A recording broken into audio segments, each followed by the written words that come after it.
listen live wherever you are. Join our AFL Nation commentary team for every memorable moment. AFL Season 2021. Hear it all on the SEN app. Download it now.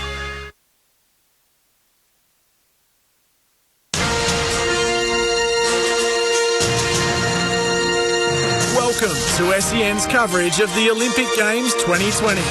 For Mate Communications, award-winning Aussie service and a bonus title music subscription included on selected mobile plans. And Xero, invoicing but instantly, receipts but organised, cash flow but clearer. Try Xero free for 30 days. Search Xero, Xero. As we enter the night session of Tokyo 2020 on SEN right across the nation, it is good to be with you here from now all the way through to midnight. Jordan Canellis here on day number 2 on what has been a momentous day for the Aussies. We have our first medals, including a gold, all of them achieved in the pool. And what a great pool session it was earlier this morning. Brendan Smith in the individual medley, 400 metres, a bronze medal. The 400 metre freestyle with Jack McLaughlin getting silver, and then the gold for the 4x100 metre freestyle relay team with a world record time. And there is so much still to look forward to tonight. At the moment, we're keeping an eye on the kayaking course where Jess Fox is up shortly, and we'll get out to the kayaking course as soon as she hits the water.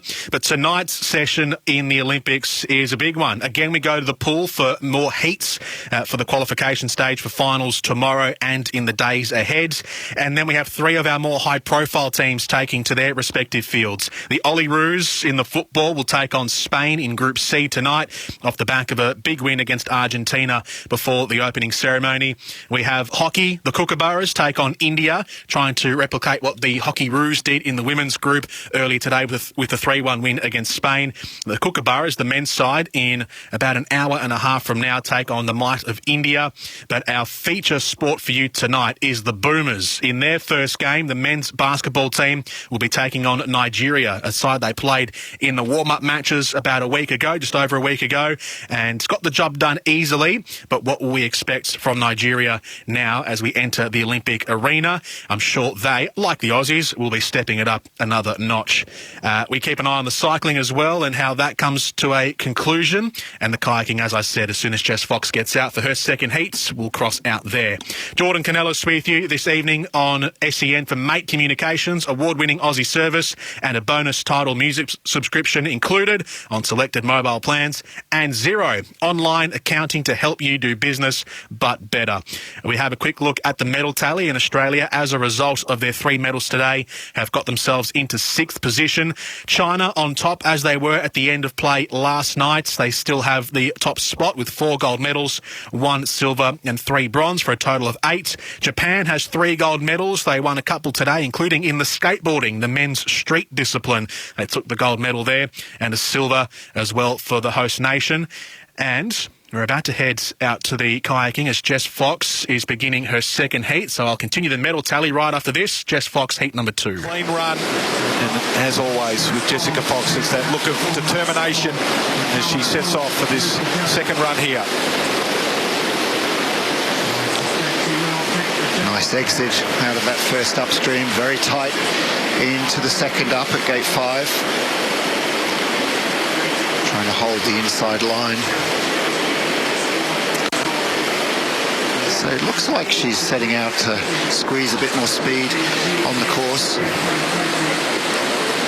This is this tricky section where you come around the bollard and you have to go up the upstream. The water's pushing you to the right and the gate's on its left, but she's done a good job there.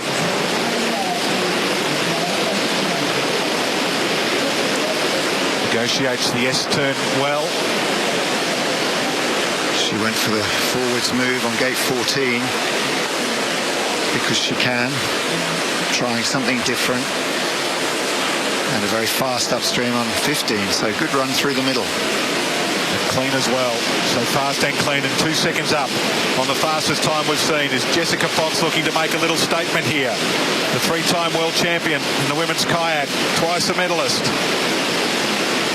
Again, in this section, in her first run, she just had a little breather, a little control, let the water do the work, and she's doing it again. It's impressive, Richard. I like it. She's definitely looking comfortable. She's picked up the lines, and that's a good run to take home. Under 100 seconds, 3 seconds faster. Jessica Fox says, I'm here and I'm here for business. She tops the leaderboard. Jessica Fox in heat number 2 puts up the best time. She had the second best time in heat number 1, and that will see her through to the next stage of the women's K1 kayaking. And hopefully she can add to the medal tally, as I was mentioning before. So she's won World Championships, she's won World Cup events, but the gold medal at the Olympic Games is the one thing that is left out of her resume. She has medals, but not the gold at the Olympics. So hopefully she can do it this time around in Tokyo 2020. So the medal tally, China on top, Japan second, the USA third with 2 gold, 2 silver and 4 bronze. Korea a 4th. Russia, or the Russian Olympic Committee as they are these games, are 5th. And Australia sit in 6th with 1 gold, 1 silver and 1 bronze, all achieved in the pool. We are hoping, like hope, for a medal in the basketball this year, both in men's and women's, but the men's in particular after their heartbreak of Rio 2016, and they start their journey tonight. It gets underway in about 15 minutes, and with us at SEN HQ for the analysis of this game is an Olympian himself, a 3-time NBL champion, former NBA player, Chris Anstey. Chris, good evening to you. Geordie, thanks for having me, and it's so exciting. It's every 4 years, or 5 years in this case, it rolls around, and we've never done it. Australia's never medalled in international men's competition, and this year I think we've got the absolute best chance we've ever had. And I know we've thrown that line out before, but the cohesion in that main group, Baines, Paddy Mills, Matthew Dellavedova, Joe Ingles, they've been together for a long time. They're going to be really, really hard to beat, but Nigeria's going to be tough, and game 1 of an Olympic Games is... it's been our downfall in the past. It has, yeah. So what's the history of our opening sort of matches from what you've experienced, what you remember from watching? Well, my memories are bad. We lost our first one in Sydney. We lost our first one in Beijing. They were the 2 I was at, and it's always interesting. You go to the opening ceremony and you stand around all day and you participate, and it's an incredible memory, but it fatigues you. And we came out flat both times, and I was watching the opening ceremony with interest, and it was incredible that Paddy Mills and the boys, and the girls, of course, were there and they were a part of it, but they were in, they were gone, they were back in their rooms. I think was far less tedious than what it's been in the past. So we beat Angola easily, as you've mentioned already, just a couple of weeks ago. We rested our big players, but they've got some talent coming in as well, and they've actually got 8 NBA guys, or 8 guys who are on an NBA roster last season. We've got 7. So this is not on paper. It looks on paper when the local sports fans see that we're playing Nigeria, it looks easy. This is going to be a really tough assignment for the Boomers. How, I mean, not that they're not qualified, but how further qualified maybe are the Boomers, or what are their resumes like at the moment compared to the teams that we've taken in recent past? Is this as qualified, as high profile, as filled a resume team as we have? Yeah, it is. It is. Clearly we're missing Andrew Bogut. That's the key out. But we were within a dubious referee's call in Rio of winning a medal, and you know what, I'm fascinated. We've spoken about Paddy Mills as a sporting public now for a couple of weeks, knowing that he would be the flag bearer, and that comes with a lot of pressure as well. And as I watched Paddy Mills just before the bad call in Rio, a lot of people may forget that he stood on the free throw line to almost ice the game and win our first ever medal, and missed his free throws, and Paddy Mills never does that. And I just sensed, and I remember back 5 years ago, it just seemed that the weight of the world and the pressure of expectation sat on his shoulders. So he's been through that. The group's been through that. I think there'll be a steely resolve, and they've got a very winnable pool. Each game's very winnable, but at the same time, if I had to put a number to it, there are probably 7 or 8 teams who are competing who would think they're a genuine chance of winning a medal. We're one of them. The heartbreak of Rio 2016, and I as a sports fan, I don't hold many sort of sporting hang-ups or grudges or anything like that, but Rio 2016, the basketball was one. That's one that I haven't forgotten. So I think it had a lasting effect on fans of Australian sport, Australian basketball. How heavy has the fact that they missed a medal in 2016, how heavy has that sat on the Boomers since then? Extraordinarily.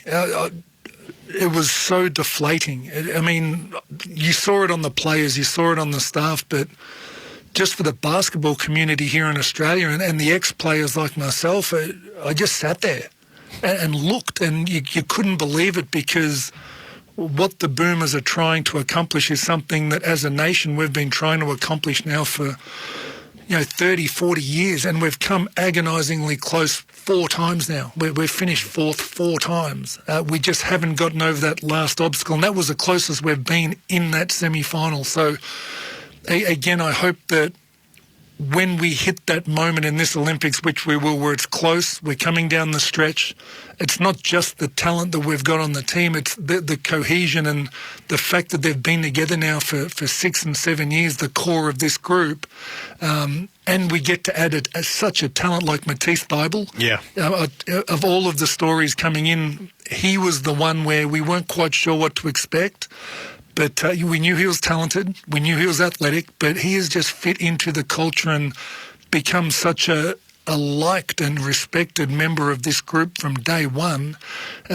He just gives us another edge, especially on the defensive end. But if he can knock down the 3 ball like he has been, that's just another string to our bow that we didn't have in Rio. And that wing defensive presence has been probably a weakness since Sam McKinnon played for the Boomers. It's exciting. He's a fascinating character. He's got a YouTube channel where he does... How good is it? I know. He does vlogs. So he films himself going through his day-to-day life and his experience with basketball. And the ones that he's been putting up, what's the one that he posted to YouTube immediately before the first practice game we had about a fortnight ago. And he was sitting in his hotel room in Vegas saying, I don't know any of these guys. I know maybe 2 players, and I can only imagine they're probably the Patty Mills and Joe Ingles in the NBA. The other guys, he had no idea. Doesn't know the NBL players, doesn't know Chris Goulding from a bar of soap, but how he said they welcomed him into the group. He got to know everyone. It's such a welcoming, warm group.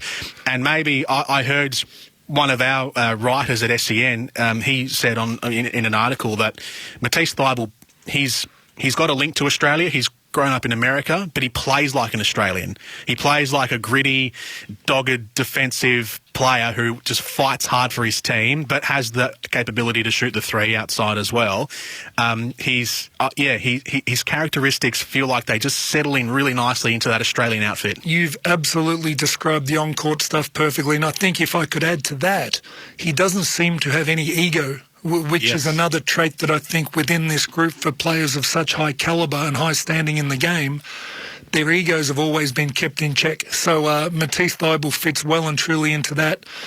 And again, that's a lot of people in basketball speak about Boomers culture, and it is fantastic, and it's taken its hits over the years, but it is hard-working, it is defensive-orientated, and we've got Brian Goorjian at the helm this year, and that's going to have to go to another level to be successful here. So Matisse Thybulle's a big part of that, but at the end of the day, this is going to come down to Patty Mills, Joe Ingles, Aaron Baines.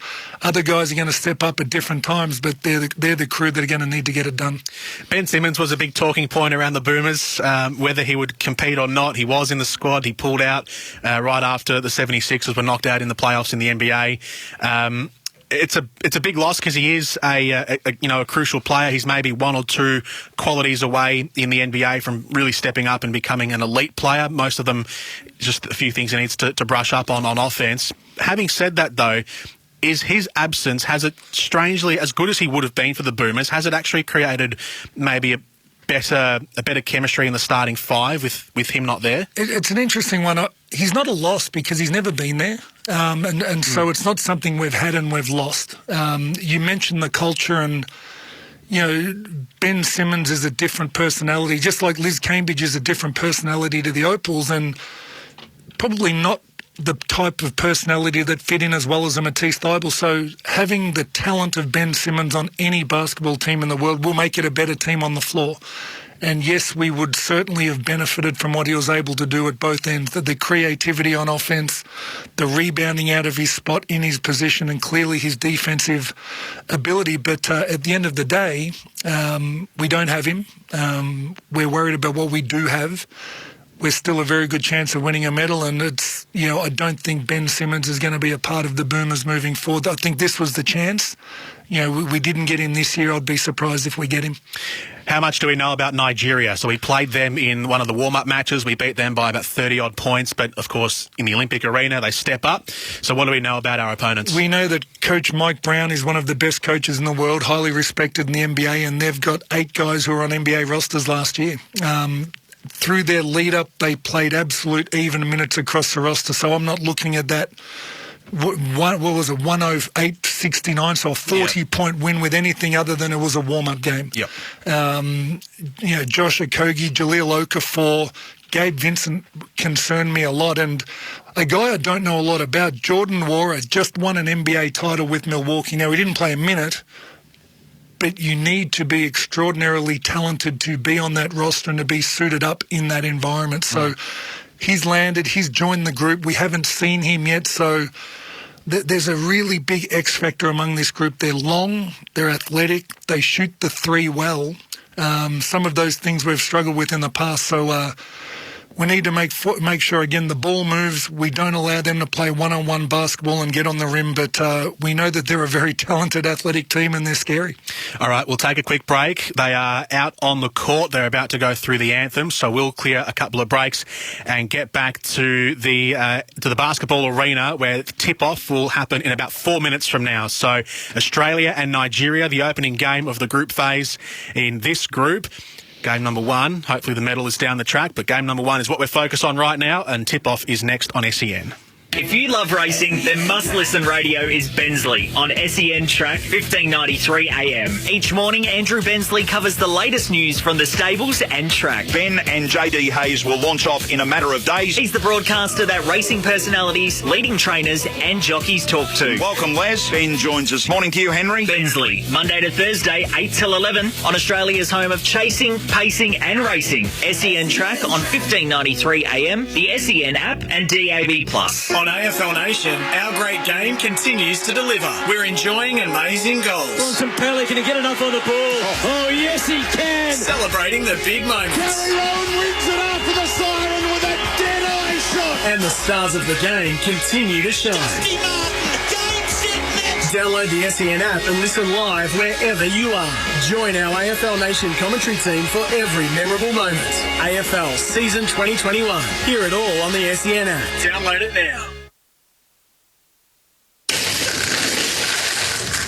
Who'd you go with for unlimited data? Want unlimited data and top speed with your internet service? Mate, Serves Up award-winning all-Aussie service. Get the Elite Mates Home Super Fast plan for $89 a month for the first 6 months. Mate, how good's that? Plus, get unlimited data on all internet plans. No contracts and 1 month risk-free guarantee. What are you waiting for, mate? Choose a provider you can trust, like Mate. Visit letsbemates.com.au. As the Aussie athletes compete overseas for glory, they rely on our supports. It's the same for tyre safety here at home. We rely on the support of Tyre Power to steer us safely on the roads. If you haven't been to Tyre Power for your free 5-minute tyre safety check, then book in now and experience the CanStar Blue award-winning customer service. Get the power of Australia's biggest independent, Tyre Power. Aussie-owned and operated, keeping you safe on the roads. tyrepower.com.au. Welcome back to SEN's coverage of the Tokyo 2020 Games for Mate Communications and for Zero. It's the Boomers and Nigeria. There are plenty of other sports happening as well tonight. When we hit the pool deck, we'll take you out there. When we see the Olyroos hit the football field, we'll take you there. And when we see the Kookaburras hit the hockey court, we'll take you there as well. But it's the Boomers who are first up on the agenda tonight in their first group game against Nigeria. Chris Anstey is our expert here at SEN HQ. We'll be with you in the dead play moments, so timeouts, injury breaks. Hopefully there's not many of those, and quarter time, half time, etc. Chris, with tip off a couple of moments away, how would the players be feeling right now on the Olympic arena, having experienced that yourself? Ready. I think this group's ready. They've been together for a long time. Again, the core's been together for years. They know the importance of starting this tournament right. I'd be surprised if the ball didn't go inside early, get Aaron Baines a look, kick it back out. Let's see if Paddy Mills... Yeah, they just need the ball to go through the rim early. Settle the nerves if they exist, but with the experience that this starting 5 group's got, I don't expect there to be too many nerves, but they just need to settle nice and early. Starting 5 is Paddy Mills and Matthew Dellavedova in the guard position. Joe Ingles will play the 3, and then Jock Landale and Aaron Baines will be the big men. That's pretty much the standard starting 5. Yeah, we've rolled with that this entire preparation. It's what we expect. We'll see Matisse Thybulle come off the bench pretty quick. Dante Exum's another that's really injury-riddled the last couple of years, but by all reports, he was the absolute standout in their camp in Los Angeles before they got to Vegas and really earned himself a spot at this team. So really fascinated to see how he goes when he comes into the game as well. All right, our commentators are John Casey, Andrew Gaze and Andrew Bogut. Their teams are stripped and ready. They are on the sidelines and ready to step into centre court from the Saitama Super Arena. So this match is actually being played outside of Tokyo in Saitama, but we are just about ready to go and hit the court for game number 1 of this group phase clash, Australia and Nigeria. The other teams in Australia's group includes Italy and Germany. They played each other earlier today, and Italy got a 10-point win, 92-82. So Italy's off to a good start in Group B. Australia, let's hope they can do the same against Nigeria from the Saitama Super Arena. Expecting him to be prominent on the offensive end, and Mike Brown using a lot of continuity, a lot of motion that we saw in the exhibition games. Usually see not really adapting as complete NBA style. Set to go, the Australian Boomers against Nigeria. And Achua slaps it away very quickly. And a quick whistle as well. And Aaron Baines can see the funny side there before the clock has even started. And Australia will get possession. First chance to score here. Dellavedova combines with Ingles. Treatment from Vincent. Mills bangs from close range toward the front of the iron.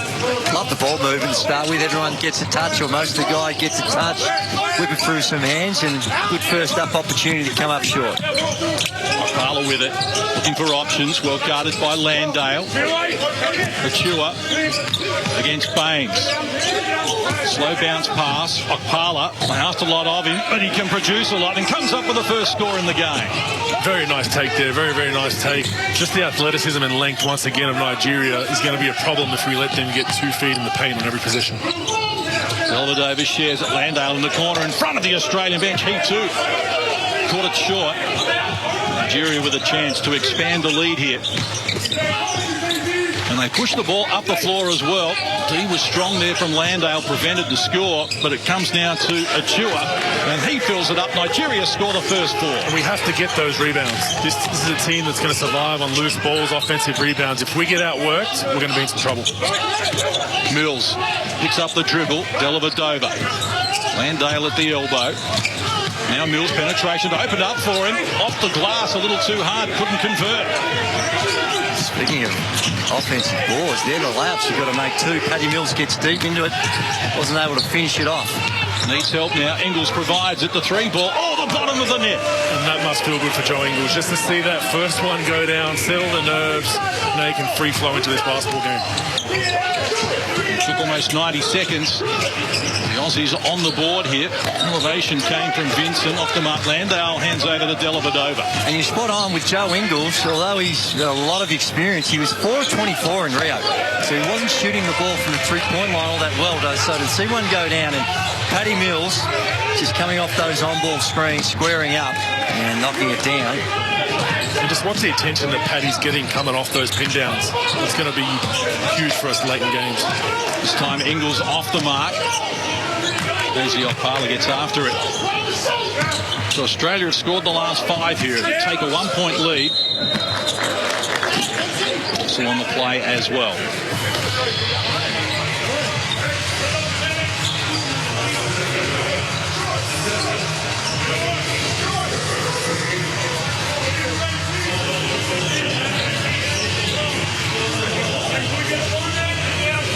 Teams just settling into their groove at the moment. He restarts. Kogi now down low. Here's Achua guarded by Baines. Shot clock to single numbers. fairly casual about it. Now they need to get something happening and rather quickly. Elevation comes here from One. It's off the mark and Ingles the rebound. That's a great defensive set. The ball pressure in the lanes really forcing Nigeria into a tough shot. And securing the rebound. Very, very important. Ingles couldn't get it to fit, but the Baines tip-in does. Australia have scored 7 unanswered points. Great take by Joe, and he didn't finish the basket, but just created a laneway for Aaron Baines to just waltz in and have a very easy tip-in. Nice hang time there from Okogie as well, as he breaks the drought for Nigeria after Australia had scored the previous 7. And at the defensive end, Okogie doing a good job of it as well. Wants to go coast to coast, ran into Baines, feeds the corner. Vincent guarded by Mills. It's a back from Achua. Dribbles into the paint. Kicks outside. Contact there. Foul going to be called on Jock Landale. And a very a turnover that's not really accustomed to Dellavedova. Trying to make a post feed from 1 foot over half court is something we don't really see Jelly do too often, make that mistake. So he's got to clean that up for sure. Well, there's absolutely no secret early on what the plan is for Nigeria, and that is to put as much heat on the ring as possible. Almost every possession resulting in someone trying to penetrate, get on the rim, and there we see it again, and that's going to be an offensive foul. And just as I suspected, a very early sub here. Matisse Thybulle is in the game already, and he's going to be a big part of what the Boomers are doing. This is Vincent, I think it was. And just trying to barge his way to the rim. Nick Kay in the game as well. This is Nick Kay, one of the debutants for Australia at Olympic level. Mills. Landale aggressive, couldn't finish it though. Chua had it, lost it, scooped up by One. Now Chua aggressively at the other end, couldn't get it to work. Dellavedova up and running for the Boomers. Well, poor pass, easily read there by Achua. Spoke about those uncharacteristic turnovers. There's another example of one that was just a sloppy pass. And you just don't see it from Delhi. No. His assist to turnover ratio is usually world class. And to have 2 early in the game, 4 minutes in, he definitely needs to clean that up because he's one of our main distributors, especially early in games. And there's the respect that they're showing Okogie. You see Landale leaves his feet, and Okogie does a good job, sees that Landale's out of position and just positions himself to draw the foul on Landale. Second personal for Landale as well. 3 team fouls on Australia here in the first 4 minutes. And Okogie, a 26% three-point shooter last season in the NBA. Not a guy you want to jump early to. You want a late contest, and if he makes 1 or 2, you make that adjustment. But Jock needs to stay down on those ones. 77% free throw shooter for the Timberwolves. Average 5 points, 3 boards for them in 20 minutes and started 37 of the 59 games. It's not too shabby. Pretty decent numbers for a young player finding his way. And talk about maybe not him specifically, but in that game where they beat the United States a week or so ago, they were able to knock and connect 20 made 3-pointers. So that will get your attention. And as such, Brian Goorjian, a lot of ball pressure, extending the defence, trying to take away that 3 ball. And by and large, they've done a pretty decent job of making all those shots on the penetration contested around the rim. It's been a solid first 5 minutes on the defensive end for Australia. After Australia scored 7 without reply, Nigeria have responded with a 5-0 run of their own. As Matisse Thybulle does the ball carrying duties. He's over to Exum. Now Mills. Getting close attention, but worked away from it. Found room for the 3 ball, knocks it down. Just a simple chin action, back screen into a ball screen. The defender of Baines wasn't up high enough. That's an easy basket for Paddy coming up, walking into a 3. Australia back on top. 5.5 left, term number 1. And Garno with it. It's a back from One. Shot clock works to 5. Good D again from Australia. Baines deflected it, loose ball. Exum from close range. He comes up with his first score in the game. How good is to see Dante Exum? He's been injury prone for much of his career. Enormous talent, number 5 pick with the Utah Jazz back in 2014. And so good to see him out here in a green and gold jersey. Rapala trying to draw the foul once more from the outside. Vincent comes up with the goods. Inside the last 5 minutes of the opening term, Exum penetrating, exploring, lost control, knocked down, out of court. To be off. Is that off us in that case? Wait for the call.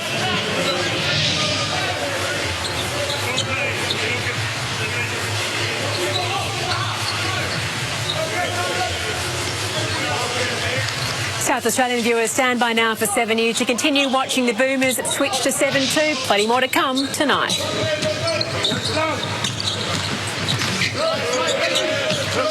So 12 apiece here, Australia-Nigeria, inside the last 5 minutes of an entertaining opening term where both teams have had their moments. This is Paddy Mills with it, his 5 points. Nigel scorers at the moment, and you can add to that. My word, you can, and that is one of the most picture-perfect shooting techniques you'll ever want to see. Off the dribble two in transition, I think we can generate turnovers and to get that defensive rebound, it just opens up the floor. Offensive foul there for Nick Kay, a moving screen. Always tough when the defense flops around like that, and Nick Kay looked like he'd been set, and that's just a big body. That is just stationary, and that is a perfect punch screen, terror screen, whatever we want to call it. That is just a perfect execution of a screen. And because the defense just flops on the ground, they somehow find a foul on Nick Kay. That's his teammate's fault. Nick Kay, whoever was guarding Nick Kay on the Nigerian team, that's his fault for not calling the screen. And the referees just, unfortunately, as an avid screen setter myself, have bowed him out. Nothing more frustrating. Fourth team foul on Australia in this opening quarter as well now. Kay with one. As we know, Landale has two. Ingles picked up the first one of the game. Ngannou under pressure there from Exum, almost coughed it up. Australia by 3. Tick over 4 minutes out from quarter time. Okpala with it. Picks up the dribble. Support comes here from Achua, who muscles his way in. Offensive foul. Points won't count. That's beautiful defence by Nick Kay. Slides his feet, keeps his man in front, takes it in the middle of the chest against Okafor. Here he is there. Just perfect sliding of the feet. Okafor just drops the shoulder. Correct call. Australia ball. So Exum with it. As you can see, Nigeria 6 turnovers already in the game. Good ball movement from Australia. Kay is fouled. He's off to the free throw line as Jordan Nwara picks up his first personal. And a lot of attention for Joey and our shooters coming off those pin downs. What I mean by that is it's a wide screen down to the corners. Our shooters come off. That big jumps out for a second, and then it's that release man of a Nick Kay and Aaron Baines that is reaping the benefit in this game so far. It is, and you really got to stick on defensively. You really got to stick to your principles, because if you start hedging in those slips, we saw that on that occasion there. If you get the two guys guarding the one, and it opens it up. And Nick Kay, really efficient. One of the unsung heroes of the campaign in 2019. And he has proven to be a quality international player for Australia. And earned it all. He came into the squad in 2019. People thought it was a token selection, and he's come in, made noise in that campaign, and he's earned these minutes tonight. Good pressure again from Australia. Thibault slaps it away, and we'll get it back now for the easy two. Throws it down for the Boomers. And they've exploded to a 7-point advantage. 3:43 left, term number 1. It's Australia 19, Nigeria 12. That's just good defence. They're up and in, picking up full court, a lot of ball pressure, pushing Nigeria out of their sets, and as such they're relying just on dribble penetration, and the turnovers becoming a factor now for Australia. There's on the top. Andrew Bogut's, Andrew Gaze and John Casey on the call. Chris Anstey is with us at SEN HQ as they take a timeout, and Australia, after a bit of a shaky start from both sides, Chris, the handles were just lacking for both, but Australia really consolidating now in the last couple of minutes. Yeah, uncharacteristic turnovers by Matthew Dellavedova, but I'll tell you what, Matisse Thybulle and Dante Exum, their full court pressure, their active hands, 7 turnovers we've forced Nigeria into in under 7 minutes of basketball. That is incredible defensive pressure, and Nigeria's ball handling looks a little bit shaky. They're used to just being able to walk the ball up the floor, so we need to keep that pressure on. Of course, Paddy Mills already, he's just such an incredible scoring threat for the basketball people out there. Our bigs are going and setting pin downs in the corner, and he's such a scoring threat anywhere on the floor. You've got 1 and 2 guys running at him. Opens up Nick Kay the last time, Aaron Baines on the first possession. Just his activity opens up all of the rest of our team. So great start after a very nervous 30 or 40 seconds to begin. Yeah, yes, and his back-to-back three-point shots that he made just helped steady the ship a little bit. Jock Landale had a couple of opportunities. I think he was 0-3 from his first few. So Paddy Mills just came in, steadied the ship, and Australia have a 19-12 lead as we take you back into Saitama. This is a good mix-up here, picking up full court, changing the defence up, not giving a steady diet. That's kind of been a staple of the Australian national team for 2 or 3 decades now. We have to continue to do that to give ourselves a chance against these Euro teams. And, you know, each nation has a point of emphasis in their own leagues about how you're going to be officiating, and you're going to get in referees from all different parts of the world coming in to officiate these Olympic Games. And early days, but it does appear as though if you're an NBL fan and you're watching this, there's a little bit more contact they allow in the international game than what we see here in Australia. Early sample size, but nevertheless. Foul was the 5th team foul on the Boomers in this opening quarter, so in the bonus now, free throws to come. Really got to keep our hands out, really got to keep our bodies off guys now, because Nigeria is struggling to score in the half court. For giving them free throws, they'll stay in this game. Ingles with it as the Boomers look to add to their 7-point edge. Just a little casual Exum, almost had it knocked away, and the Warrior got a hand on it. Shot clock works to 10 though. Ball is stuck in his hand a little here, so Exum decides needs help outside. Thigh ball, back to Exum, baseline. The best play phase of the game. And Nigeria with the stop. And a chance to come forward here. Mgano with it. Metsu back to Mgano in the corner. Chance here for Agata. He can't control it. Shot clock to 7.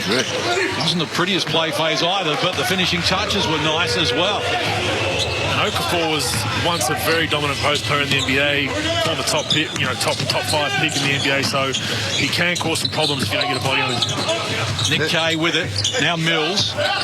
Shot clock to 10. They're almost at the halfway line.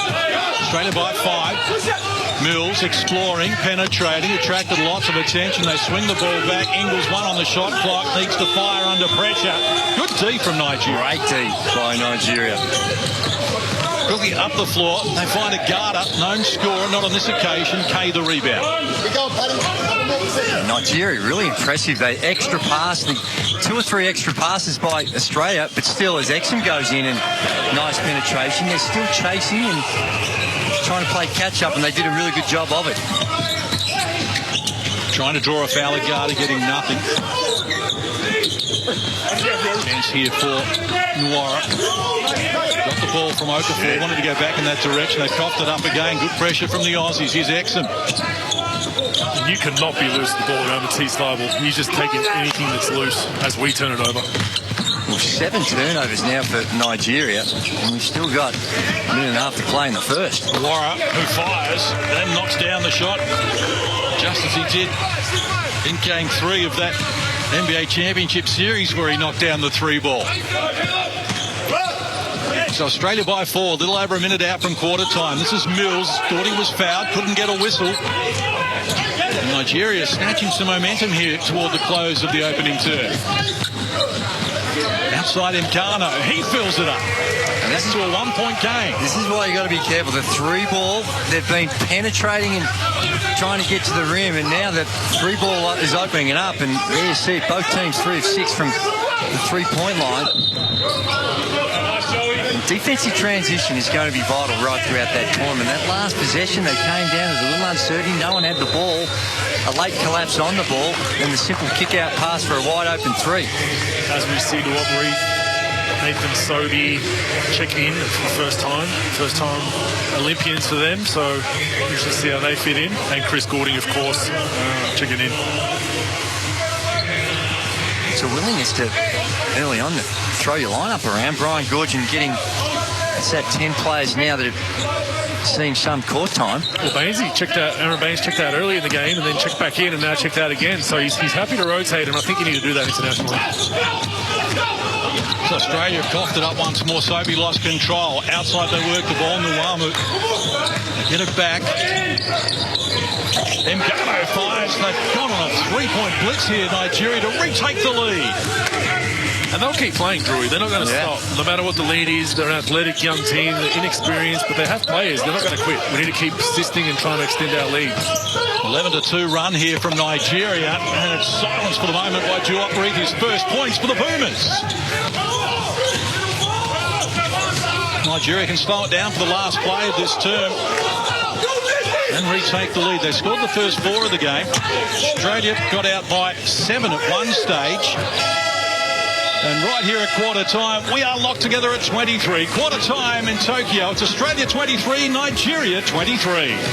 All tied up at the end of the first quarter. A great entertaining first quarter between the Boomers and Nigeria. SEN's coverage of the games for Mate and for Zero. We'll come back after this with the analysis at the end of the first quarter from Chris Anstey. If you love racing, then must-listen radio is Bensley on SEN Track 1593 AM. Each morning, Andrew Bensley covers the latest news from the stables and track. Ben and JD Hayes will launch off in a matter of days. He's the broadcaster that racing personalities, leading trainers and jockeys talk to. Welcome, Les. Ben joins us. Morning to you, Henry. Bensley, Monday to Thursday, 8 till 11 on Australia's home of chasing, pacing and racing. SEN Track on 1593 AM, the SEN app and DAB+.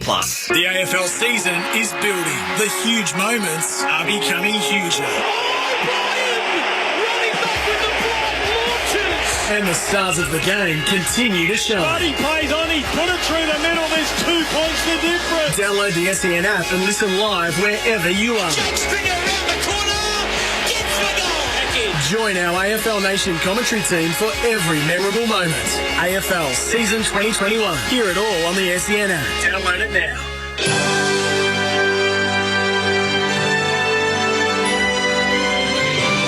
SEN's coverage of the Olympic Games 2020. For Zero. Invoicing but instantly.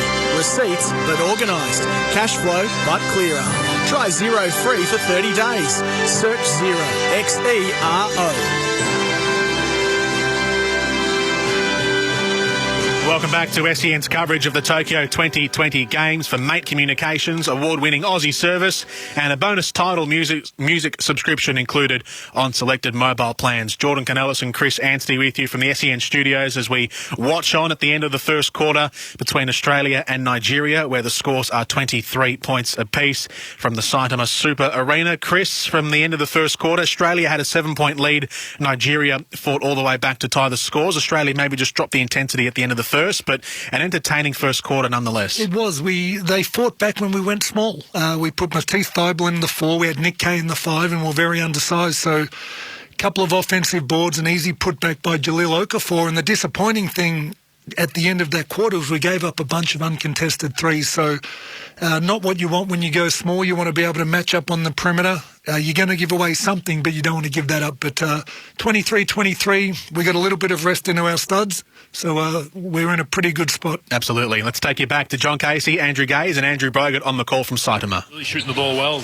And we got to hear Brian Goorjian a little bit in that quarter-time break, and he had a real strong point of emphasis on how in which they got to stay locked in on the three-point line as Joe Ingles just smoothly works his way to the basket, makes the basket, and it's now the and one. The turnovers are the story of that first quarter. 8 turnovers for Nigeria, 6 for the Boomers. That's a lot of turnovers for both teams, and if we can just clean that up a little bit, we'll be okay, but I'm sure Nigeria is saying the same thing in their timeouts. A little bit of that might be nerves, but I think you've got to give a lot of credit to both teams. Both teams trying to be aggressive, a lot of ball pressure out there, and of course you always throw in a couple of sloppy ones by both teams and they can start to mount up. Back on level terms, 30 seconds played here in the second. Nigeria break down the D, Ngannou with it. 6 points in that opening quarter. Picks up the dribble on the pass for Udo off the mark and turned it over once more.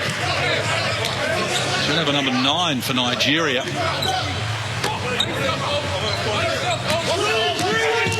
Sobi looks to bring Australia back up the floor.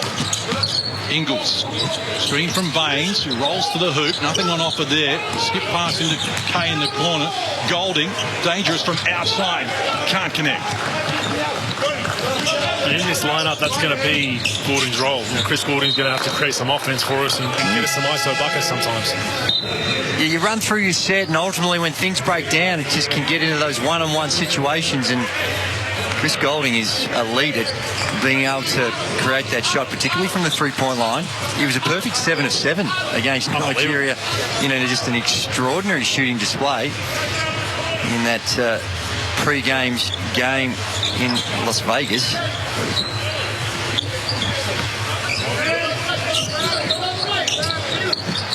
Nigeria to restart for Kogi. And smart play there. About to get a 5-second call. Just throws it off the foot. Very alert, counting in his head. Smart IQ play there. So again, they reset.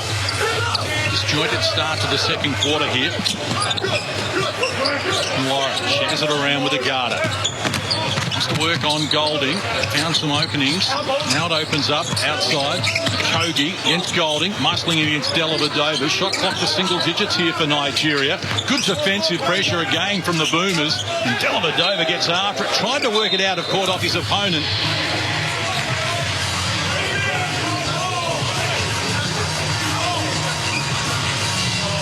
Flip a coin, Drew. What do you have? I'm not sure. Delhi was making a good case. We'll get a look at it here on the replay. Here's the... And there we see Delhi. And did it come off the knee? Is that a Kogi? Did he get it off the leg of a Kogi? I don't think so. I think it's off Delhi. Well, it stays with a Nigeria ball.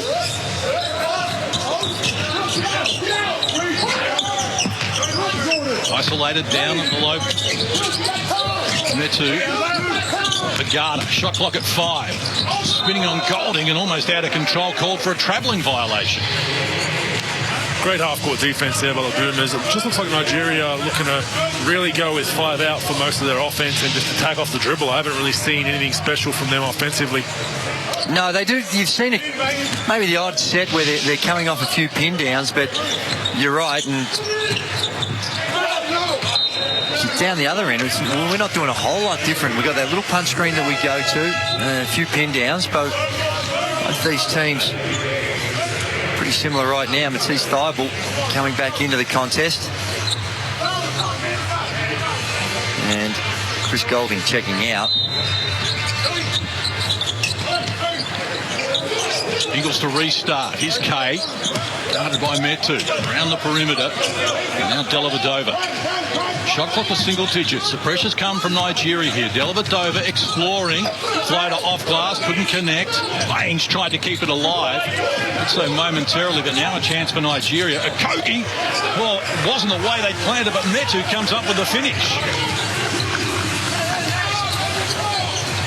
Well, for those who think this game was just be a bit of a stroll in the park, we're seeing firsthand the talent that's on display here for Nigeria. They've got a lot of tools that they can go to.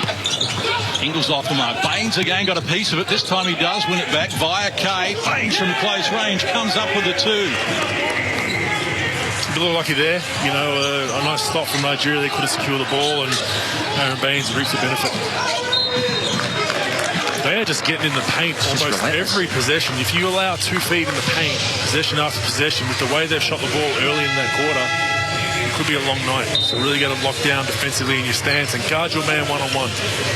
Spot on, Bogues. And the thing about it is when you're up a team that's knocking down 3 balls, you extend it and you're sort of hedging on that weak side. You're thinking, well, I'm going to have to close out, so you don't quite go as far because you're so concerned about the 3 ball. And prevention's better than cure. And if you can prevent the penetration and you don't require as much help, it makes it a whole lot easier guarding that 3-point line. And Kogi, along with others, just their ability, they're all size. Almost everyone on this Nigerian team, regardless of position or size, has the ability and the license to get to the rim. Constantly, Mike Brown constantly encouraging the penetration. And it's pretty simple stuff. Spread the floor, penetrate, and if you can't get to the rim and there's help, kick it out and shoot the 3 ball. Kogi with 7, including a perfect 5 of 5 from the free throw line. As Nigeria on top by 2. Almost 3 minutes played here in this second quarter. It's Mills. Some penetration. Attracted all the attention. They knocked the ball down though and bring it back, Nigeria. Metu with the support and the quick release coming from Nwora. It's off the mark. Now, Chua appeared to be pulling at the singlet of Baines there. It's gone unnoticed, it would appear. And Baines isn't happy. It's always a tough call when you're in forward position as a rebounder and you get the foul called on you. They've caught him for grabbing the jersey, but he was in position. Pretty tough call for Aaron Baines there.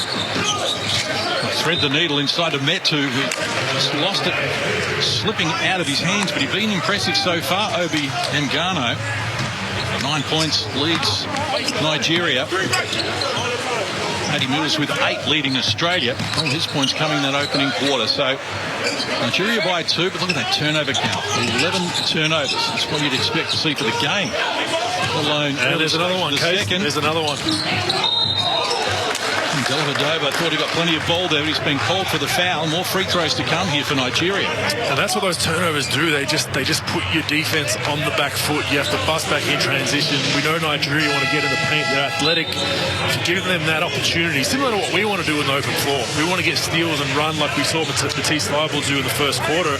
They get into the free throw line and they're athletic enough to get over and dunk on you. Well, it's only the fact that Nigeria have been pretty generous with it as well. They've got the 11 turnovers. That's almost neutralised that part of the game out. I thought the first game of the pool was a little sloppy. This one's been pretty sloppy as well. So hopefully we start cleaning it up a little bit and just limit those turnovers. 2 games already played today. The Czech Republic defeated Iran 84-78, and Italy came from behind to defeat Germany 92-82. They're the 2 teams in our group. And Italy were very impressive. So it's only going to keep on getting harder in this pool. Well, Germany bombarded them the first half of threes, and they managed to claw their way back and steal that one. It was very impressive.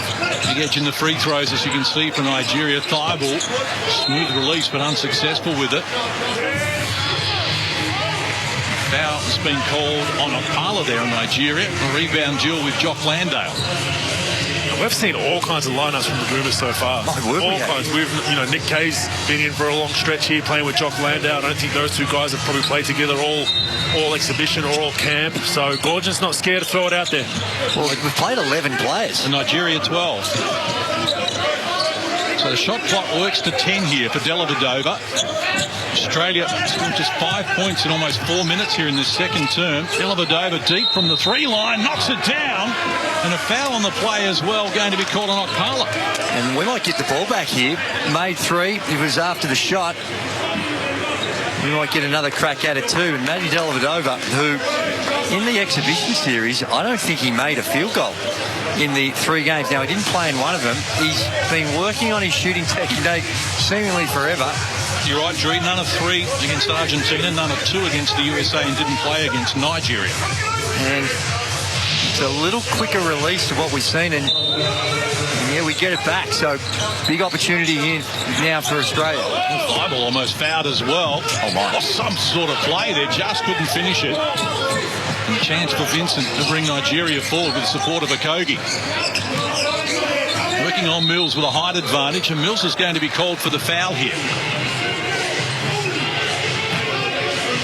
First personal on Mills.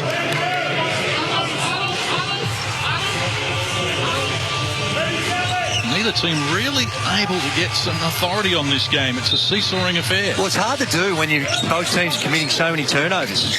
And it's a real grind, real point of emphasis, hard ball pressure on the defensive end. And another turnover to Nigeria. Thybulle. Delavadova. Harassed by Okpala. Now Mills. Waves them away. Wants to go solo. Has the mismatch against Achua. Penetration. Kick outside Thybulle. Delavadova, the open man. This time can't convert. Landale kept it alive. Mills into the paint. Nothing on offer. Thybulle.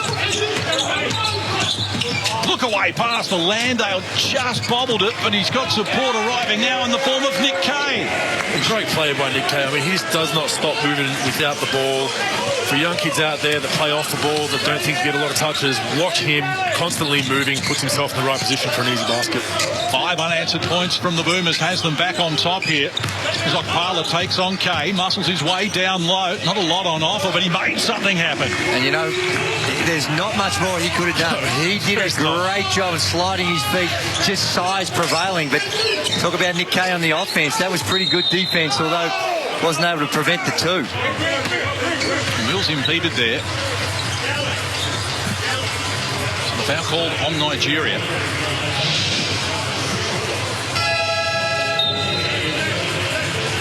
You see just Landale just lost control of the ball momentarily, but Nick Kay arrived at the right time.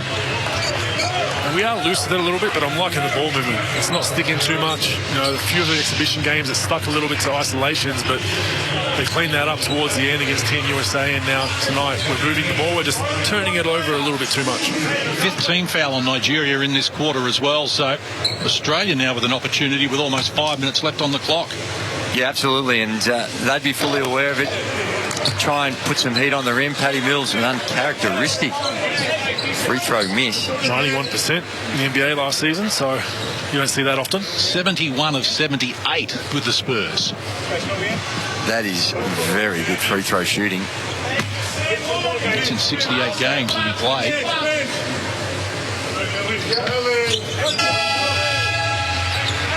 So we're tied away at 34 inside the last 5 minutes of an entertaining first half. Diangano checks back in for Nigeria. Got to stay connected to this guy. He's 3 for 3 from 3. Looks like he's an absolute no-leave shooter. So Dante Exum, turnover help off this guy. Marla, Achua. Guarded by Landale. Not a lot on offer. Well, he wanted to get it back to Ngano, but Dante Exum denied the passing lane and he held on to it for too long.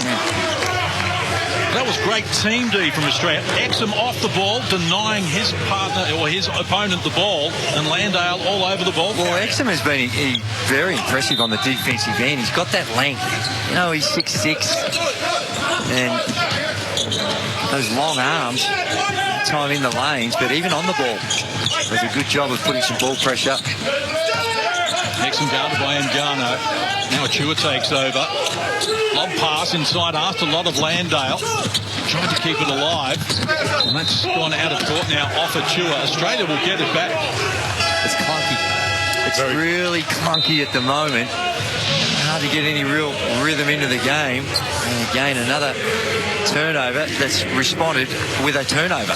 And you think the clunkiness favours the Nigerians, to be honest, because they need a scrap and claw and turnover and loose ball to be any chance. Our talent in our group is probably greater than Nigeria's, but if Nigeria have this kind of mindset of just scrapping and clawing and keeping it close, 3-4 minutes left in this game, it's a close game, you never know which way it can go. Timeout in this second quarter, so we'll bring it back to SEN HQ, where it's 34 points apiece. There's 4 minutes 20 left on the clock in the second quarter. Jordan Canellis, Chris Anstey with us at SEN HQ. Chris, at this timeout, you said that Andrew Bogut was right. It's been a clunky quarter, mishandling of the ball, but also very tight defence from both sides. Both teams have been fantastic. Yeah, clunky is a fantastic word, from very, very little flow in this game. And we mentioned early on, or the commentators mentioned early on in the game, about the number of players that both teams have gone through already. 12 for Nigeria, 11 for Australia. I'd love to see Gorge just tighten the rotation up a little bit, lock in on 7 or 8 guys, still get that defensive pressure, but a little bit more flow offensively. So Matthew Dellavedova, he's been struggling in the lead-up games. He hit that 3, which got him going. But, you know, for me, maybe even a few minutes with that starting lineup with Matisse Thybulle in for Daly, see what that looks like, and give it 4 or 5 minutes to get going, see if they can't get some rhythm going on the offensive end, because defensively that group as a lineup is extraordinarily tough. But you know what? We haven't played great. Neither team has, but we're tied. 12 turnovers to 9 in favour of Nigeria tells part of the story, not even at half-time yet, as we go back to play, with scores tied at 34. Didn't take a whole lot of them, but still was able to knock them down. It's a big bonus if he can knock down some threes for us. Landale hands over to Mills and gets it back. Shot clock works to 10. Mills, the paint was open, elected to fire the 3 though, can't connect. Landale competes, but it's not clear to Okpala. And a chance for Nigeria to retake the lead. I will going to be called for the foul there. So more free throws to come as Bible picks up his first personal.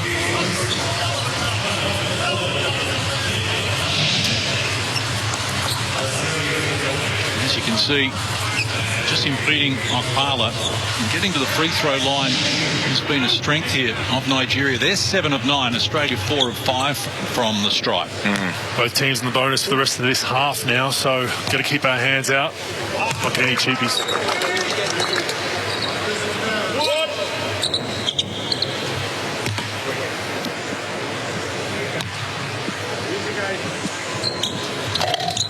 Well short with the second there. Carla. Still a little hard to get used to when there's free throws. They're definitely silence in there. Compared with the NBA free throws. Oh, my God. When Giannis was there and the count was going. Whistle off the ball here. That'll be 2 for us. One is complaining to the referee. And that's where you've got to be smart when you're One there, just trying to fight over the top of that screen on the weak side, away from the ball, and just catches his man, gets called for the holding foul, and send Landale to the line to shoot a couple of freebies. Jock Landale to the free throw line, 71% in the NBL season, 99 of 139. Championship winner with Melbourne United, as we know, in the grand final, MVP. It'll be live just as 34 apiece, yeah? Hi everybody and welcome to night 2 of Tokyo 2020. So much to get through. We'll update you in just a moment as where we're going, but a lot of it Olympic experience in the call booth tonight. Let's get to Andrew Gaze, Andrew Bogut and John Casey.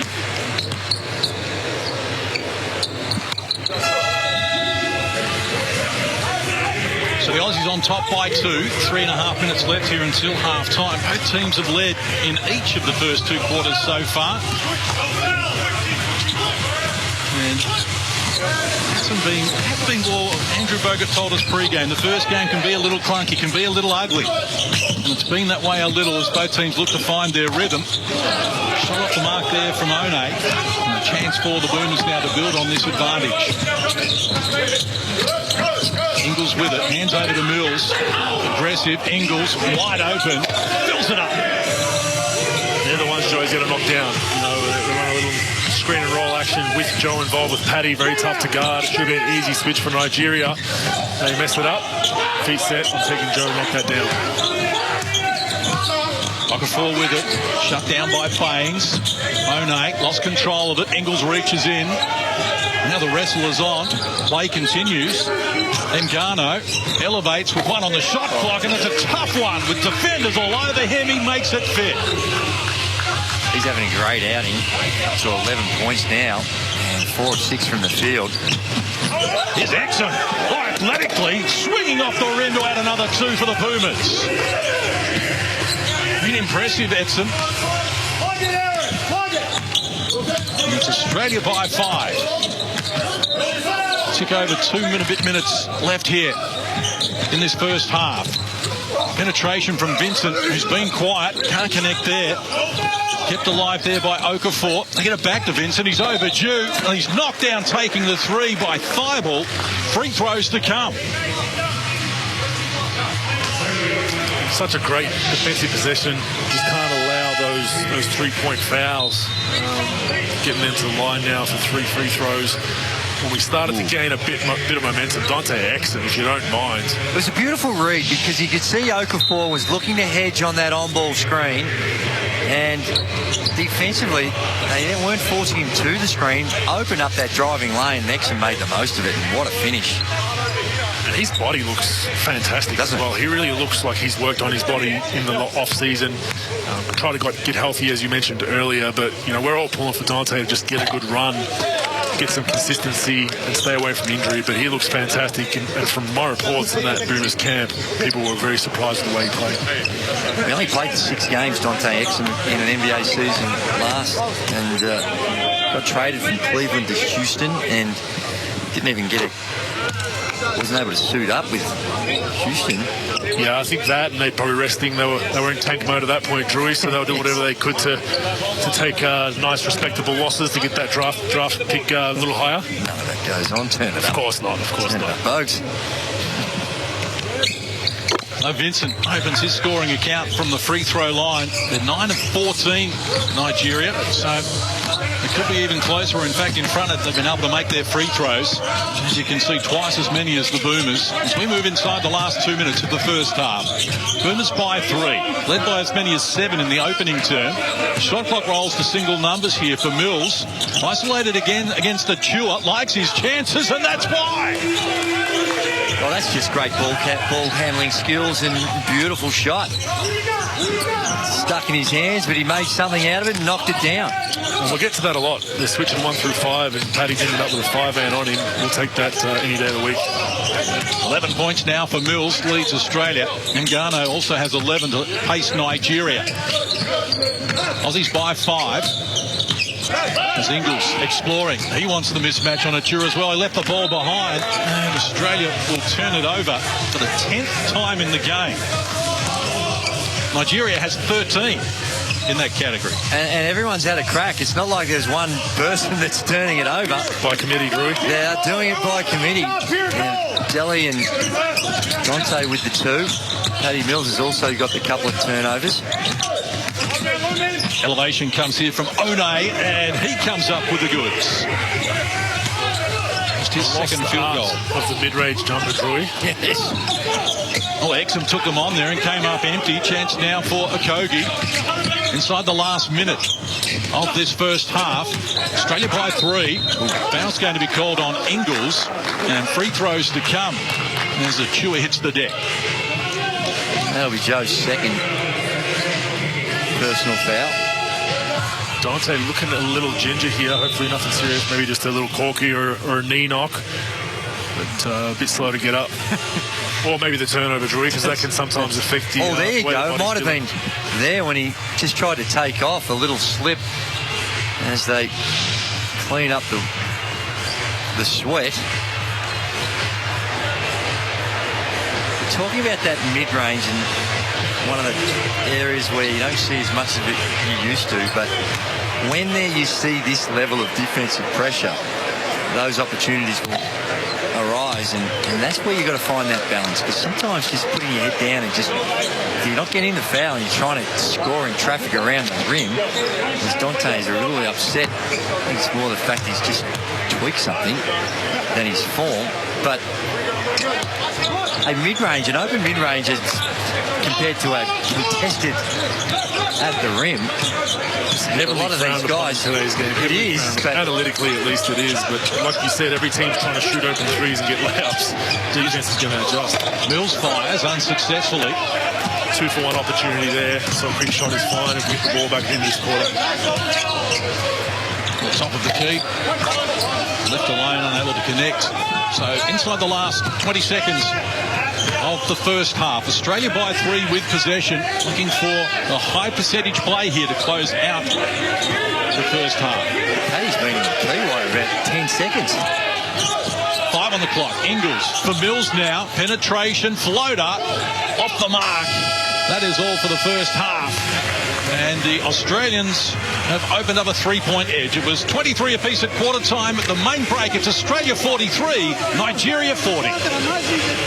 So half-time between Australia and Nigeria at the Saitama Super Arena, and that was an arm wrestle of a second quarter, but Australia have a 3-point lead, 43-40. The turnover count was one of the talking points of that first half. Paddy Mills and Joe Ingles lead the way, scoring with 9 points apiece. There's heaps of Olympics content to explore right now on 7+. Add your favourite sports to your watch list now. Every sport explained, and get to know the new Olympic sports. Download the 7+ app to your smart TV, mobile or tablet to watch Tokyo 2020. We'll come back on the other side of this and do our own halftime analysis with Chris Anstey from the SEN studios. SEN's coverage of the Tokyo 2020 Games continues next. I just really want customer support from someone close by. True Blue award-winning Aussie support, you betcha. Mate has got your back. Mate serves up award-winning internet and mobile. Get unlimited talk and text, plus great data inclusions with data banking of unused data up to 100 gigabytes from only $20 a month. Plus, you get a Tidal music subscription included free with selected plans. Mate, how good's that? What are you waiting for, mate? Choose a provider you can trust, like Mate. Visit letsbemates.com.au. If you love racing, then must-listen radio is Bensley on SEN Track 1593 AM. Each morning, Andrew Bensley covers the latest news from the stables and track. Ben and JD Hayes will launch off in a matter of days. He's the broadcaster that racing personalities, leading trainers and jockeys talk to. Welcome, Les. Ben joins us. Morning to you, Henry. Bensley, Monday to Thursday, 8 till 11 on Australia's home of chasing, pacing and racing. SEN Track on 1593 AM, the SEN app and DAB+. Do you reckon there's a way to save money by bundling mobile and internet? Mate, choose a provider you can trust like a mate. Mate serves up NBN from just $59 a month with award-winning all Aussie service. Bundle a mobile plan to save a further $10 a month on your internet. No contracts and no setup fees. Mate, how good's that? I know. What are you waiting for? Mate! Mate's got your back. Visit letsbemates.com.au. Attention! Lloyd's Auctions are holding a massive classic car online auction this weekend, including Australian, American and European classics, featuring Glenn Seaton's championship-winning Ford Falcon EL, Russell Ingall's Castrol V8 supercar, low-kilometre HSV GDSR and more, all starting at $1 at Australia's greatest auction house. Bid now. Also on offer, Ford Mustang Mach-1, Valiant Pacer, Shelby Fairmont, XP Falcon X Police, VL Walkinshaw Group A, Monaros, Jaguars, Porsche and Ferraris. Bid now or call now to put your classic car into our next record-breaking auction. Gazy, as an Aussie athlete, you did it all. Carrying the flag for Australia has to be right up there. Well, Jared, it was an amazing honour. And if scores are close, who should we rely on in the last 5 minutes? These days, G, always Tyre Power. A quick, free 5-minute tyre safety check at Tyre Power and you're on your way to a podium finish, G. Protecting your family on the roads is more important than any medal. Tyre Power, Aussie owned and operated. Your trusted tyre experts. tyrepower.com.au. If you love racing, then must-listen radio is Bensley on SEN Track 1593 AM. Each morning, Andrew Bensley covers the latest news from the stables and track. Ben and JD Hayes will launch off in a matter of days. He's the broadcaster that racing personalities, leading trainers and jockeys talk to. Welcome, Les. Ben joins us. Morning to you, Henry. Bensley, Monday to Thursday, 8 till 11 on Australia's home of chasing, pacing and racing. SEN Track on 1593 AM, the SEN app and DAB+. Sportscraft are the official formal uniform supplier for the Australian Olympic team in Tokyo as they go for gold.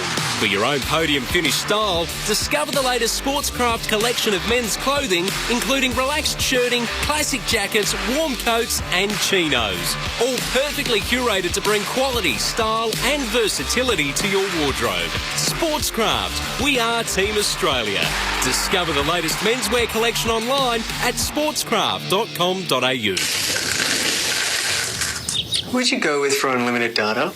Want unlimited data and top speed with your internet service? Mate serves up award-winning all Aussie service. Get the Elite Mates Home Superfast plan for $89 a month for the first 6 months. Mate, how good's that? Plus, get unlimited data on all internet plans. No contracts and 1 month risk-free guarantee. What are you waiting for, mate? Choose a provider you can trust like mate. Visit letsbemates.com.au.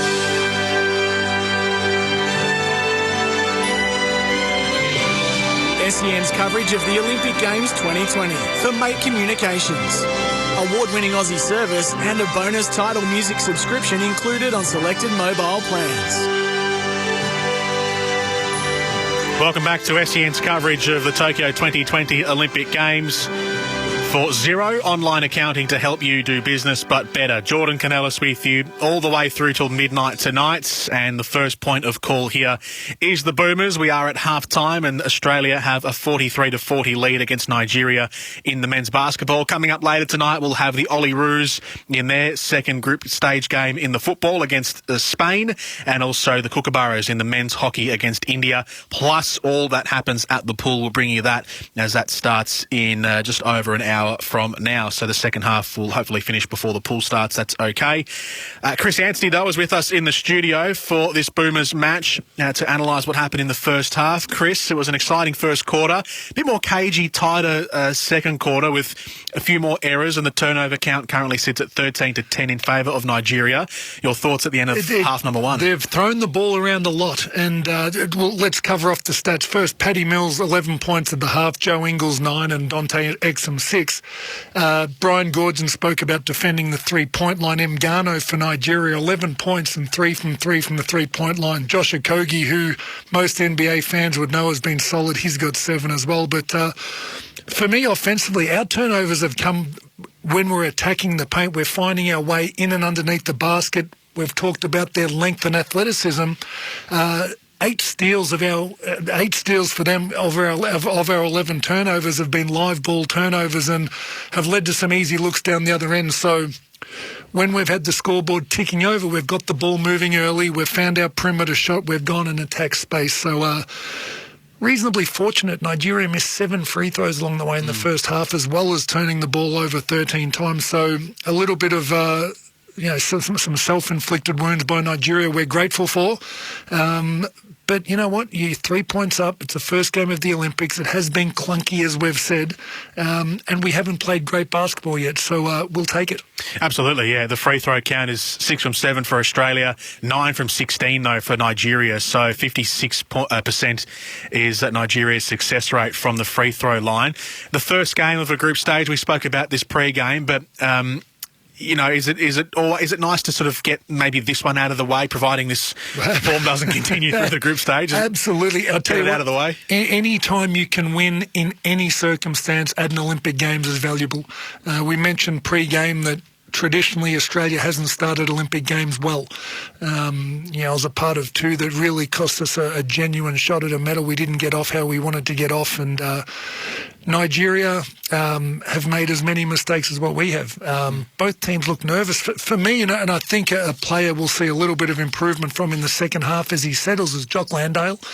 It's his first Olympic Games. 2 early fouls. He looked tentative when he caught the ball inside, and certainly not the level of aggression we've come to know from Jock Landale. But he knocked down 2 free throws right before he got subbed out. So just seeing the ball go through a couple of times for Jock, I think, might just settle him down. Matisse Thybulle, again, he's played a couple of exhibitions you mentioned and we spoke about. He didn't know these guys 2 weeks ago. So it's a different thing playing in a practice game when there's very little pressure as opposed to an Olympic game. So he's made a couple of mistakes, as great as he was defensively, and he's finding his feet as well. But all in all, a reasonably positive half for the Boomers. Who's been the most important players for the Boomers? It's always going to be Paddy Mills. Whichever game we play, whether he's scoring or not, his activity off the ball leads to better quality shots for his teammates. He scored 11 points.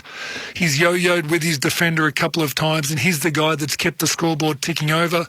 Joe Ingles has been creative. Got on the rim once, hit a couple of threes, got to the free throw line. So just that veteran presence of those 2 guys have been our steadying influence. Dante Exum defensively has been great. Outside of those guys, I thought Nick Kay was really, really solid, especially when Jock Landale picked up his 2 fouls. Aaron Baines needed a break, and Nick Kay played the 5 in a small lineup. He needed to defend well. He did that. In the call they mentioned he's always active, and that's the thing with Nick Kay. His games are all the same. Whether or not he's scoring or not, he's always going to provide a positive influence on a possession. So I thought he was really, really impressive as well. Someone who's used to the environment, Nick Kay, having played in Japan this last season, so he's familiar with the surroundings.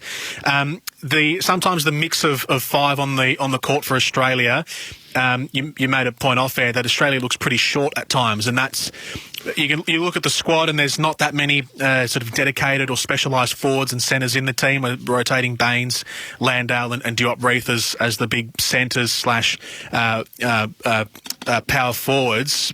Is Australia, do they look a little short? Is that hurting them against Nigeria? It's hard to tell at the moment whether it's by design or whether it's due to the fact that Landale started passively and picked up those 2 fouls early. already, again, I would imagine and expect Jock Landale to come out a lot more aggressively in this second half. And I think the plan would be to have him play the 4 alongside Nick Kay or Aaron Baines for longer periods of time in this second half. Nigeria have out-rebounded us. They've dominated the paint defensively. We haven't had any good looks in there. We need some size to compete with them. At one stage we had 3 point guards playing together, Dante Exum, Paddy Mills and Matthew Dellavedova. We were really, really small. We'll get away with that at times over the course of this Olympic Games, but against the size and athleticism of Nigeria, we need to be able to match their size as best as we possibly can. Again, the key for this second half, outside of Joe Ingles and outside of Paddy Mills, an improved effort by Jock Landale, and I think we'll get it. We saw in the practice matches, and they are only practice matches, but in a few of those, Australia did accelerate through the second half. Is it characteristic of the Boomers to explode after half-time? You'd hope so. We need to keep the scoreboard ticking over. We need to value the ball a little bit better. We need to get better looks at the rim, but we can't sacrifice the defensive pressure in order to do that. Every single player outside of Josh Green's had a look at some minutes.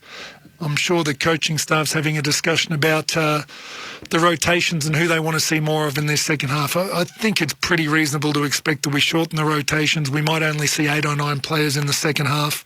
The word rhythm, it came up a couple of times. We need to find a better rhythm, especially on the offensive end. Find a little bit of flow, get some of the shots that come from our movement, and don't depend on the isolation, penetrate pitch game. The thoughts of two-time Olympian Chris Anstey with us at SEN watching this match between Australia and Nigeria. 43-40, the Boomers lead by 3 points at the half. We'll take a break. We'll come back on the other side of this and bring you the second half of this first group stage match between the Aussies and Nigeria from Saitama next on SEN. As we cheer on our athletes, there's a star of Australia you can always rely on, and that's Tyre Power. Each Tyre Power store is independently Aussie-owned. When you visit your local Tyre Power, you're literally dealing directly with the local owner. And Tyre Power dealers love a podium finish, having recently won CanStar Blues prestigious events across customer service, value for money, plus the highly sought-after overall satisfaction events. Tyre Power, your trusted local Aussie tyre experts. Get the power of Australia's biggest independent. On AFL Nation, our great game continues to deliver. We're enjoying amazing goals. Bontempelli, can he get enough on the ball? Oh, yes, he can. Celebrating the big moments. Gary Rowan wins it after the siren with a dead eye shot. And the stars of the game continue to shine.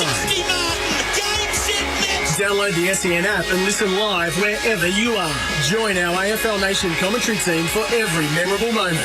AFL Season 2021. Hear it all on the SEN app. Download it now.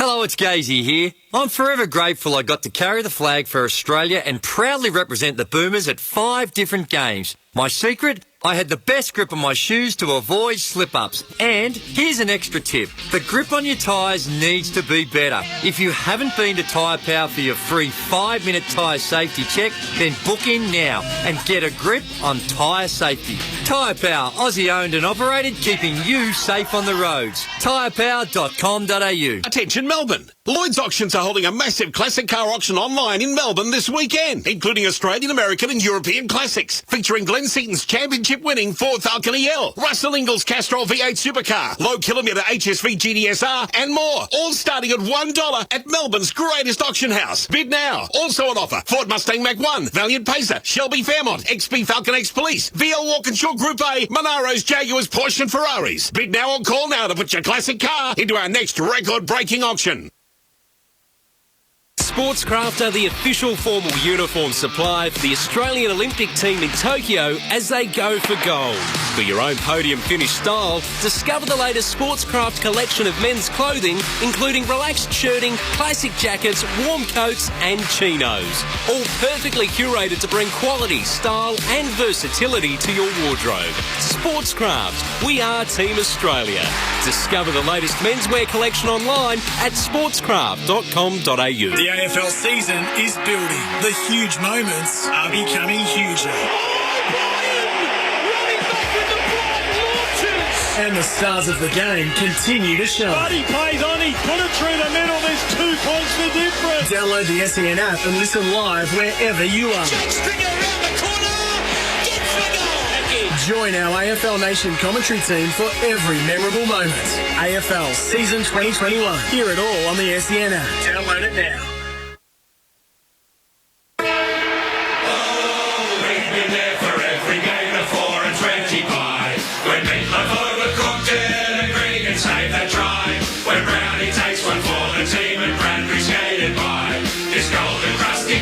Watch this Taylor kick the sky. When Ben Simmons makes a three, we give a big high five. What future sport looks like just won't be right without a pie. Oh, what a lovely pie, he makes a 4 and 20 pie. Oh, Red Energy recently won the 2021 CanStar Blue Award for Most Trusted Energy Provider. Being trusted by our customers means the world to us, because at Red Energy, we're 100% Australian owned and based right here in Victoria. You'll deal one-on-one with a local who fully understands your needs and, what's more, knows where Melbourne is. So call 131 806 and find out why being a customer of ours means there's no place like Red.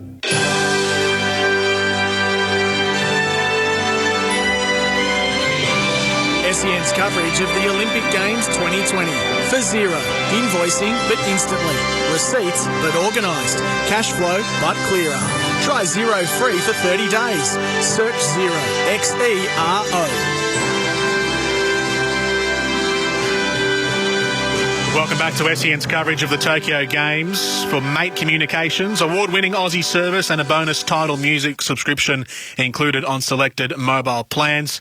Jordan Canellis and Chris Anstey with you in the studio as the Boomers have a 43-40 lead at half-time, with the second half just getting underway. So let's head back out to our call team of John Casey, Andrew Bogut and Andrew Gaze. And in fact, in the opening minutes, Australia's already hit 2 3-pointers, so 49-40 at the start of the third quarter. Out to 9. It's a perfect start for the Boomers. Came out and splashed a couple of threes, and the officials there, they can do this. They went to review just to see if there was a foot on the line, and it was a 3-ball. Paddy Mills picks up his second personal foul, but Bogues, that half-time break, I'm sure both teams would have been addressing the turnover situation. Turnovers, and more turnovers.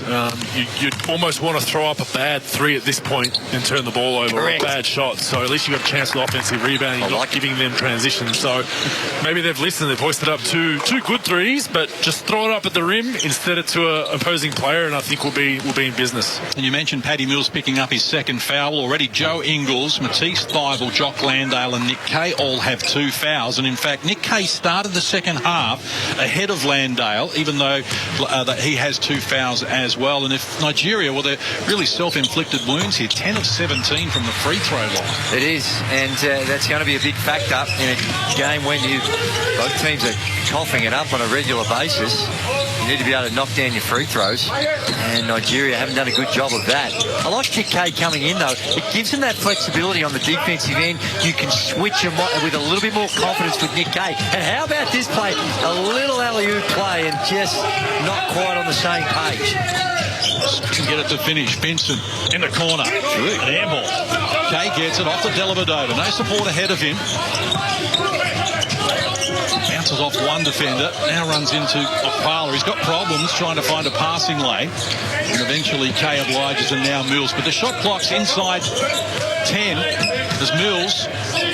He found an opening, but then was reluctant to shoot it. Kay baseline does, and overcooked it. A little bit junky there, a little bit funky. Not a lot of ball movement in transition for the Boomers. Mills gets after the loose ball and feeds Ingles. Now Dellavedova. So 2 minutes played in the third. Australia by 7. Both teams led in both of the first 2 quarters. Here's Dellavedova now with 8 on the shot clock, exploring again. Found the mismatch against Achua, but defers. Kay bangs from close range. Oh, worried out of it. Great combined D from Achua there and Okogie. And now at the other end, Dellavedova's going to be called for the foul. Side ball. Intelligent play from Vincent. And that was just great recovery defensively there. Baines body sealed, open layup, and he came from the top of the paint to block that shot. Amazing effort there. That's Achua coming over, and there was a really good recognition. There was a switch going on and a good feed and good team defense by Nigeria, and in particular Precious Achua. Averaged 5.3 boards, playing for Miami Heat. First round draft pick in 2020. Of course, we saw his brother, God's Gift, at the Commonwealth Games in 2018. And the boys named that. Their mum and dad are both Pentecostal ministers in Nigeria, and the names reflect that. Former teammate of mine, Andre Iguodala, he was his veteran in Miami and said, I'm just going to call you P. You're not getting precious from me. That's fair enough. You're going to have to earn that. You're going to earn that, rookie. Oh, spinning. But reluctant to take the shot there was a Kogi. And it's flicked it out of court. Active hands from the Boomers here. So 11 on the shot clock for Nigeria. Just God's Gift. Hello, darling. Let's name him God's Gift. Is that how they roll? That's how it works, I believe. Unique. We saw him, as I say, in action at the Commonwealth Games up in Queensland, which are going to host the Olympics. Oh, how good is that? Great news. Penetration comes on this occasion from Okogie, and worried out of it again. Good defensive pressure from Australia. So Nigeria restricted to just 2 points here in almost 3 minutes of action in the third quarter.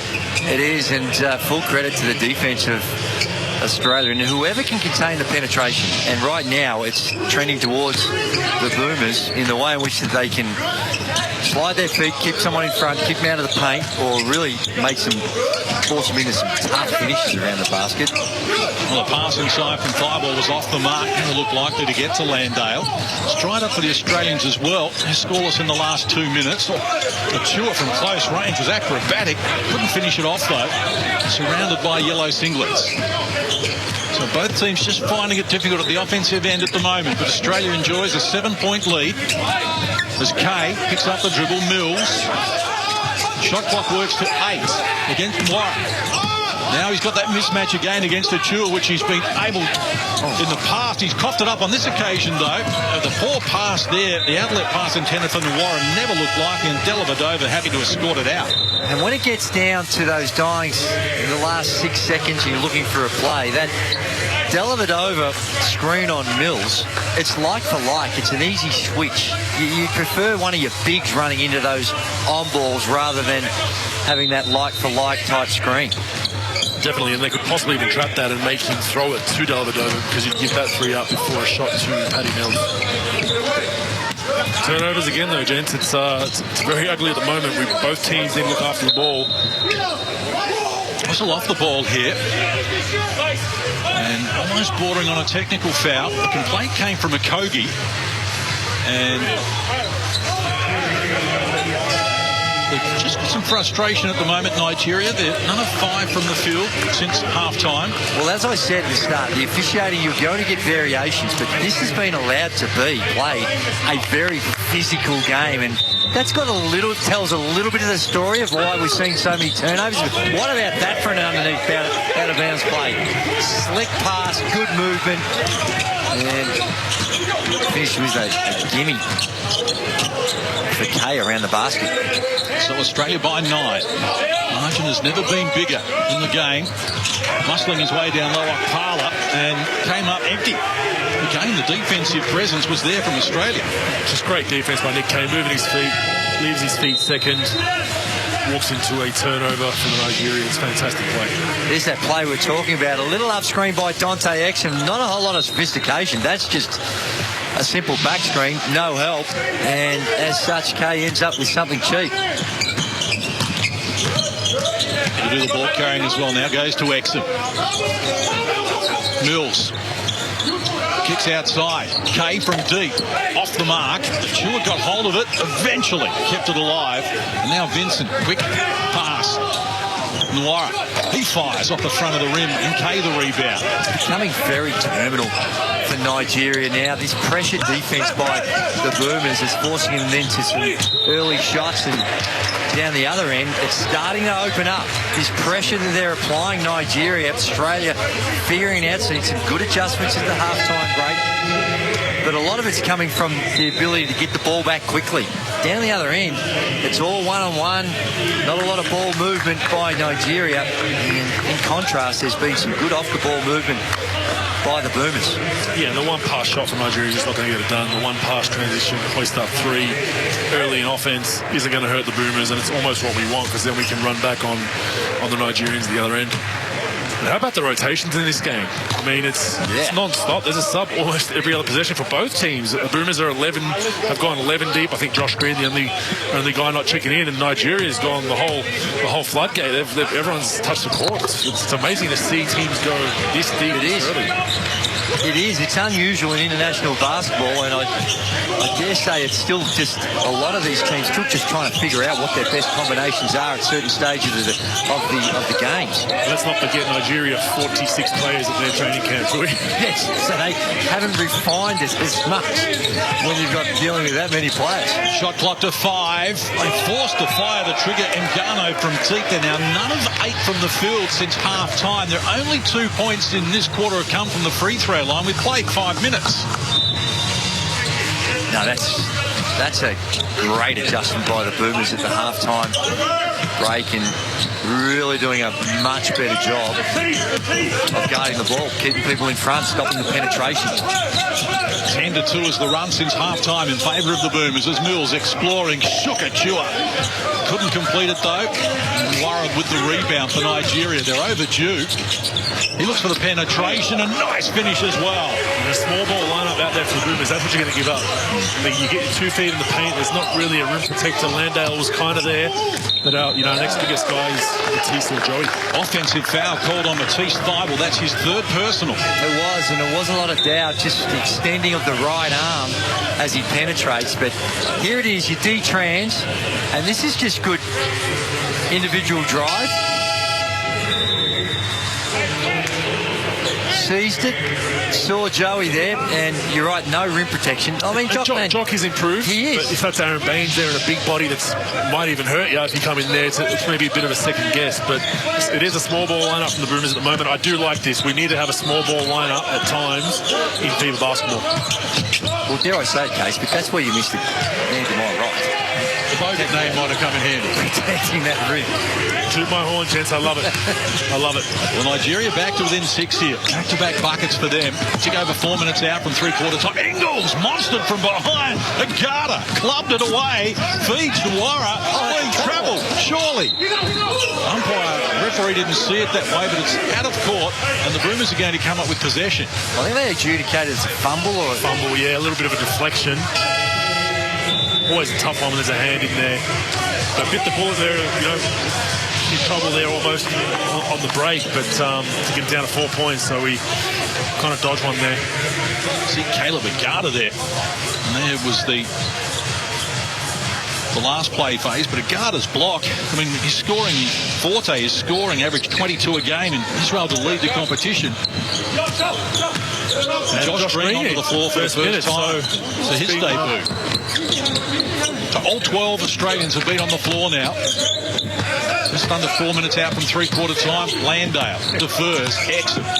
Shot clock to 7. Penetration is good. Oh, and he's clutching at the left ankle there, Exum, and he doesn't look happy. Well, this is a worry. We know he's got a history of injury. It is, but this is just one of those ones you just step on someone's foot. These are accidents that happen, and unfortunately, you just can't seem to get a fair break. Dante Exum, and hopefully it's just one of those ones that you get a little stinger and you can walk it off, and you're just wanting to see Dante Exum get a bit of luck. The frustration, punching the backboard stanchion there. Left ankle looked bad.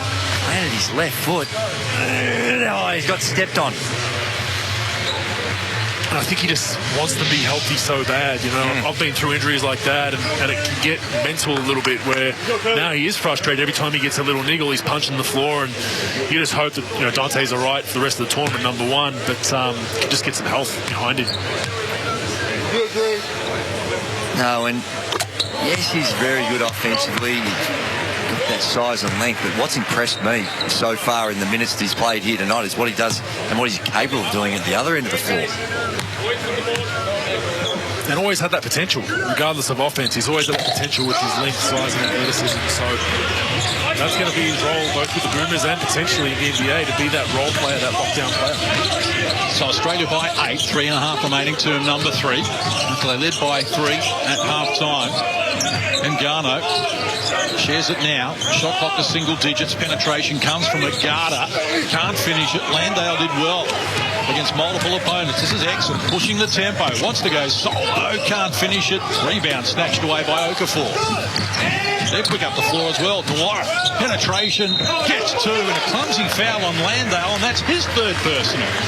It is. You could see him trying to keep his hands out, trying not to foul. It's just his body momentum going forward, and milked by Nawara. Here we see it. You see, he knows he hasn't got him. Tried to pull out at the last moment, but just couldn't.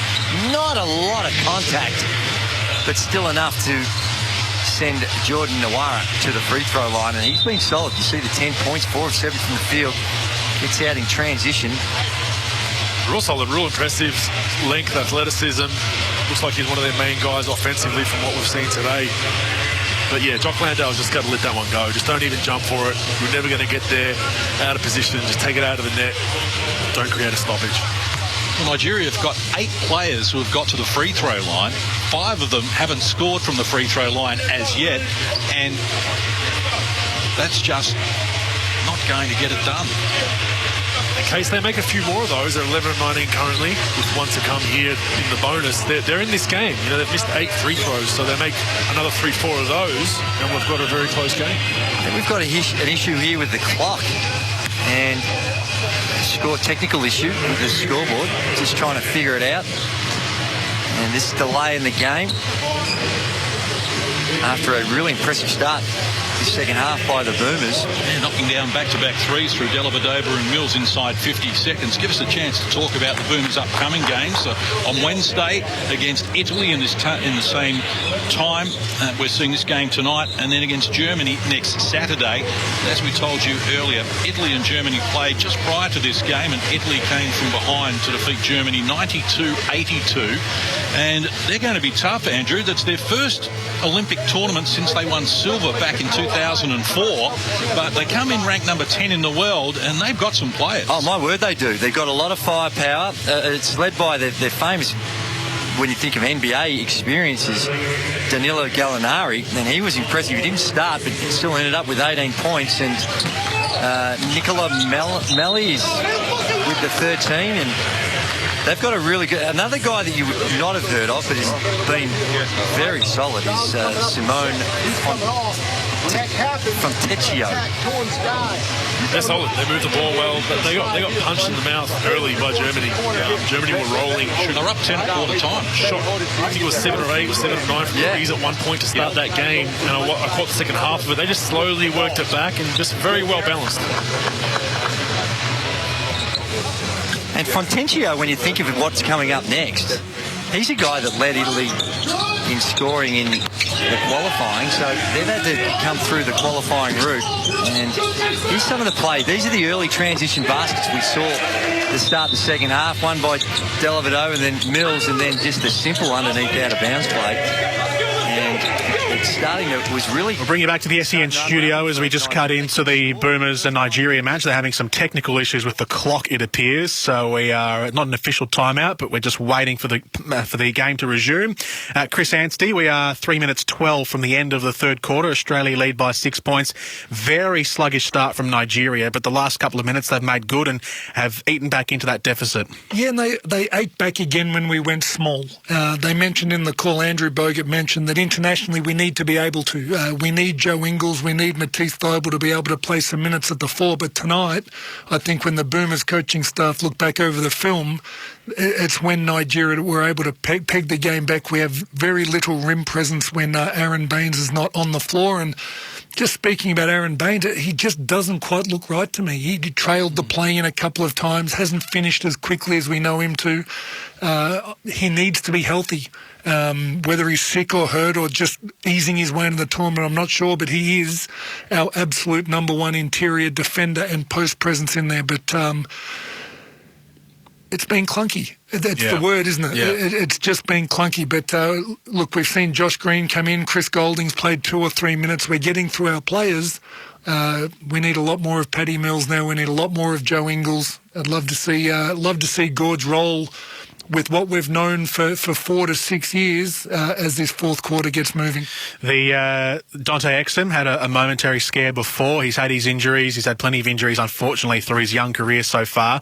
He had an opponent's step on the inside of his left ankle, and his ankle buckled outwards. That meant he got up. He sort of sprung back in. It's probably a bit ginger. He's just shaking it off, but he's hopefully it's nothing too serious for him. No, it looked like it was okay. He walked it off okay. He made his free throws, and he's been an interesting one, Dante.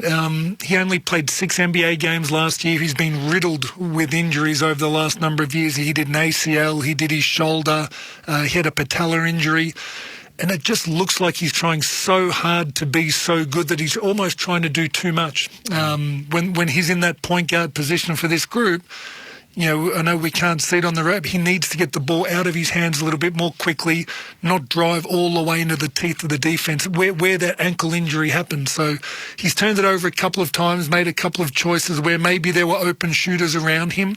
But I guess it also happens when you've only played 8 games or so in the last 12 months. He needs to find his feet, and if you look at it from that perspective, it's a positive sign that we're winning this game against Nigeria. Dante's not at his best. Aaron Baines isn't at his best. We haven't seen the type of performance we expect to see as the Olympics go on yet. The split in this squad between players who have and haven't played in the NBL is pretty even. I'm sure most players have played FIBA rules before, be it in the green and gold or in the NBL, but a lot of our maybe top line players haven't played these FIBA rules for a while. Does it take a while to adjust to go from the NBA set of rules to the FIBA set of rules at the Olympics? Yeah, it does. And maybe we look at Nigeria in this case, where 8 of their guys have been playing NBA rules the last 12 months. And you look at the USA, even when we watch them in the practice games, what the NBA doesn't put defenders in a situation to do is to guard movement away from the ball. It's a very stagnant type of league and a very ball-dominant league. And, there's a play that we've seen a few times last week. Jason Tatum got caught standing and watching as Matisse Thybulle laid it up. But looks like we've fixed the clock up. Let's head back to the game. 55-49 as Nigeria have a couple of free throws here. Australia lead by 6 points. So we have fixed our scoreboard/time clock problems, and we're about to restart. Nigeria down 6, but making their move here. They were down by as many as 11, although the free throws continue to haunt them. And Baines, a strong presence, snatches the rebound and goes to Exum. Appears to be okay after taking that nasty knock. 11 of 20 now, Case, from the free throw line. Should be in front. Exum. Shot clock is 7. Baines needs to get busy. They've dispossessed him. So a chance here for Nigeria. Nwara stole it away and now shares it with Okafor, who hands over to Agata. Picks up the dribble. One, skip pass, knocked down. Well done there by Josh Green, but Nigeria's stolen it back here. Ngano on the pass from One. Wasn't great from Nwara. He's electing to elevate and never look likely. We've had 3 consecutive turnovers and an air ball. It hasn't been pretty in the last minute or so. Very open gym, summertime 5-on-5 shirts and skins type game at the moment. Golding to the elbow. Forced to go back to the right hand. Couldn't finish it though. Australia come up empty again. Here's Agata, a dangerous commodity. Penetration was good from close range. Okafor with a finger roll. First score since quarter time for him, and the margin's been cut to 4. Not a lot of man movement in the half court. That last possession, momentum's against you to end up with a floater in traffic from Golding, and there's another turnover. And not a bad pass. Baines unable to handle it, and in traffic, defensive trans. Not quite there, and an easy one for Okafor. Good catch. It's a tough catch sometimes. Within his feet, someone shovels it to you quickly. Very nice hands to absorb that. And we now join Nigeria with 16 turnovers. I mean, 16 at the end of a 40-minute game. You're going, gee, we're a bit heavy. Yeah. And we've still got a quarter and a bit to play. Well, it was 8-6 the turnover count in the first quarter. The Nigeria leading, if you can lead it. Shot clock rolls to single numbers here. Nigeria patient again. Okafor, and an offensive foul is called on Nigeria. It is. It's an area of the game at a lot of different leagues throughout the world they've really tightened up on, and that is your screening off the ball. Trying to find that balance between the offense and the defense. Any type of moving screen, they're going to be calling it, and as they did on that occasion. Ingles attracted plenty of attention, kicks outside, where Exum fires and fills it up. That's huge for Australia, but huge for Dante Exum. Wide open, you can see the defense collapse. They just dare Dante Exum to make it, and he's good enough to knock it down. 11 points in the game now for Exum. Only Mills with 14 has more. And now he's off and running again with support on both wings. Just lost control of it under pressure. It comes back to him. The foul's going to be called on Josh Green. And another turnover, gents. We've just got to really finish those breaks, got to capitalise on those turnovers, surging into the offensive end. He just held on to it for just a little too long.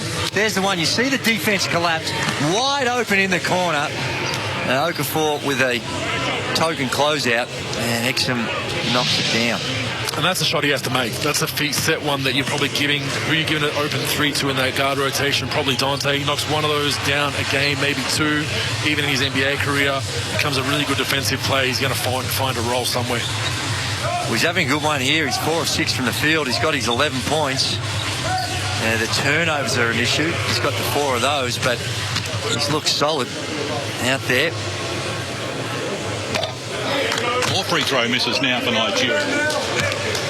And Ghana, a 70% free throw shooter playing in France. Yeah, these aren't horrific free throw shooters that are missing. This is just the occasion that maybe perhaps the silence of the arena kicking in, and you just start thinking about it too much, and you can overthink it. And a 2-for-1 opportunity here for the Boomers. Be interesting to see if they take it. Nigeria can't afford to foul here. Exum from close range couldn't finish it. Josh Green muscles up. He too off the mark. Kept it alive though with the offensive rebound, and now Mills.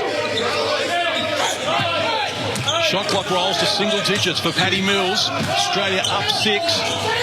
Ingles fires inside the three-point line. He's off the mark, and Agata grabs the rebound, looking for the last play of the third here in support of Noir. Now Okogie joining in. Joe Ingles 3 of 10. Stepping back, Okogie. He's off the mark on the buzzer, can't get it to go, and Australia enjoy a 6-point lead with 1 quarter to play. It's Australia 58, Nigeria 52. 6-point lead for Australia at 3-quarter time. We'll head to a break here on SEN. We'll come back after this and get the thoughts of Chris Anstey with 1 quarter to go in Australia's first group stage match in the men's basketball competition. If you love racing, then must-listen radio is Bensley on SEN Track 1593 AM. Each morning, Andrew Bensley covers the latest news from the stables and track. Ben and JD Hayes will launch off in a matter of days. He's the broadcaster that racing personalities, leading trainers and jockeys talk to. Welcome, Les. Ben joins us. Morning to you, Henry. Bensley, Monday to Thursday, 8 till 11 on Australia's home of chasing, pacing and racing. SEN Track on 1593 AM, the SEN app and DAB+. Just really want customer support from someone close by. True Blue award-winning Aussie support, you betcha. Mate has got your back. Mate serves up award-winning internet and mobile. Get unlimited talk and text, plus great data inclusions with data banking of unused data up to 100 gigabytes from only $20 a month. Plus, you get a Tidal music subscription included free with selected plans. Mate, how good's that? What are you waiting for, mate? Choose a provider you can trust, like Mate. Visit letsbemates.com.au.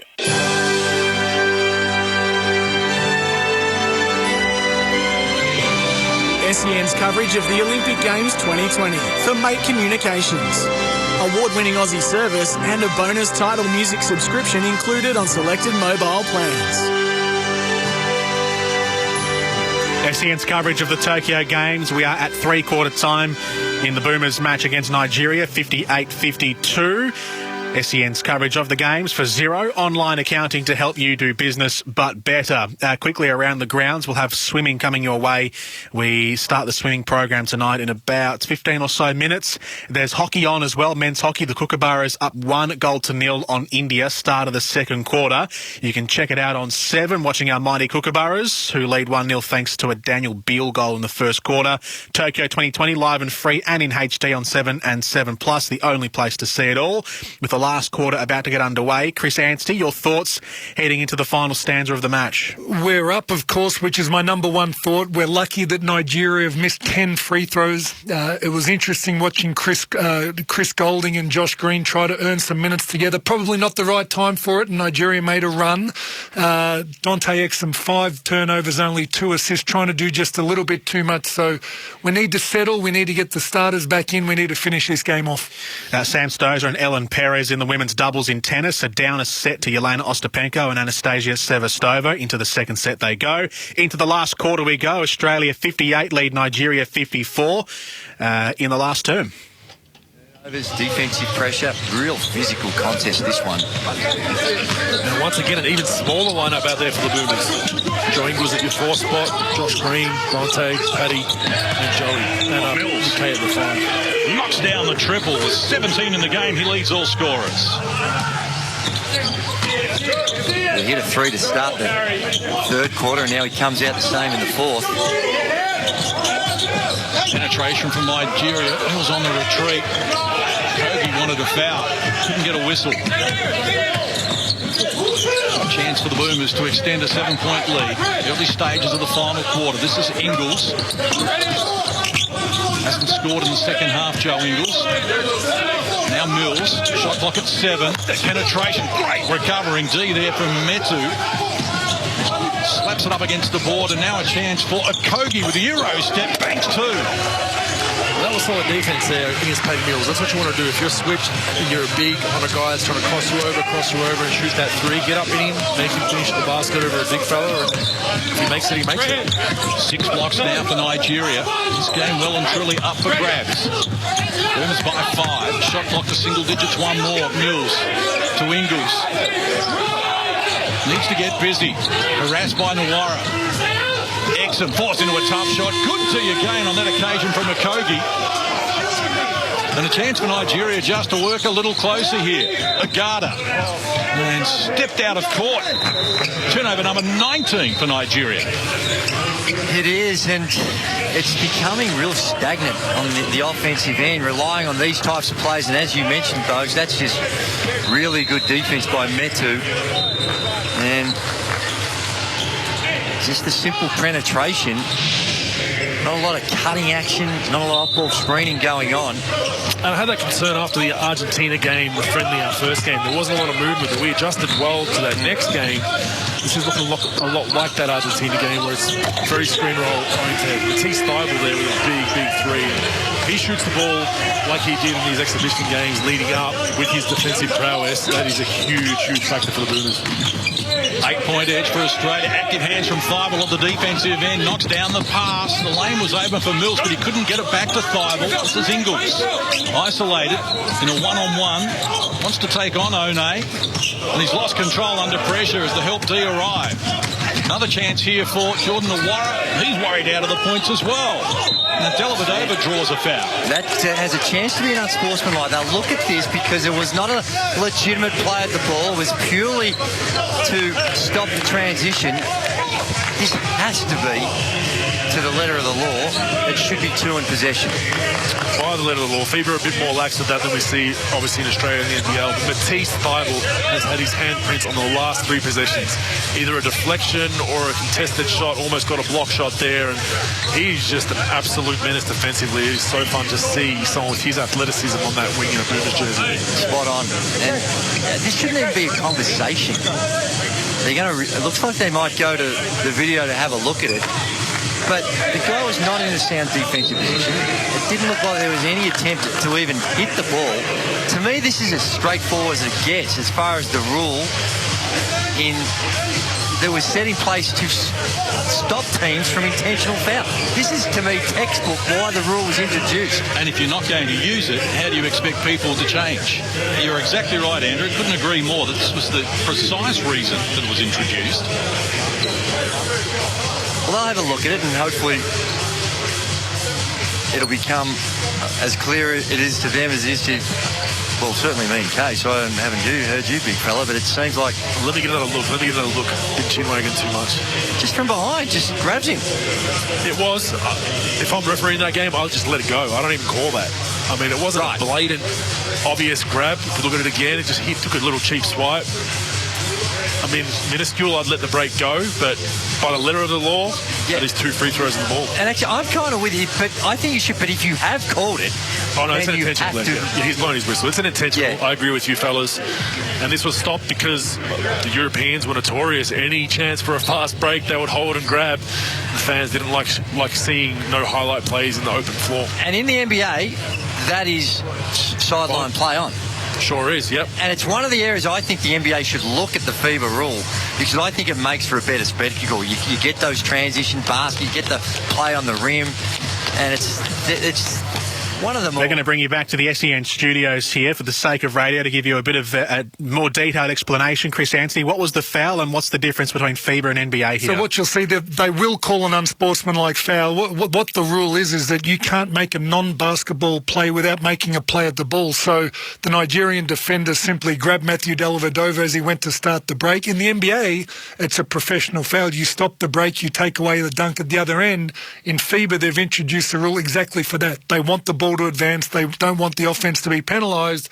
Clearly an unsportsmanlike foul. Yep, they've just called it. So great break for the Aussies. And it was Jordan Nwora, who'd just come straight from Milwaukee, hasn't played an international game, was tired, didn't know the rules, fouled. We get a break. Daly gets 2 free. Paddy Mills gets 2 free throws. Yep. We get the ball back. Maybe just the break we needed. A little bit of luck. Yeah, playing the man, not the ball from Nwora, and just pulling the shoulders back of Matthew Dellavedova. So Paddy Mills converts the first free throw. John Casey, Andrew Gaze and Andrew Brogan, your commentators. 5-point swing for Australia. Well, the Boomers 10 of 11 from the free throw line. Nigeria are 12 of 22. So a huge differential there. And the margin is at 9. 7 and a bit minutes left here in the fourth. Australia have led exclusively since the 4-minute mark of the second quarter.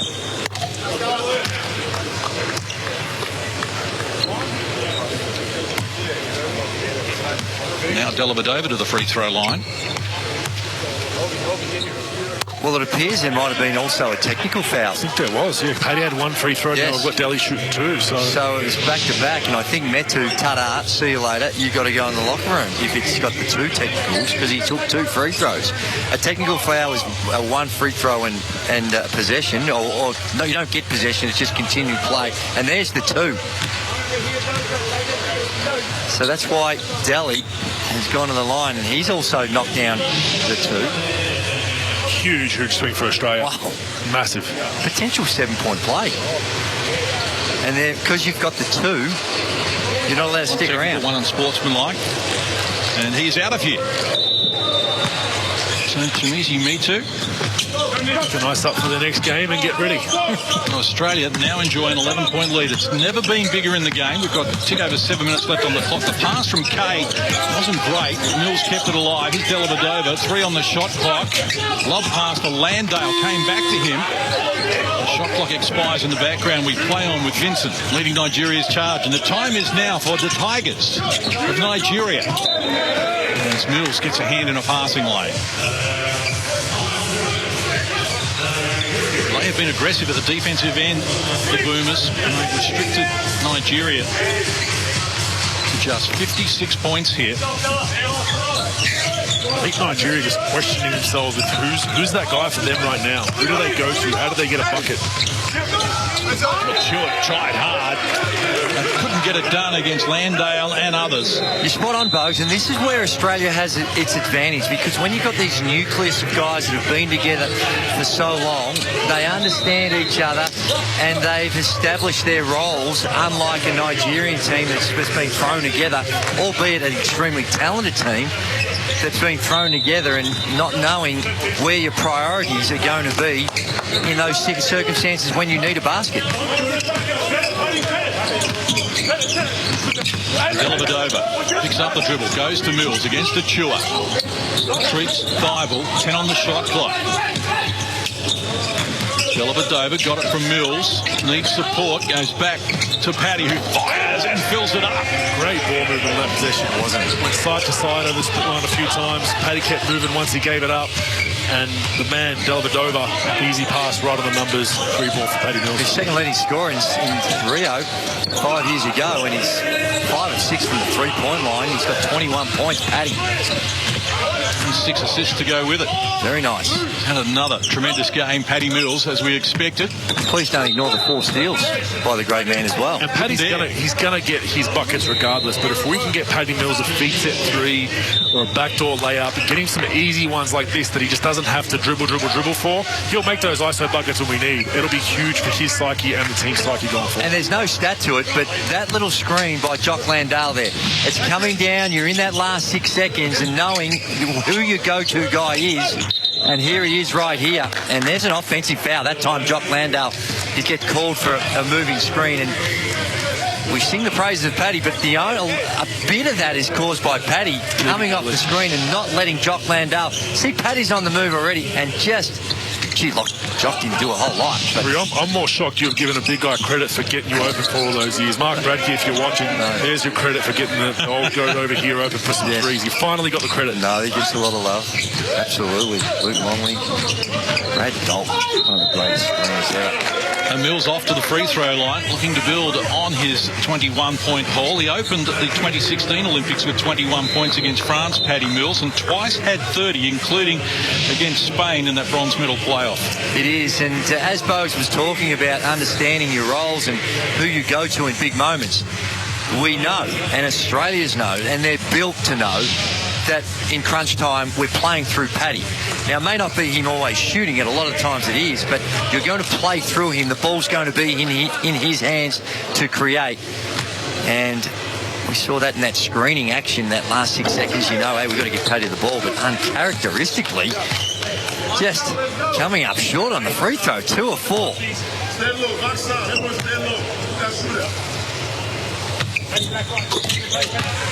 And we know Paddy's going to be that guy for this team. The question I have right now for you gentlemen, who's going to be that second fiddle offensively? It should be Joe Ingles. He struggled a little bit 3 for 10, but we need that second fiddle to fire for us in the tournament. Well, they coughed it up. Achua lost the handle here. We'll get back to that as Exum exploring. Goes to Mills, is ready to go, and he's fouled taking the 3 ball. Oh, it's falling apart here for Nigeria. An unlikely play, and Paddy Mills is off to the free throw line to try his luck for 3.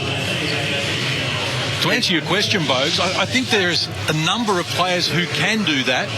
I certainly think, obviously, Golding has the ability to knock down the threes that we've seen, but more likely, Matisse Thybulle, Dante Exum, it's going to be Baines on occasion. Nick Kay can fill that role, but at least we have the advantage over Nigeria having the one that we know of, whereas they seem to be lost in terms of who is their man, as Andrew said.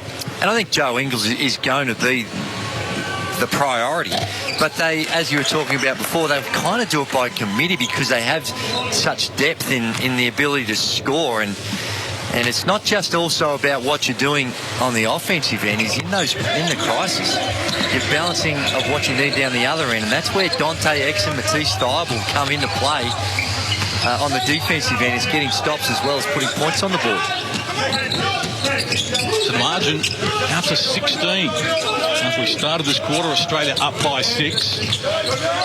Vincent exploring, kicks outside. Nawara fires, he's off the mark. Vincent, the offensive rebound, shut down by Kay. And now Nawara fires, so was it a pass? We'll give him the benefit of the doubt as Achua adds the 2.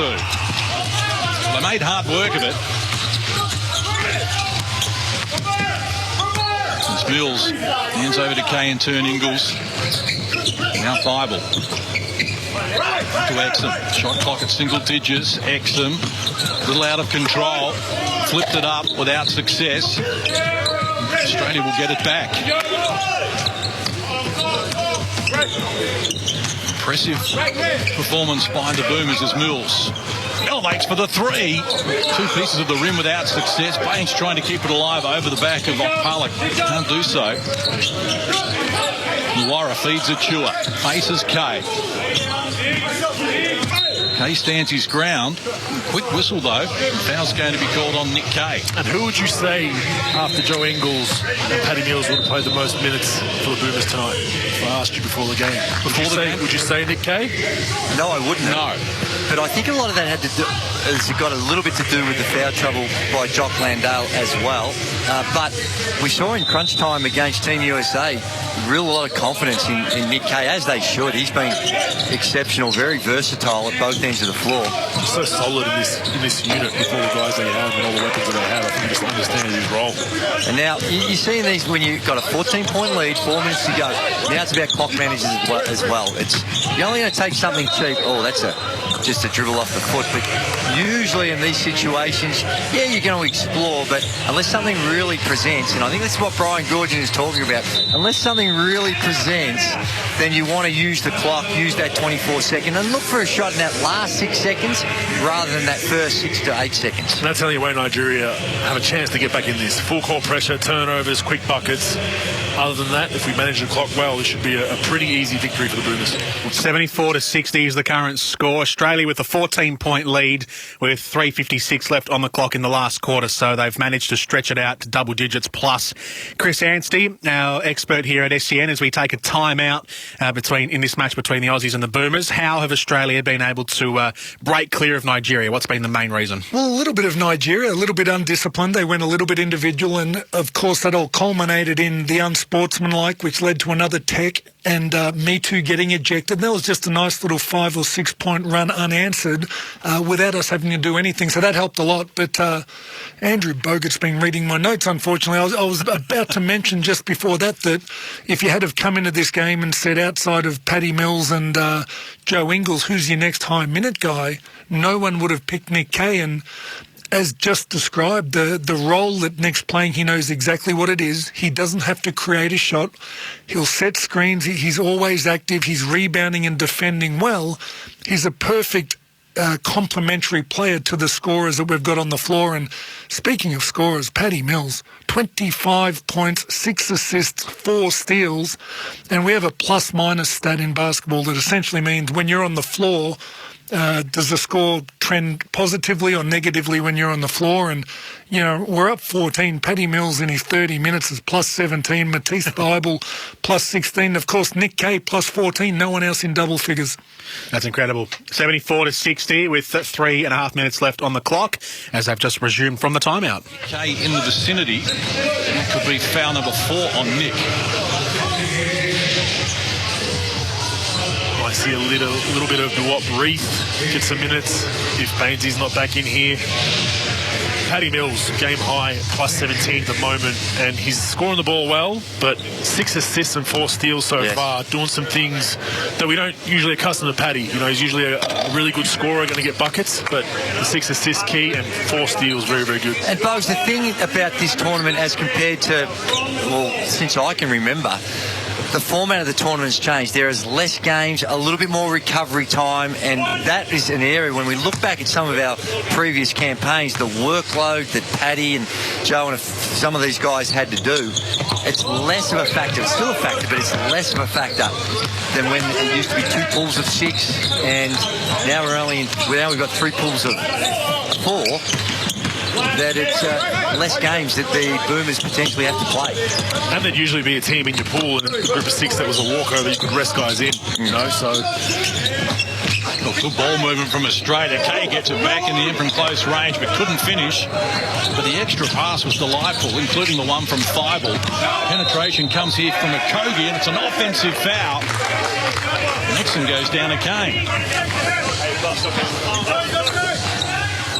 It is, and he has been impressive, Dante Exum. Haven't seen a lot of him for over the last couple of seasons, but here again, just the perfect sliding of the feet, gets hit in the numbers and draws the offensive foul on a Kogi.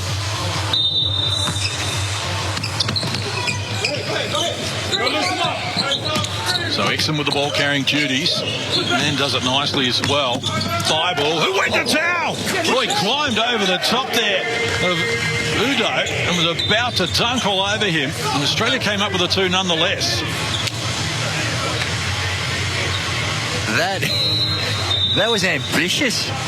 Don't want to discourage it though, do we? We do not, and looks like he's caused some problems trying to... Udo took a knee to the midriff, or maybe a little lower, and he's got some problems. Inside the last 3 minutes, Australia up 16. Vincent, one way, back the other, shares it across to One, and now a chance here for Jordan Warra, who penetrates, took on Kay, who stood his ground and prevented the 2, and now Exum. Ingles in support. Again, that game management comes into play. Very good play by Joe, pulling that out. Had a chance to maybe shoot an open 3 in transition or attack the basket, but it's all about clock management right now. Single digits on the shot clock now for Mills, reaching in, had it deflected by Okogie. Australia will restart with 6 on the clock.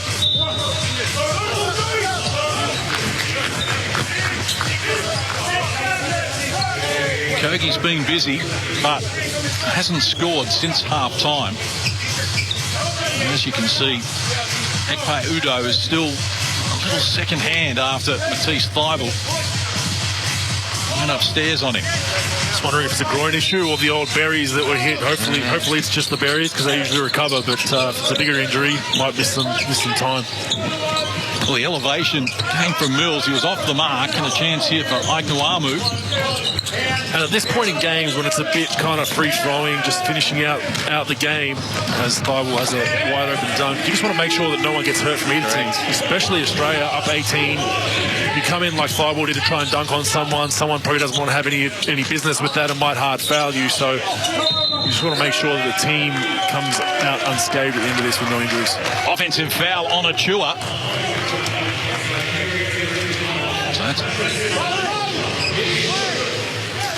We're going to leave you and leave the Boomers for just a moment, because we've got a world record holder about to swim a heat. We certainly do. In the 100-metre backstroke, it is Kaylee McEwen, our Aussie record holder. But Regan, like Channel 7 heading over to the swimming, which we might take in a moment. But Chris Anstey with 2 minutes left on the clock in this Boomers match against Nigeria. This is well, they're starting to walk away with it, aren't they? Yeah, they are. It's been a really, really impressive fourth quarter. You mentioned at half-time, the Boomers are renowned for ticking it over in the third and fourth quarter, and that they've certainly done that. The last 2 minutes, you're up 18, as Andrew Bogut mentioned, and I couldn't agree more.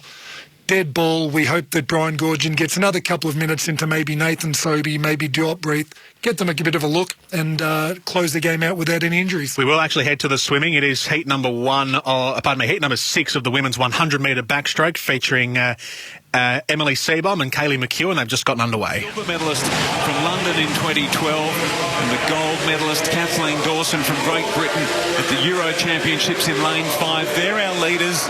Dawson not far off McEwen, so she's being pushed here. Kaylee McEwen doesn't have it her own way here. She is really putting her mark onto this one. She had a really crisp, clean start into this race.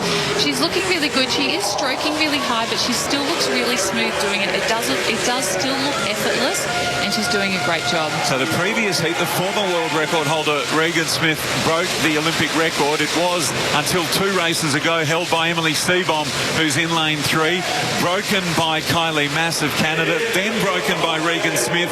What does Kaylee McEwen do here? Comes in, touches the wall, and it goes again. There you go. 3 in a row, 3 swimmers, 3 Olympic records broken. What an outstanding Olympic debut by the world record holder. holder, and terrific to see Emily Seebohm also in the first three. Fantastic time, 57.88, new Olympic record. Kaylee McEwen, she just saw the girls before her to break the record. She thought, I may as well do it as well. If you think you can break an Olympic record, I'll take that right back off you. So it's great to be able to see that. And Emily Seebohm as well, 58.86, which is actually a fantastic performance from Emily Seebohm. So she should be so pleased with that for her heat swim. It's been a blistering heat performance. First event out of the blocks, and we've got 3 Olympic records out of it. So great. Let's remind ourselves, of course, a 4th Olympic Games for Emily Seebohm, along with Kate Campbell, joins you, Liesl. There's the confirmation of another Olympic record for Kaylee McEwen this time, and Emily Seebohm, really good going. So she's going to get through in the top half dozen with Kaylee on top into the semi-finals, of course. So Kaylee McEwen breaks the Olympic record in the 100-metre backstroke, and Emily Seebohm also qualifies for the semi-finals. Let's take you back to the final 50 seconds of this basketball match. Australia 78 lead Nigeria 63 when we take you back into Saitama Super Arena. Finishing touches in there for Australia.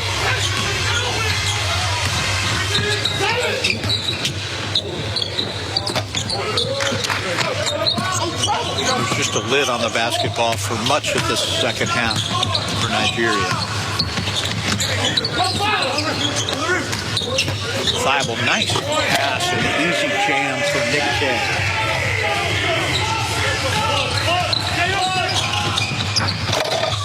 Back the other way for 2 for Joshua Kogan.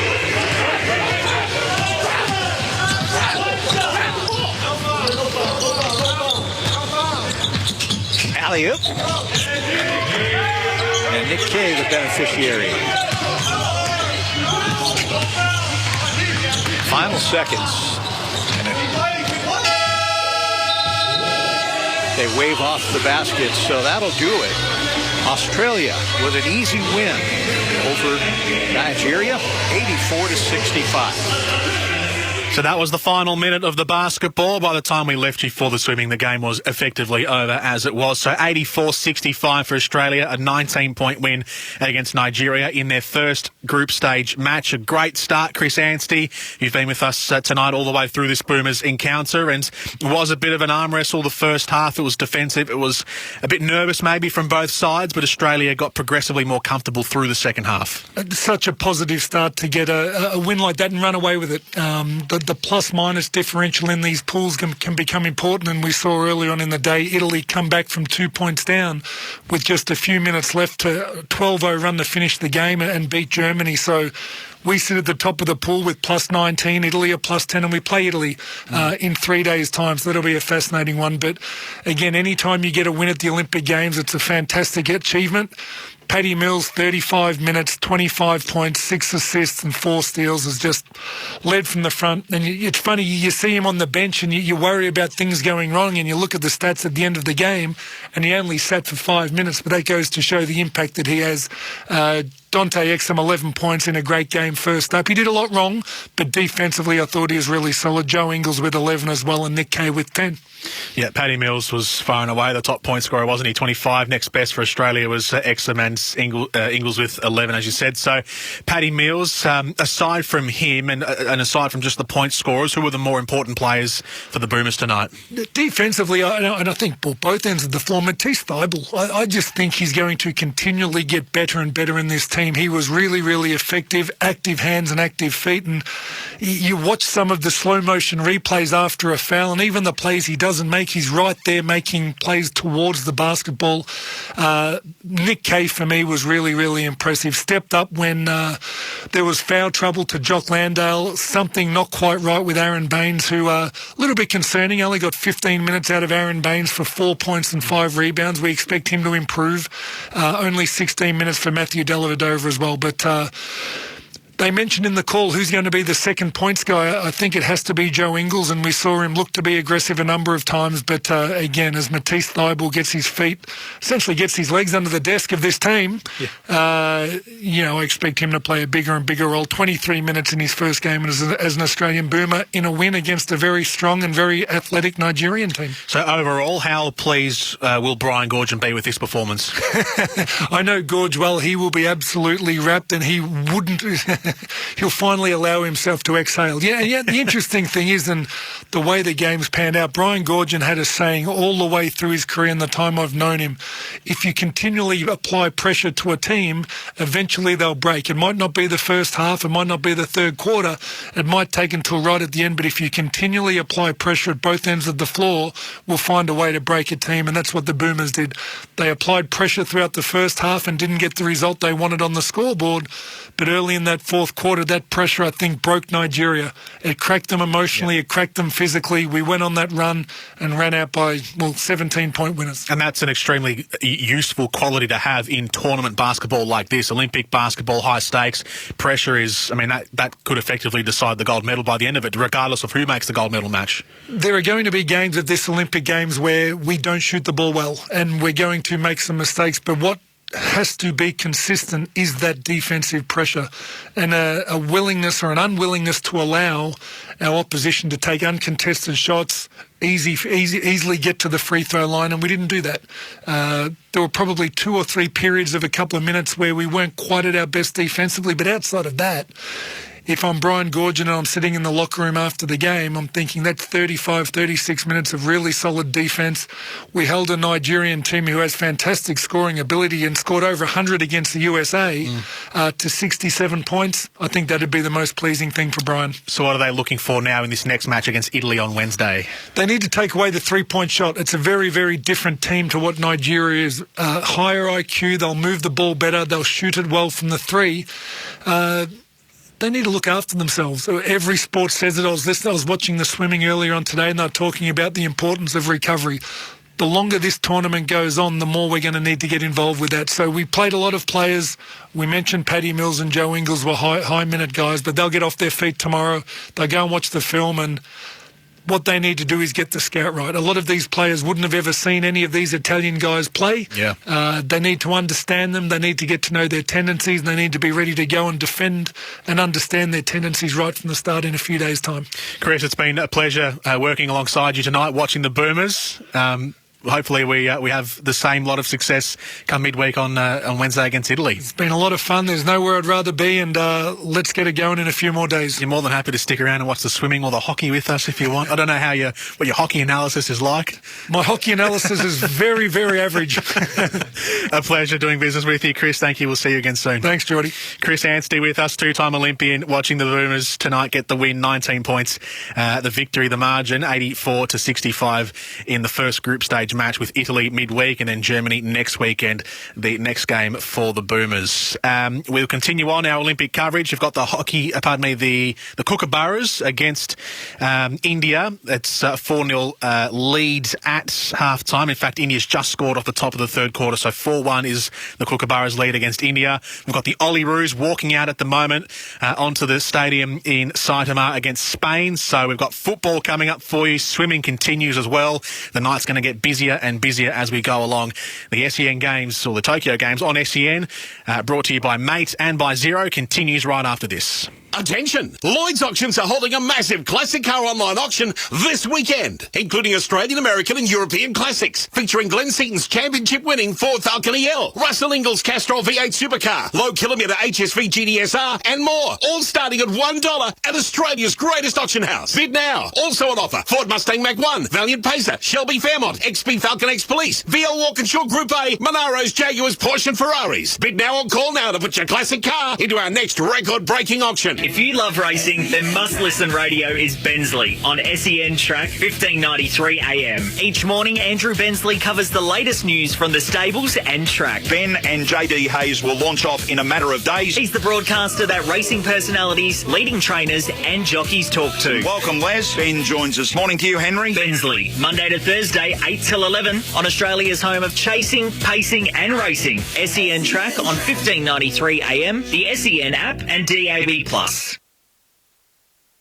If you love racing, then must-listen radio is Bensley on SEN Track 1593 AM. Each morning, Andrew Bensley covers the latest news from the stables and track. Ben and JD Hayes will launch off in a matter of days. He's the broadcaster that racing personalities, leading trainers and jockeys talk to. Welcome, Les. Ben joins us. Morning to you, Henry. Bensley, Monday to Thursday, 8 till 11 on Australia's home of chasing, pacing and racing. SEN Track on 1593 AM, the SEN app and DAB+. Sportscraft are the official formal uniform supply for the Australian Olympic team in Tokyo as they go for gold. For your own podium finish style, discover the latest Sportscraft collection of men's clothing, including relaxed shirting, classic jackets, warm coats and chinos. All perfectly curated to bring quality, style and versatility to your wardrobe. Sportscraft, we are Team Australia. Discover the latest menswear collection online at sportscraft.com.au.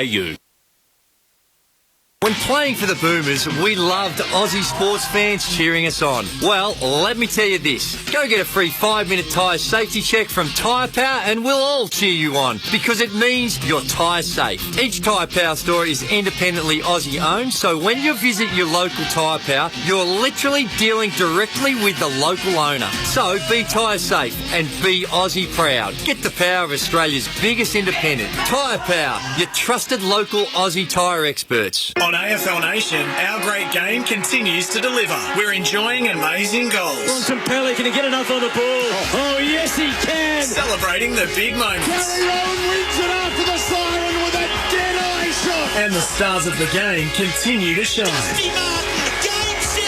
Download the SEN app and listen live wherever you are. Join our AFL Nation commentary team for every memorable moment. AFL Season 2021. Hear it all on the SEN app. Download it now.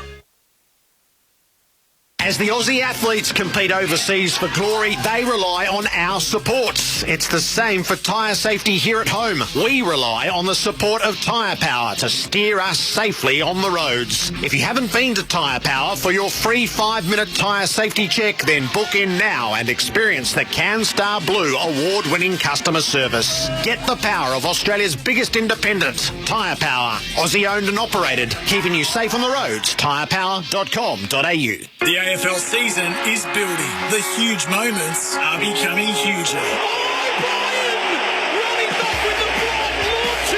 And the stars of the game continue to shine. But he plays on, he put it through the middle, there's 2 points the difference. Download the SEN app and listen live wherever you are. Join our AFL Nation commentary team for every memorable moment. AFL Season 2021. Hear it all on the SEN app. Download it now.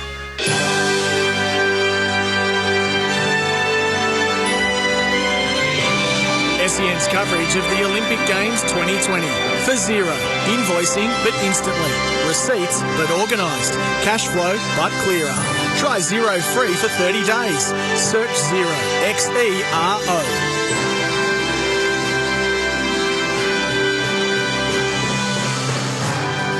Welcome back to SEN's coverage of the Tokyo 2020 Games. For Mate Communications, award-winning Aussie service and a bonus title music subscription included on selected mobile plans. And for Xero, online accounting to help you do business but better. Jordan Canellis with you in the host position, watching what's happening right around the grounds in Tokyo. So while we await the kick-off between Australia and Spain, the Ollie Roos in the men's football competition, that will be our primary focus tonight. tonight. We also keep an eye on what's happening at the hockey. It's the about halfway through the third quarter, and Australia have a 4-1 lead over India. So Beale, Belts, Ogilvy and Hayward are the goal scorers for Australia in the first half, and India got the first goal off the top of the third quarter to pinch one back through Dilpreet Singh. So that's the score at the moment. We'll cross in and out of the hockey and what happens there between Australia and India in that match in Pool A. But Group C of the football is what our focus will be. The Olyroos, after a huge win against Argentina a couple of nights ago, the day before the opening ceremony, can they back it up in this group of death against Spain? Before we get there, though, let's quickly give the run-through of what's happened today, because we jump right into the basketball. The medal tally for Sporting Dreams start at Rebel. Shop the biggest range with the best brands in-store or at rebelsport.com. The medal tally so far, halfway through the night session on day number 2, sees China on top. They won another gold medal last time we updated you on the medal tally. So they've got 5 gold medals, 1 silver and 3 bronze. China have 9 in total. Japan have 4 gold medals, 1 silver and no bronze, for a total of 5. The USA have 2 gold, 2 silver, 4 bronze, for a total of 8. Korea have 2 gold, no silvers, 3 bronze, for a total of 5. So that's the top 4. And then Russia sit in 5th. Italy and Australia both have 1 gold medal apiece, 1 silver medal apiece, but 1 extra bronze is what separates Italy from Australia. So Italy are in 6th and Australia are in 7th, having won 3 medals today, all of them coming in the pool, and our gold medal coming with that world record from the 4x100 metre freestyle relay team featuring Kate Campbell, Bronte Campbell, Meg Harris and Emma McKeon. We'll be going to the pool as well. We had Kaylee McEwen breaking an Olympic record a few moments ago in the heat of the 100-metre backstroke. The next point of call for us Aussies in the pool will be in the men's 200-metre freestyle, heat number 5, with Elijah Winnington looking to progress through to the next stage. Jessica Hansen in the breaststroke and Chelsea Hodges in the same event, but in separate heats, will compete in about 15 minutes from now. So we'll actually just hang tight for a second, because I think Elijah Winnington's about to hit the pool deck, so we'll go to him first and then take you to the football, which has just kicked off. Australia and Spain 0-0 after a minute and a half. Other results from around the grounds today, if we work through it sport by sport, it's been pretty eventful in the tennis actually for Australia today. Ash Barty was clearly going to be one of the main attractions for Australia, but she lost her first round match against Sara Sorribes Tormo from Spain, 6-4, 6-3 for Sorribes Tormo. So Ash Barty falls at the first hurdle after what's been a pretty hectic schedule for her, as it was for most professional tennis players with Wimbledon and also Roland Garros in the last couple of months.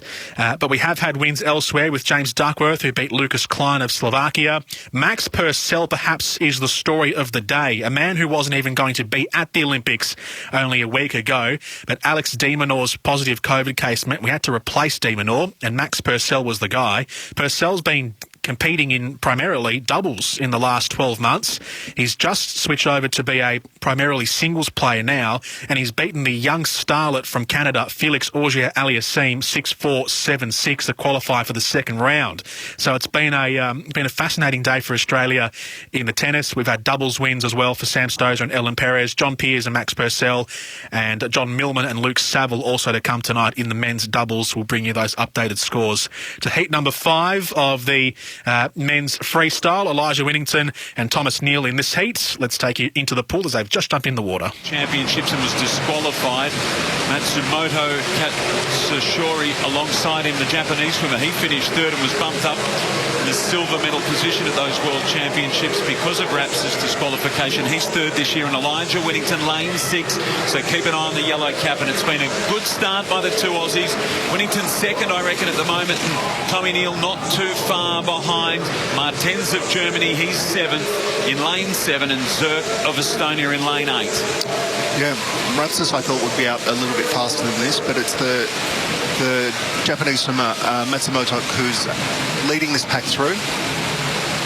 It's pretty much a straight line. So this technique of swimming a 200 freestyle is to go out at what we would call back-end speed, and then it's basically a sprint for the last 50 metres. Looking good, the Aussies. Neil, who was considered something of a shining star throughout his junior career, identified by Yuck over here, and the former national head coach singled out as the young talent most likely to emerge. Most likely to progress. So, yeah, the former head coach, highly respected. Coach Peter van den Hoogenband, who I used to race against, great 200-metre swimmer as well. And if he's spotting him, he is one to watch, and not just for now, but he is one to watch for the next 5-10 years. So exciting, isn't it? He got an excellent turn. There wasn't much in it as they hit the 150. Winnington just off the pace at the moment, starting to come through a little. Now, can Neil hang on? He's being challenged by Rapsis in lane 4. Neil just in front. Zerk in lane 8, not far out of it. Well done, Neil. 1:45, and he's smashed his personal best by about 2 seconds. It's 2 seconds off your best time. Olympic debut, first race that you come up, and he's taken 2 seconds off his best time. That is fantastic. Oh, they'll be up and about in Queensland, won't they? Coached by Damien Jones at the Rackley Club. He has one of 4 places on Rackley Swimming City Venue Athletic Scholarship Scheme. And he's been a phenomenal junior. He won medals in the 400, 800 and 1500. He dipped under 15 for the first time and did a super job at the World Junior Championships. Out-touches Rapsis in lane 4, an experienced swimmer, the 26-year-old Lithuanian, and his PB just gets slashed by 2 seconds. It's incredible, and this is what you can do when you're a young swimmer, is take these huge chunks of time off what are your personal best times. We're going to have to watch out for Winnington here with that time to see if he's going to go through to the semi-final. I think it's going to be a struggle. And it's only because we haven't seen the time from the previous heat that we can't actually predict that for you.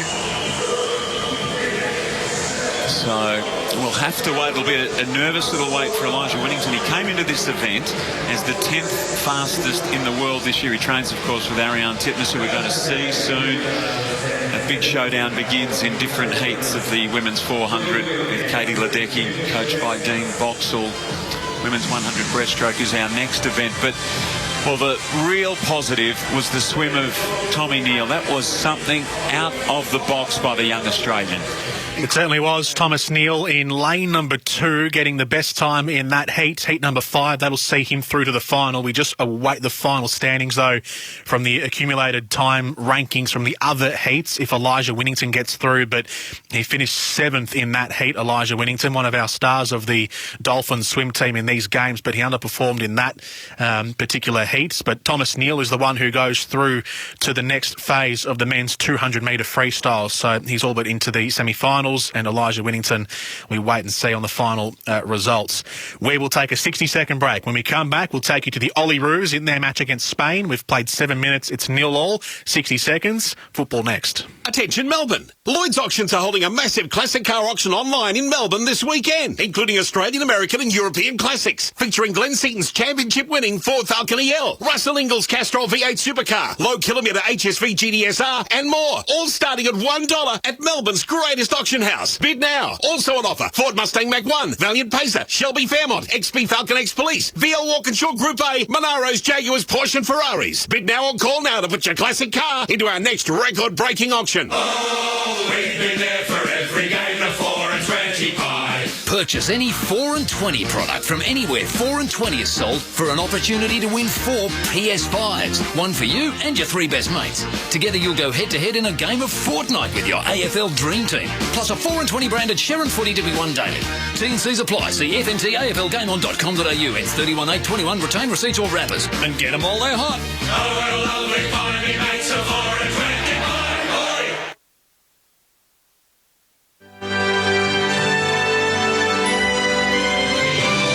SEN's coverage of the Olympic Games 2020 for Mate Communications. Award-winning Aussie service and a bonus title music subscription included on selected mobile plans. Welcome back to SEN's coverage of the Tokyo Games 2020. Good to be with you in the host position on this Sunday night. We are keeping an eye on what's happening at the pool. We'll have a couple of more heats for you in just a moment. Jessica Hansen in Heat 4 and Chelsea Hodges in Heat 5 of the women's 100-metre breaststroke is coming up in about 4 or 5 minutes from now, so we'll take you there. But the Olyroos are playing at the moment against Spain. It's 9 minutes gone in the first half. No goals as of yet. The Kookaburras as well, the men's hockey team, are taking on India. It's towards the end of the third quarter, and Australia have a very strong 5-1 lead. You can check the Hockey Australia Club Finder and Play. If you're interested in playing hockey, head on to the hockey website and use the Hockey Australia Club Finder. Australia's just scored a 6th goal as well, so 2 goals for Blake Govers, Beale, Belts, Ogilvie and Hayward on the score sheet as well for the Aussies. So we are doing this very comfortably at the moment against India in our second group game. Not making the same mistake we did yesterday against Japan, where we had a 2-goal lead, went down 3-2 after that, and then had to rescue a win at the very end. 5-3 win for Australia yesterday, but a 6-1 lead so far with a quarter to go. Right, Australia, the Olyroos in soccer, and Spain, it is 0-0. 10 minutes gone. Spain have kept Australia pinned back in their own half, and they're setting up a free kick here as well, Spain. So Australia having to dig their heels in defensively. We take you in now to our commentator, Brenton Speed. This Spain free kick is about 25 yards out. When there's opposition to him joining the Olympics because of the workload.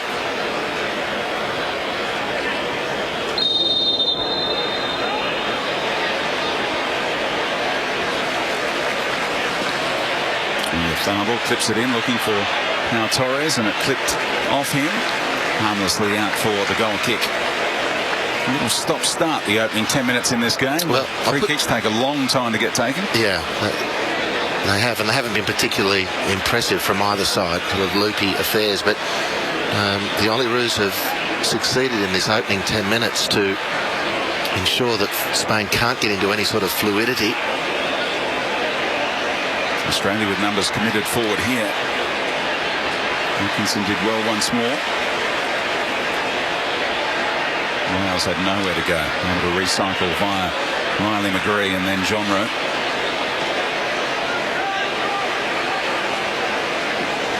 Couple of touches from Glover. Sutar bending it around the corner. Just wouldn't stay in for Joel King, trying to push on that left-hand side. They really worked that really nicely. Good composure from the Olyroos under extreme pressure. Spain looking to assert themselves.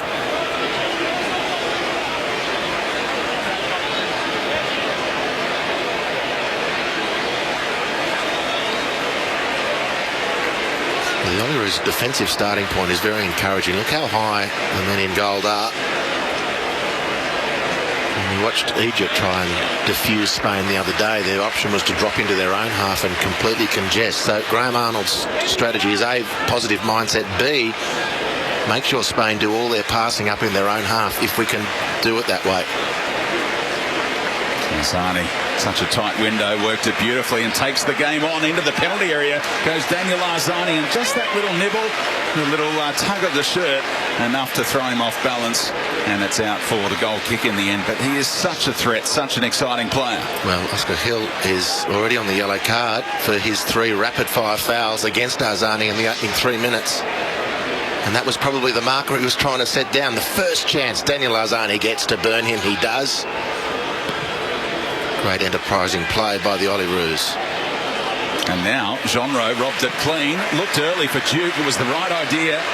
Now Torres able to block the cross and get it out for the corner, but only just.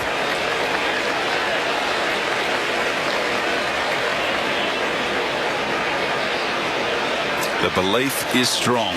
That's the message from the Olyroos after the win over Argentina, heading into this monumental matchup. And they pick out Harry Suter. Plenty of movement around that penalty spot as Riley McGree delivers. Unai Simon able to pluck that one. And Suter went right through on Carlos Soler, prompting the whistle. It's pretty officious, the ref. He started with great authority. There's nothing particularly egregious there done by Harry Sutar. Just his run to the ball was blocked by Soler.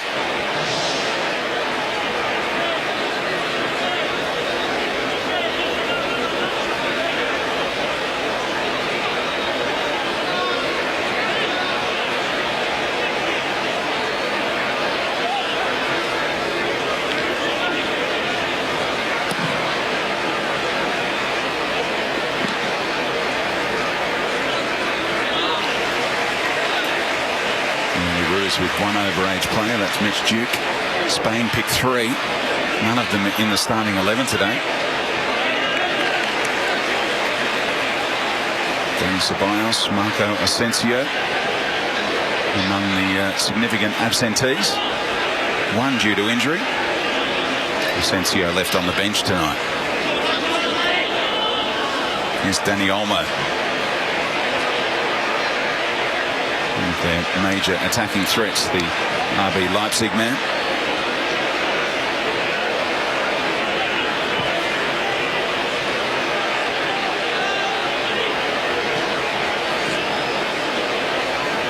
That time Joel King poked it away pretty clean. But, the referee deciding that was a foul by the young Sydney FC defender.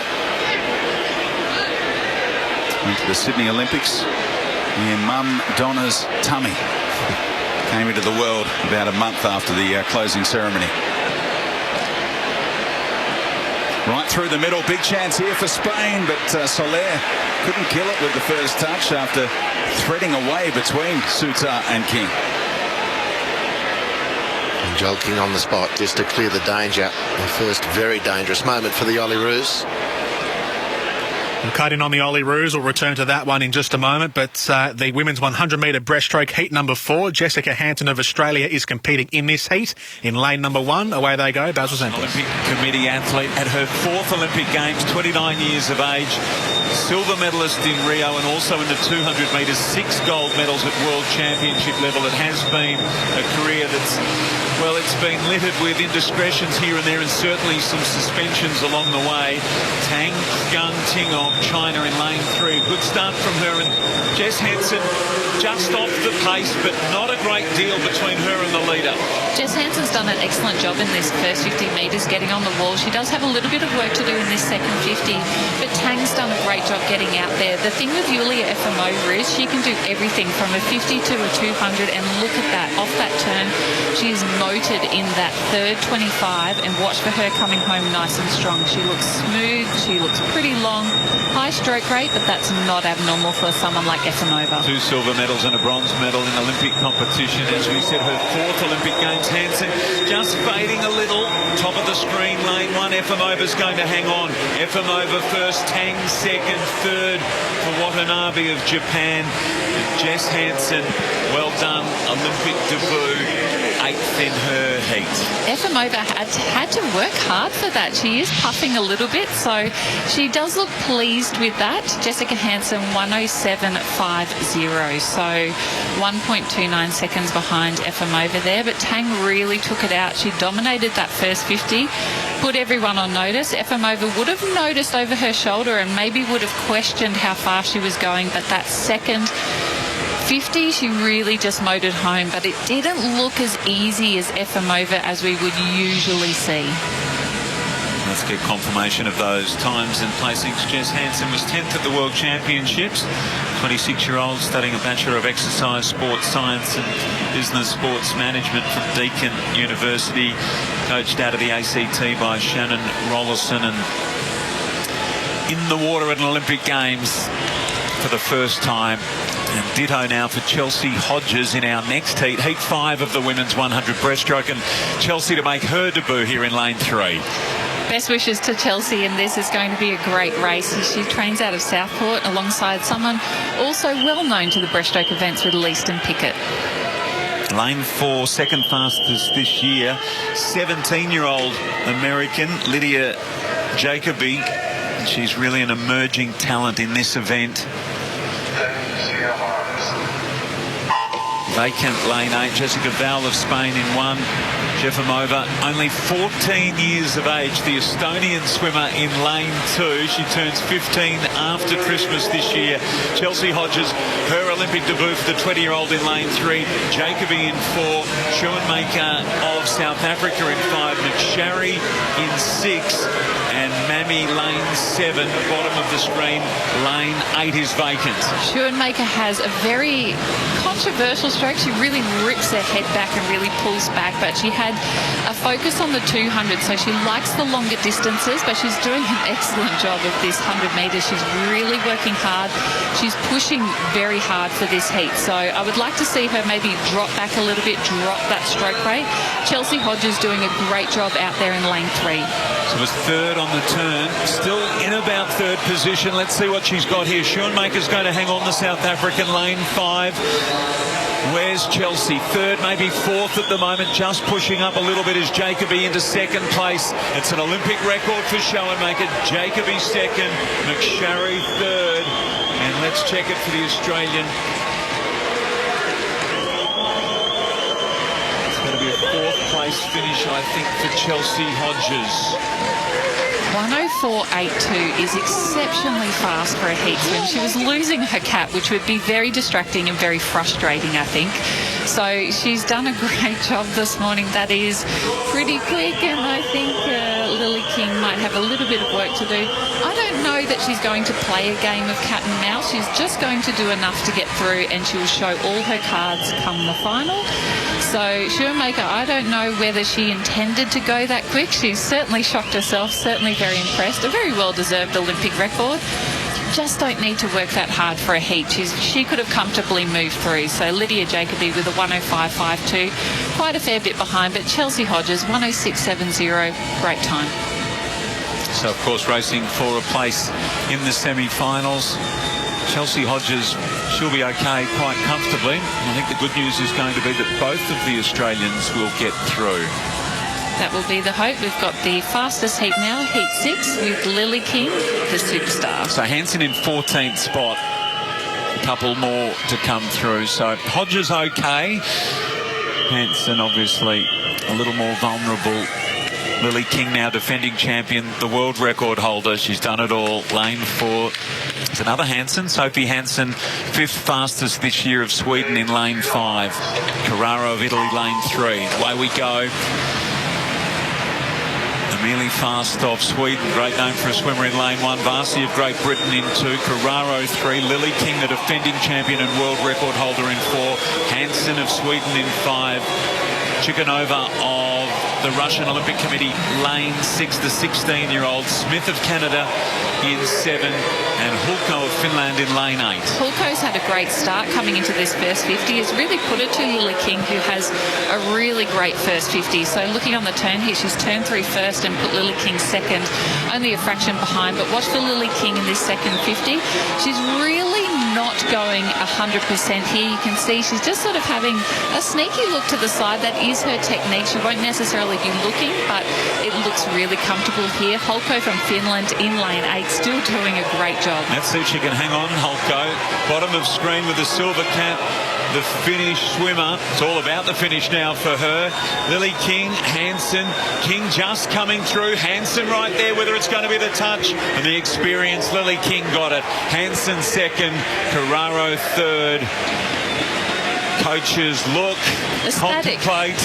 They look ecstatic, don't they? Process it in their minds. 105.55. So fair bit slower than Schoenmaker went in the previous. You know what? Lily King is so professional. She knows exactly what time she needs to do. She's not going to show all of her cards. She knows how to play this game. Schoenmaker was really rushed. She really worked very hard for that time. Lily King, this is her first race. She just wants to see how she feels. Get out there, get a feel for the water, and just get comfortable with the race and get comfortable with the stroke. And she's done exactly that. Interestingly, Lily King always turns to the right. Her head is slightly tilted to the right. I'm not sure if she can see anyone, but she would just be focused on her own race there. 105.55. Not exceptionally fast, but what I would expect from someone who knows what they're doing. So this Heat 6 result will push Jess Hansen of Australia out of the top 16, but good news is Chelsea Hodges, who swam in Heat 5, good time for her, and it's going to be enough to get her through into the semi-finals. Let's just get confirmation of that. So there's the top 8. Schoenmaker, the Olympic record, 104.82. It was Lily King's Olympic record from 5 years ago. The Americans are there. That's great news. Chelsea Hodges, 12th fastest into the semi. She's with Nathan Templeton.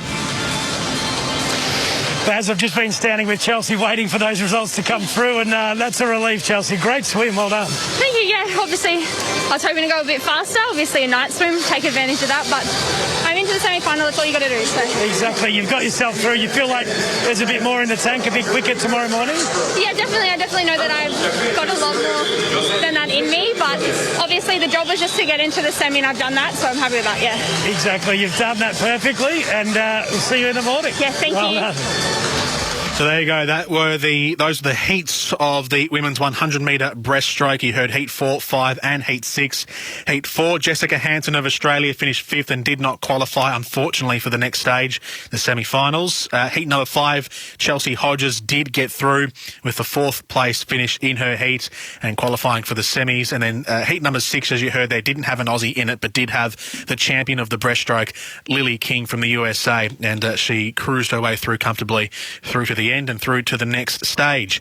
Live scores from around the grounds in Tokyo and around Tokyo, of course. There are a couple of events in different sports happening in Saitama, in Sapporo and some other cities around Japan.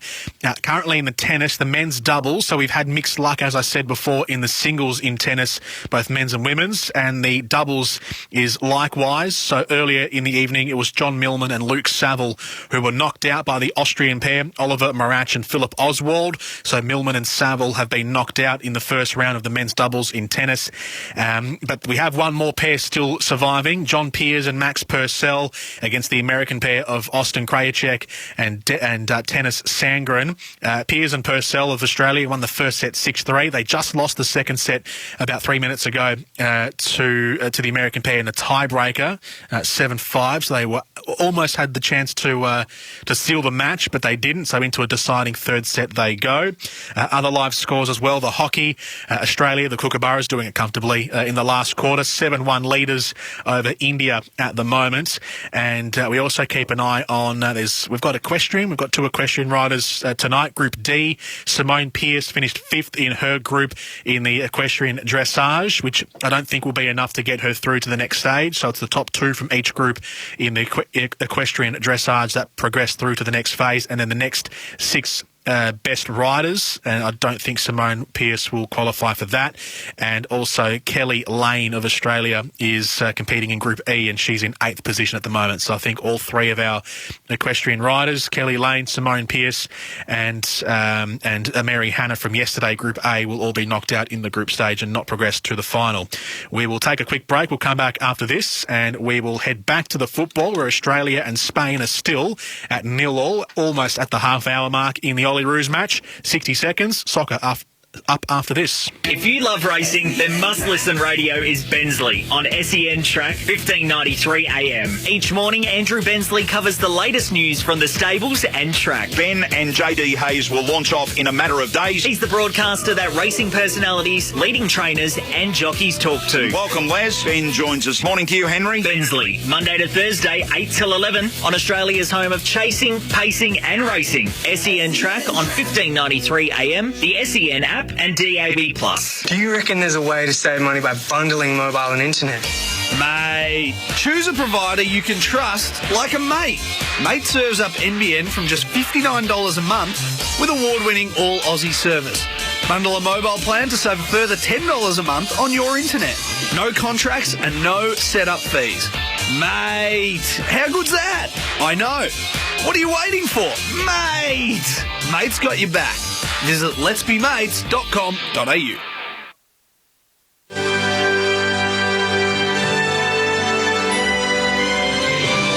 SEN's coverage of the Olympic Games 2020. For zero. Invoicing but instantly. Receipts but organised. Cash flow but clearer. Try Zero free for 30 days. Search Xero. Xero. SEN Olympics for Mate Communications, award-winning Aussie service and a bonus Tidal music subscription included on selected mobile plans. We are heading back and forth between the soccer and the swimming. Our next Aussies in the pool will be very shortly, actually. As a matter of fact, it's going to be Isaac Cooper in the fourth heat of the men's 100-metre backstroke and then Mitch Larkin in the heat after that. In the meantime, though, let's head back to the soccer where the Olyroos are still 0-0 with Spain. Spain, as the Spanish do, are having a lot of possession in this game. Australia have seen very little of it and therefore are being pinned back from time to time in their own half, but able to get some counter-attacks up the field as well through Daniel Arzani, who's starting on the left wing for Australia here, the Olyroos. So let's take you back to Brenton Speed and Andy Harper calling the Olyroos and Spain at 0-0 half-hour mark. Away by genre. He's had so many nearly moments already this evening, Pedri. Well, there's those little flashes of quality which are prizing the Olyroos open, who are really actually mounting a very, very strong defensive effort at the moment.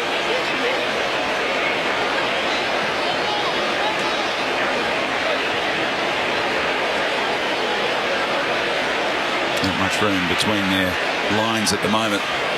The men in goal.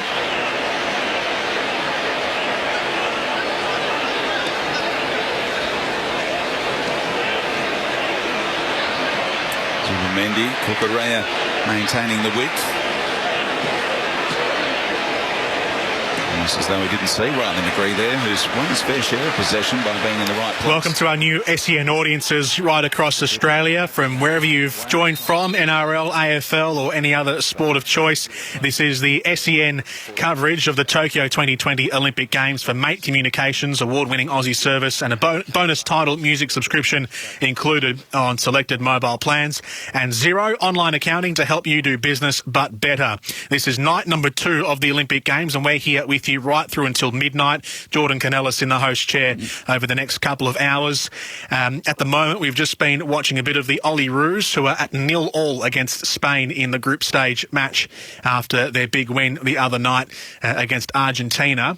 It is 0-0 at the moment on the half-hour mark. There's been plenty happening, though, today in the Olympics. The Boomers, we just saw the Boomers, if you've been listening to us on the app or on the other networks right across Australia. The Boomers, the men's basketball team, had an 84-65 win over Nigeria, so comfortably done in the end for Australia, but it was a cagey arm wrestle in the first half. It was a little sloppy, actually, maybe some first game nerves for both teams. There was an extraordinarily high turnover count between both Australia and Nigeria evenly, but they got the job done with some Paddy Mills excellence in the last quarter. 25 points for Paddy Mills, helping Australia to their first win, which means the Aussies top the group at the end of the first round of the group stage round robin. So Australia 84-65 against Nigeria early tonight in the men's basketball. Other matches happening at the moment. We've got the Kookaburras against India. This match has all but come to a close and it's a healthy win for Australia, a 7-1 victory over India in the men's hockey. So not making the mistake that Australia almost made yesterday, the men's hockey team, the Kookaburras, when they had a 2-0 lead against Japan. They coughed that up and trailed 3-2 and then rescued the win with a 5-3 victory yesterday morning. But they got the 7-1 win against India now to go 2 games, or to win their first 2 games. So a 2-0 win-loss record on top of their pool. How good is hockey? You can check out the Hockey Australia Club Finder and play now. So if this has inspired you, kids out there or even adults out there to take up hockey after the Kookaburras' phenomenal efforts tonight, then go and check out the Hockey Australia Club Finder and play now. On the same vein, hockey earlier this morning, the Hockeyroos, they won their first match as well against Spain. So a 3-1 win for the Hockeyroos, the women's team in Pool B of the women's hockey competition. So that's their first win of the tournament.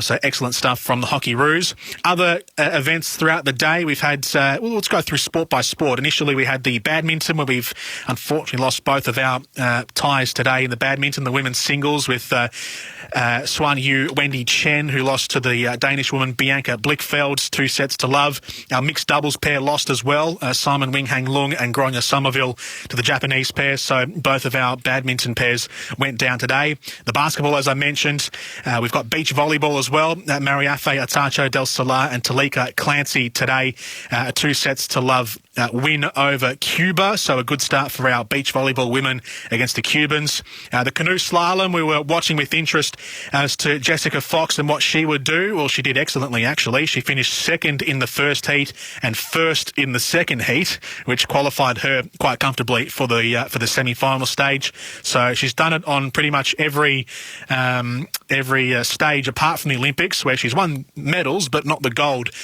in the women's kayak. She's won world championships, she's won World Cup events, but she hasn't won the gold medal at the Olympics. But Jessica Fox off to a good start in the kayaking with a second and first place finish in the kayaks. In the canoes, Daniel Watkins is our sole male competitor in the male canoeing, the C1 events. He finished 16th and 8th in the first and second heats respectively. So he is 10th overall and qualifies for the next stage of the men's canoeing. In the cycling, the women's road race today was won in kind of strange circumstances, actually. It was Anna Keisenhofer of Austria who won.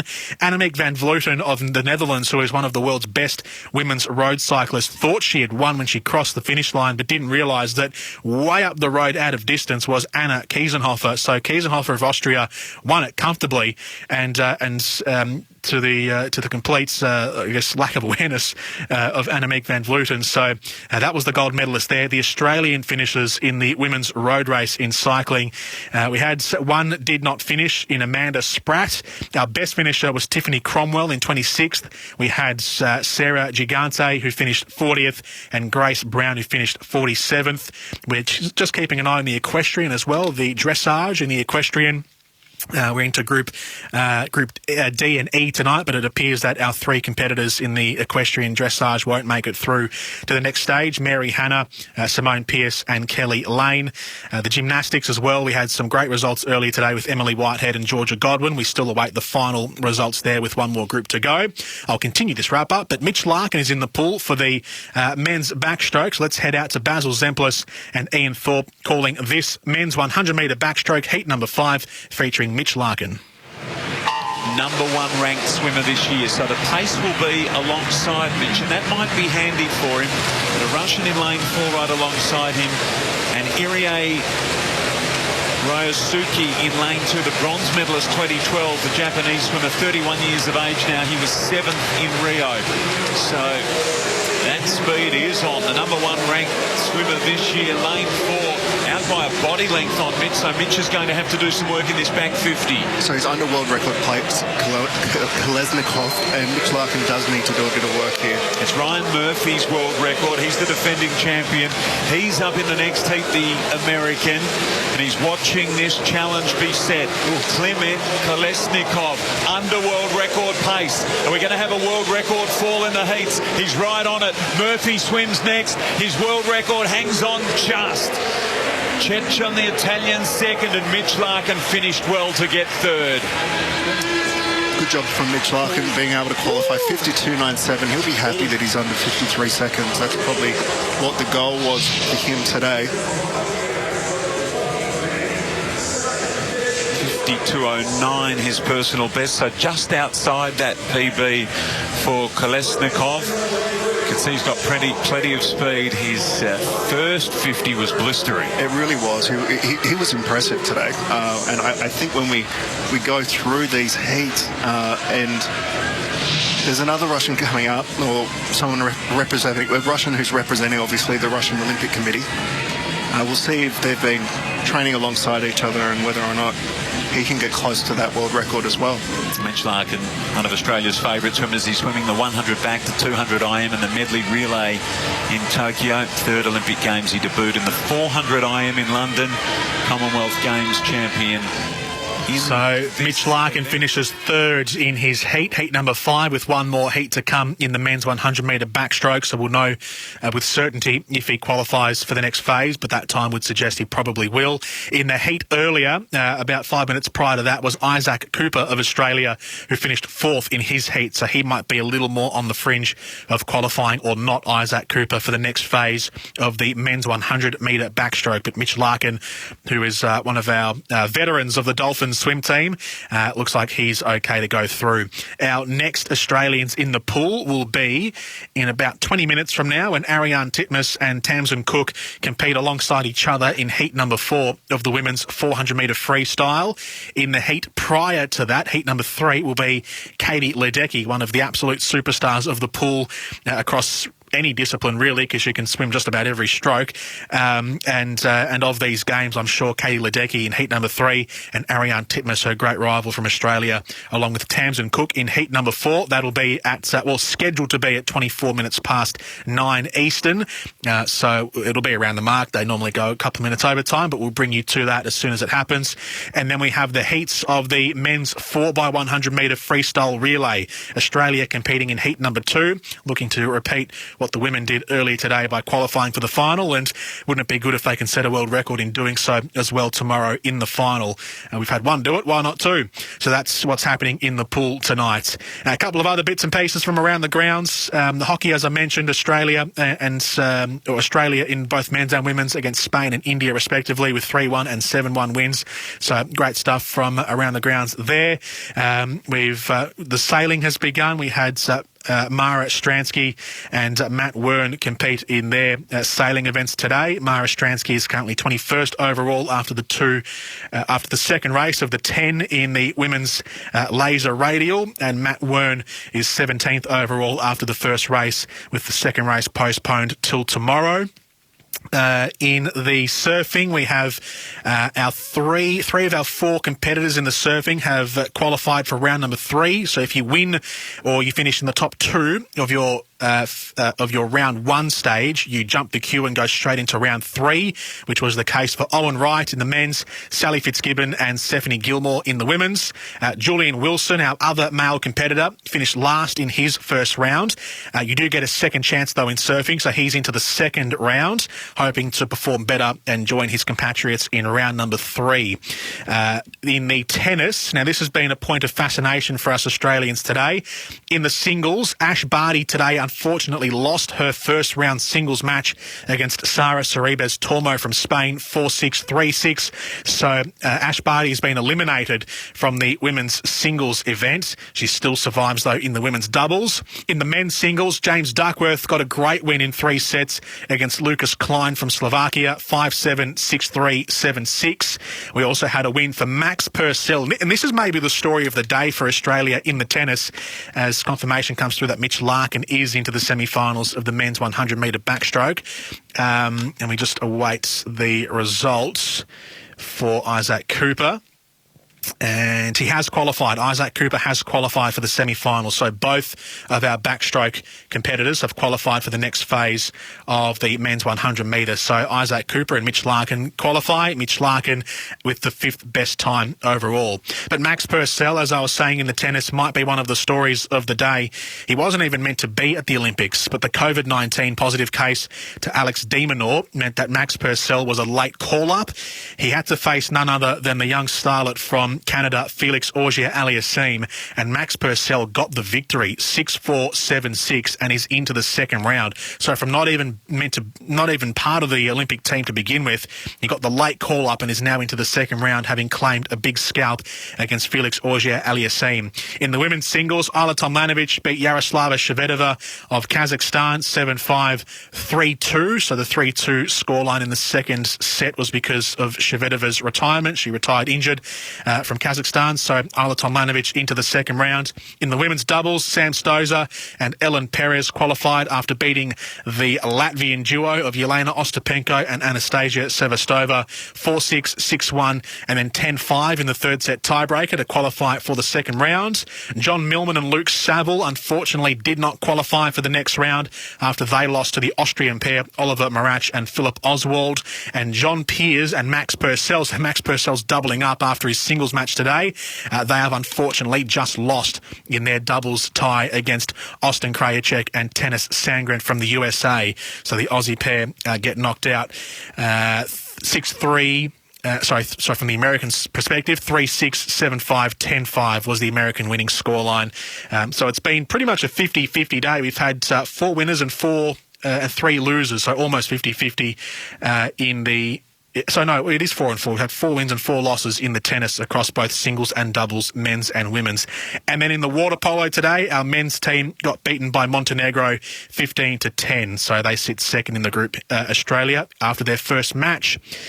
Let's take you back to the soccer now. We've been watching a bit of the football. The Olyroos, it's almost half-time in their match against Spain, but still locked at 0-0 and a free kick for the Aussies near the right sideline.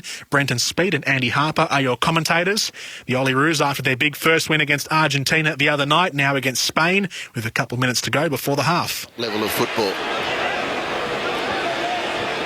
Great news for that man, Mitch Duke, who earned this free kick. His time with his Saudi club has come to an end. It was announced in the last couple of days, so a free agent at the moment. Sutar getting forward here. Defended in the end by Spain. Soler. King, who was back halfway, and that free kick was taken. Now Zani's been upended again, this time by Soler, and it's just the foul. It was great cover from Joel King. And the pass in was a 50-50 one. And it's worked the way of the Olyroos. Daniel Arzani has taken a lead out of Kukureya's book.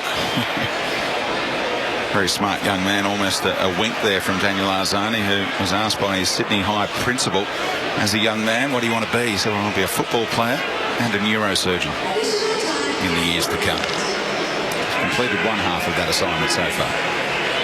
Counter-attack potential here. Danny Olmo threaded the needle. Kukureya. Sutar dived in. Kukureya kept his feet. Men over at the back post. Look at the work rate of Arzani to get back in time. There were men over at the back post. And Daniel Arzani all the way back to deal with that initial threat. That's a great recovery. But what about the burst from Kukureya, who was defending his own penalty area, and in a blink of an eye he's up, putting Australia under enormous pressure, but the defence again resolute. Very nearly Spain's moment in first half stoppage time.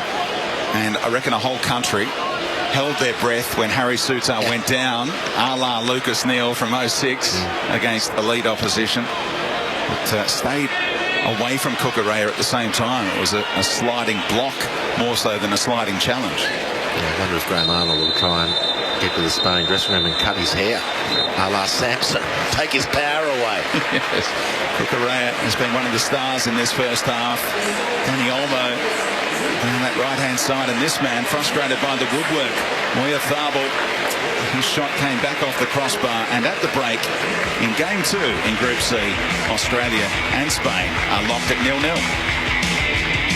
So a scoreless first half between the Olyroos and Spain, but Spain had the run of the play throughout the first 45 minutes.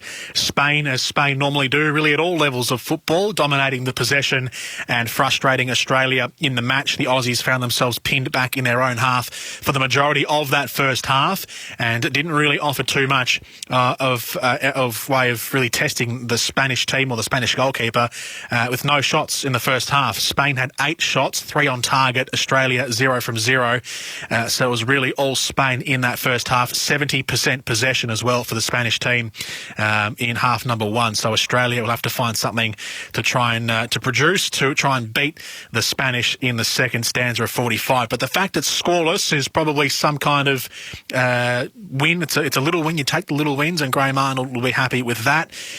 They came out really explosive in the second half against Argentina in the first group game a couple of days ago. So let's hope they can do something similar in the second half here against the Spanish. We'll take a break here on our coverage of the Tokyo 2020 games across SEN. We've got more swimming on the way as well, with Ariane Titmus not far away from taking to the pool in her heat of her events, which, of course, Katie Ledecky will be a big part of in the 400-metre freestyle. We'll take a break. We'll come back after this and we'll head to the pool right after this short break on SEN. Sportscraft are the official formal uniform supply for the Australian Olympic team in Tokyo as they go for gold.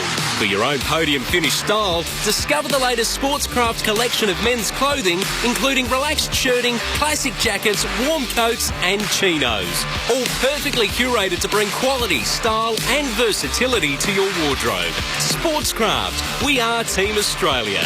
Discover the latest menswear collection online at sportscraft.com.au. On AFL Nation, our great game continues to deliver. We're enjoying amazing goals. Bontempelli, can he get enough on the ball? Oh, yes, he can. Celebrating the big moments. Gary Rowan wins it after the siren with a dead-eye shot. And the stars of the game continue to shine. Download the SEN app and listen live wherever you are. Join our AFL Nation commentary team for every memorable moment. AFL Season 2021. Hear it all on the SEN app. Download it now. If you love racing, then must-listen radio is Bensley on SEN Track 1593 AM. Each morning, Andrew Bensley covers the latest news from the stables and track. Ben and JD Hayes will launch off in a matter of days. He's the broadcaster that racing personalities, leading trainers and jockeys talk to. Welcome, Les. Ben joins us. Morning to you, Henry. Bensley, Monday to Thursday, 8 till 11 on Australia's home of chasing, pacing and racing. SEN Track on 1593 AM, the SEN app and DAB+. Who'd you go with for unlimited data? Want unlimited data and top speed with your internet service? Mate, Serves Up award-winning all-Aussie service. Get the Elite Mates Home Superfast plan for $89 a month for the first 6 months. Mate, how good's that? Plus, get unlimited data on all internet plans. No contracts and 1 month risk-free guarantee. What are you waiting for, mate? Choose a provider you can trust, like Mate. Visit letsbemates.com.au. Attention! Lloyd's Auctions are holding a massive classic car online auction this weekend, including Australian, American and European classics, featuring Glenn Seaton's championship-winning Ford Falcon EL, Russell Ingall's Castrol V8 supercar, low-kilometre HSV GTSR and more, all starting at $1 at Australia's greatest auction house. Bid now. Also on offer, Ford Mustang Mach-1, Valiant Pacer, Shelby Fairmont, XP Falcon X Police, VL Walkinshaw Group A, Monaros, Jaguars, Porsche and Ferraris. Bid now or call now to put your classic car into our next record-breaking auction. Gazy, as an Aussie athlete, you did it all. Carrying the flag for Australia has to be right up there. Well, Jared, it was an amazing honour. And if scores are close, who should we rely on in the last 5 minutes? These days, G, always Tyre Power. A quick, free 5-minute tyre safety check at Tyre Power and you're on your way to a podium finish, G. Protecting your family on the roads is more important than any medal. Tyre Power, Aussie owned and operated. Your trusted tyre experts. tyrepower.com.au. The AFL season is building. The huge moments are becoming huger. And the stars of the game continue to shine. Buddy plays on, he put it through the middle, there's 2 points the difference. Download the SEN app and listen live wherever you are. Join our AFL Nation commentary team for every memorable moment. AFL Season 2021. Hear it all on the SEN app. Download it now. As we cheer on our athletes, there's a star of Australia you can always rely on, and that's Tyre Power. Each Tyre Power store is independently Aussie owned. When you visit your local Tyre Power, you're literally dealing directly with the local owner. And Tyre Power dealers love a podium finish, having recently won CanStar Blues prestigious events across customer service, value for money, plus the highly sought after overall satisfaction events. Tyre Power, your trusted local Aussie tyre experts. Get the power of Australia's biggest independent. SEN's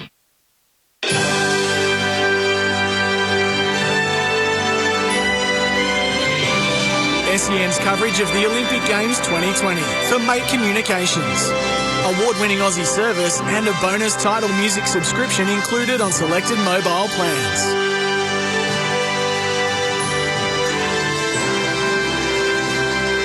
Welcome back to SEN's coverage of the Tokyo 2020 Games. Jordan Canellis with you from now right through until midnight. It's football and it's swimming that we are going to keep an eye on from now through to the end of play on day number 2 in this night session. It's half-time between Australia and Spain in the football match. It's 0-0. So Australia are they're in a decent position, I suppose, on the scoreline. That's what matters most. But Spain, in the balance of general play, have had a lot of the upper hand. 70 to 30% possession in favour of the Spanish. They've had 8 shots to 0. Australia haven't fired a shot at the Spanish goalkeeper yet. So it's been all Spain, as it normally is on any level of international football, seniors or underage or the like. So it's following a similar pattern here for Spain against Australia in Group C of this football competition after Australia beat Argentina a couple of nights ago 2-0. We're 0-0 at the main break against the Spanish. We've got swimming coming up.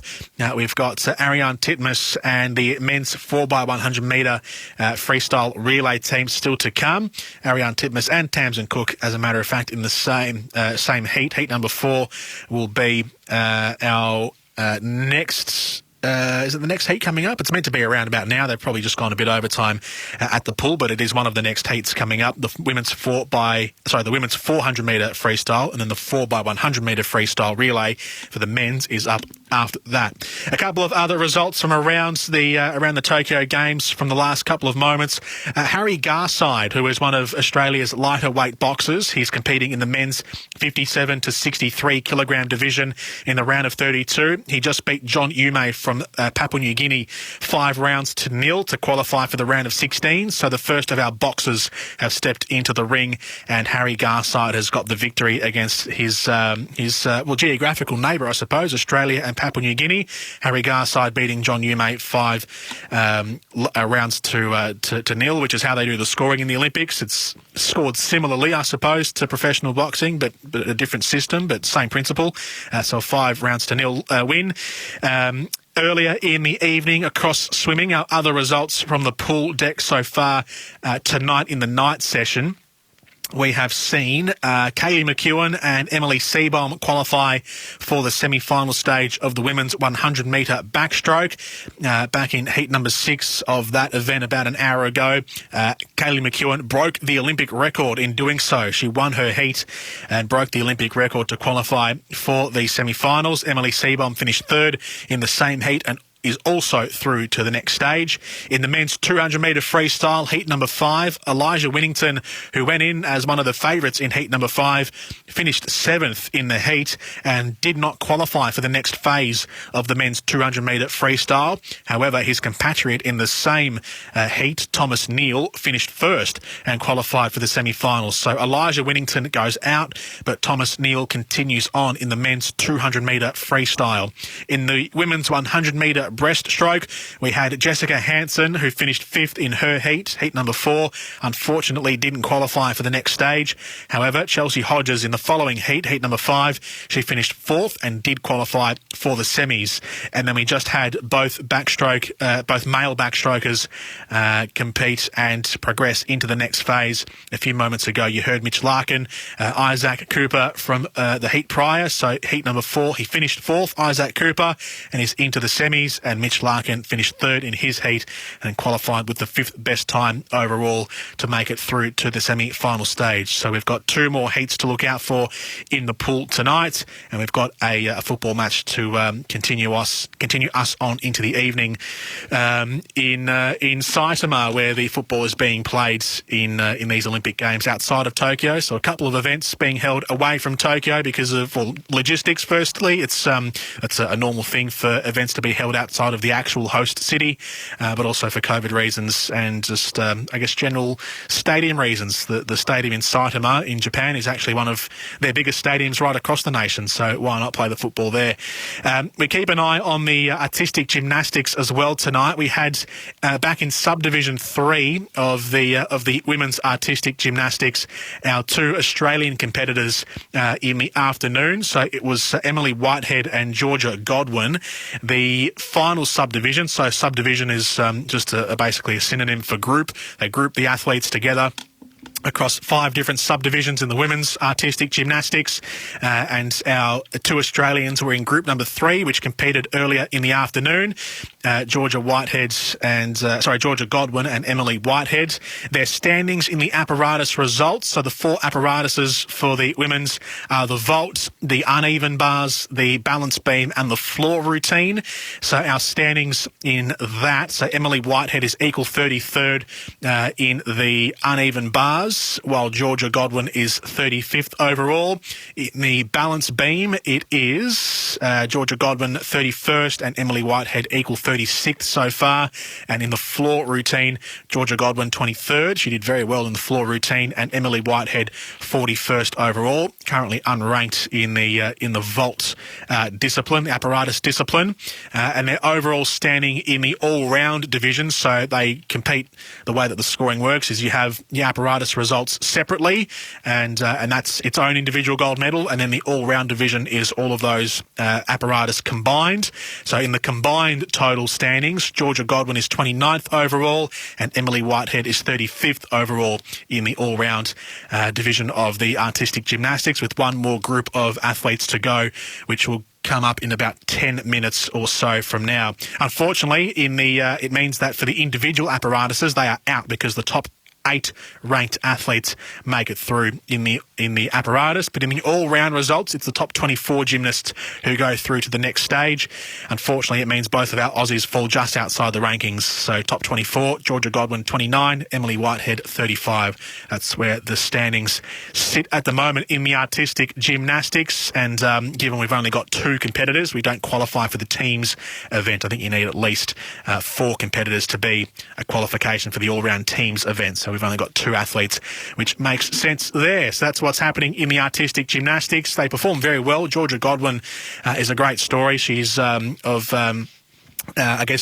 mixed lineage. Her father is Australian, her mother is Japanese, so this is a very meaningful Olympics for Georgia Godwin, and they had a great feature of her on Channel 7 earlier in the day. And of course you can check out what Channel 7 are doing by heading to 7 Plus and checking out the website and downloading the app on your computer or your tablet or your smartphone.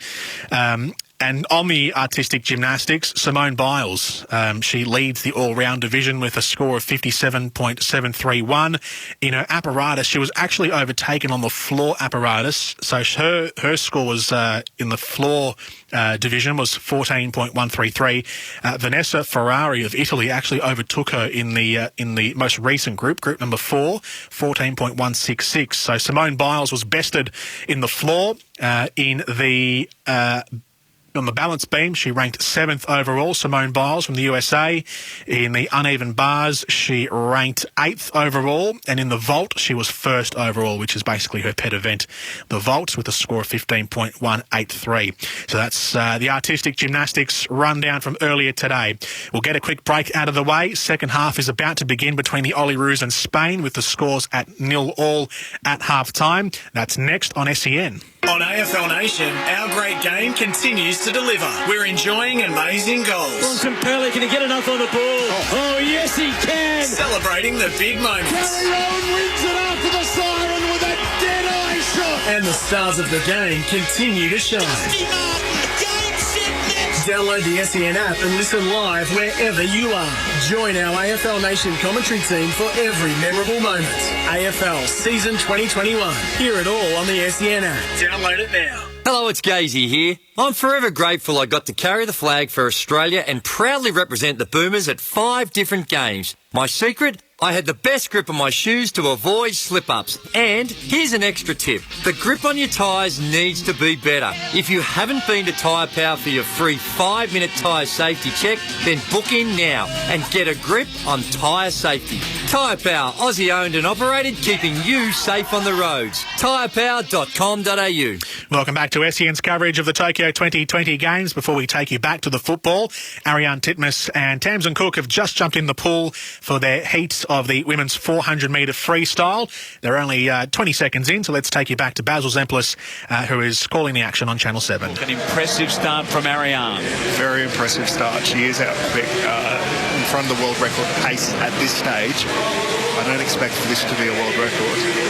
But Arnie, really, the way that she approaches swimming is that there really is only one way that she swims, and that's usually fast. You heard Bruce say a short time ago, Katie Ledecky's world record, 3:56.46, that's from Rio 5 years ago.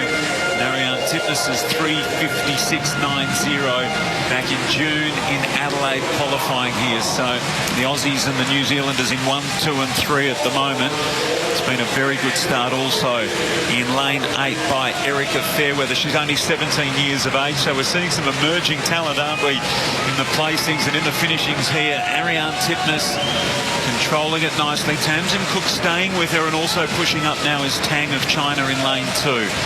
Titmus, the 150-metre mark with a handy spread. She leads by nearly a second from Fairweather, lane 8, bottom of screen, the New Zealander, and Cook back in third spot just at the moment. It's interesting. Ariane, the way that she breathes, she breathes every 2 strokes, then every 4 strokes. Compared to Katie Ledecky, breathes every 2 strokes. So more oxygen coming in if you're breathing every stroke, not as efficient. So Ariane doing it this way, going 2 and then 4, it means that she's going to have a smoother swim. Anya Kelsey in lane 5, just pushing up now, the Hungarian, 19 years of age. She was 4th at the World Championships in that epic final behind Arnie and Ledecky. But Ariane out in front. She's got about a body length.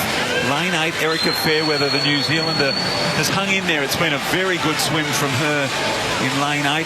Cook just off the pace a touch now, and Tang of China also with the leaders. Titmus is in front. 1.24 seconds to Fairweather, and Tang of China, lane 2 in third spot. Arnie, the kick hasn't kicked in yet. She's going very easily. It's a comfortable swim here for Arnie. You can see the rotation that she has as well. And the best swimming isn't done when you're flat on the water. It's actually what you can do on the sides, and that's where you can actually grip the water a lot better, and being able to hold it for as long as you can. Similar split to Ledecky going through. It'll come down to this last 100 metres. Kick comes up a little bit at this stage, and we'll see if she wants to be fastest. It's going to be around 4 minutes. 8 fastest, of course, into the final women's 400 free. So the time we're going to keep our eyes on. I mean, it means nothing. She just needs to get into the final, but can't help but feel like it means just a little something. Does she go under 4 minutes and just send a little message to Katie Ledecky with 50 to go? 3:31.38. The lead's been cut just ever so slightly. Fairweather second, and now the American has moved up into third position. Paige Madden in lane 6. Well, she has to go 28.5 basically to get under 4 minutes, or 28.62.61 to get there. She doesn't look like she's actually amped it up too much for this last 50 metres, so it will be pretty much the same time as what Katie Ledecky did. Hard to believe this is her Olympic debut, but been on the team since December 2016. She comes in. It was a great finish by Fairweather, 4:01.66, so just a little outside the time done by Katie Ledecky in the previous heat. Well done to Fairweather. Erica Fairweather, the 17-year-old Kiwi. It was an excellent last 50 from her. She really made up some ground. And in third position, Paige Madden of the United States. Well done to Tamsin Cook, also back in 5th spot. And again, Ian, your first reaction to seeing Ariane? Look, again, it's a comfortable swim. It's just a hit out. I thought Ariane might have gone a little bit faster, but that last 100, if she wanted to, she could have turned it on. She chose not to. She's only kicked the last little bit to make sure that she won her heat, and that was it. Just at the splits there, Ian, so at the halfway, Katie was 1.3 seconds quicker. That's basically the difference at the end. Yep, perfect. Sounds about right, Bruce, and I'm sure that it is. And look, they go through as fastest and second fastest swimmers in this, and we're excited for what will happen tomorrow. We've already heard Ariane. It's who breaks the world record by the most that will win this race. So there you go. Ariane Titmus takes victory in heat number 4 of the women's 400-metre freestyle, and pretty much as we expected, it's her and Katie Ledecky near the top with Li Bingji from China right in between the two of them. So the three top time getters, Erica Fairweather as well from New Zealand, rounding out the top 4 across the heats. So Ariane Titmus through to the semi-finals of the women's 400-metre freestyle after that heat number 4 there, and Tamsin Cook finishing in 5th overall. And we have one more swimming event to go. It's the men's 4x100 metre freestyle relay. Australia are in heat number 2, so we'll hang tight for that one. Before we go any further and before we move on, let's go back to the Olyroos, who are in the early stages, the first couple of minutes of the second half against Spain in the men's football. It is the 52nd minute, and it's 0-0 as we take you back to Brenton Speed and Andy Harper. And that has been shown. I think you'll find Riley McGree unavailable for the third and final group game. Yeah, and he got compromised himself there with poor technique. He couldn't control the ball and then was second best to try and get possession of it. Paid a heavy price. Oh, King had to react quickly. Miska Hill was steaming in on the blind side of Australia's left back.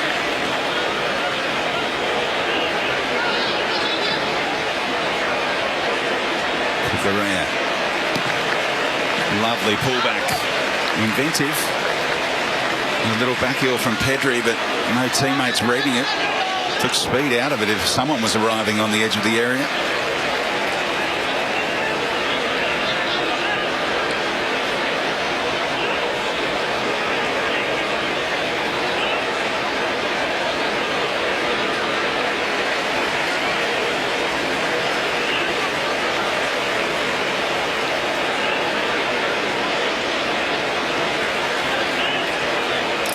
Australia still keeping their shape. Frustrating Spain at times.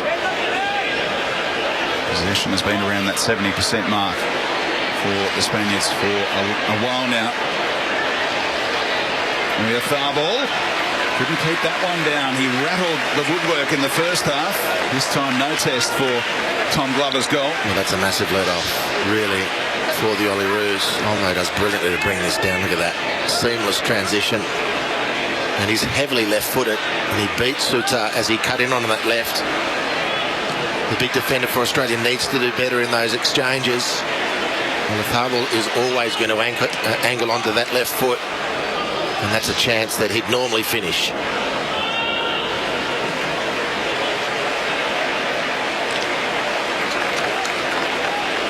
Energy-sapping conditions. Harry Sutar has been outstanding so far in this tournament for the Olyroos. Got a great sense of humour as well, the Scottish-born Australian centre-half. Played at QPR once and a fan just sung out, "You belong in the circus." He just had to laugh. Qualifies to play for Australia through his mum Heather, who was born in Port Hedland in WA. And he's telling the story and got rudely interrupted by Lockie Wales' goal in the previous game. But, how dare he? Adam Federici was at Stoke City, now at Macarthur FC, and Graham Arnold put out the word. Find out who's got some Australian parents or grandparents, and Adam Federici was just having a chinwag with the players at Stoke City. Harry Sutar said, "Yeah, my mum was born in Australia." Oh, ears pricked up. Arnie made the call, and he's now a Socceroo and Olyroos, the big man, who will be the target of this free kick from Arzani.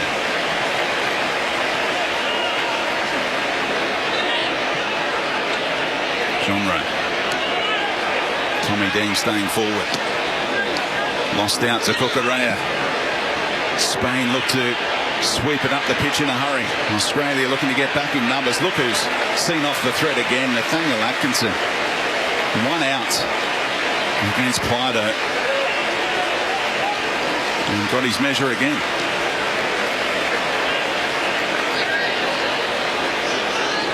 He gave himself up there, and eventually the flag was raised for the Australian throw.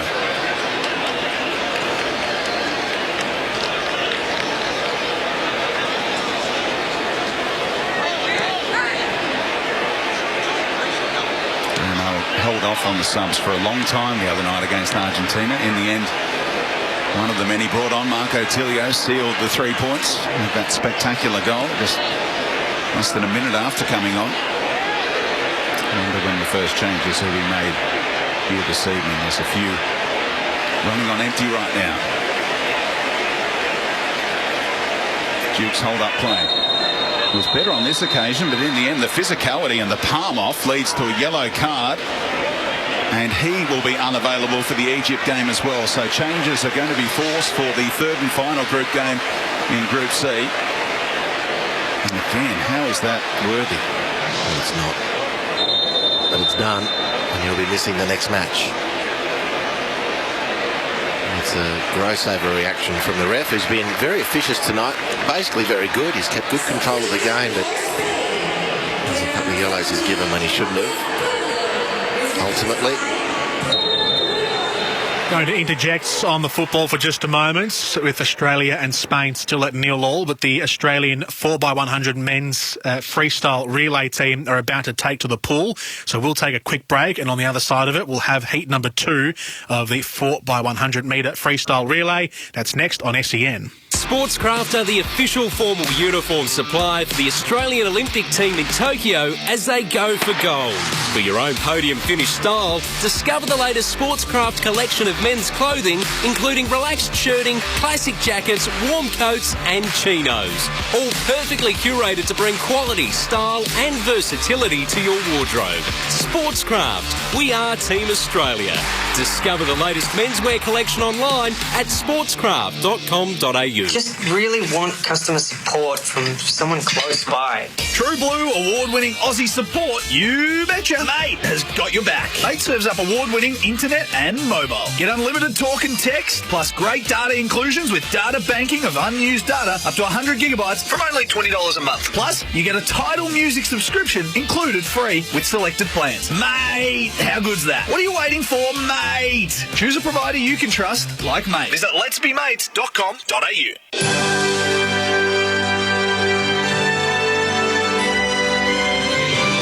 SEN's coverage of the Olympic Games 2020. For Xero. Invoicing but instantly. Receipts but organised. Cash flow but clearer.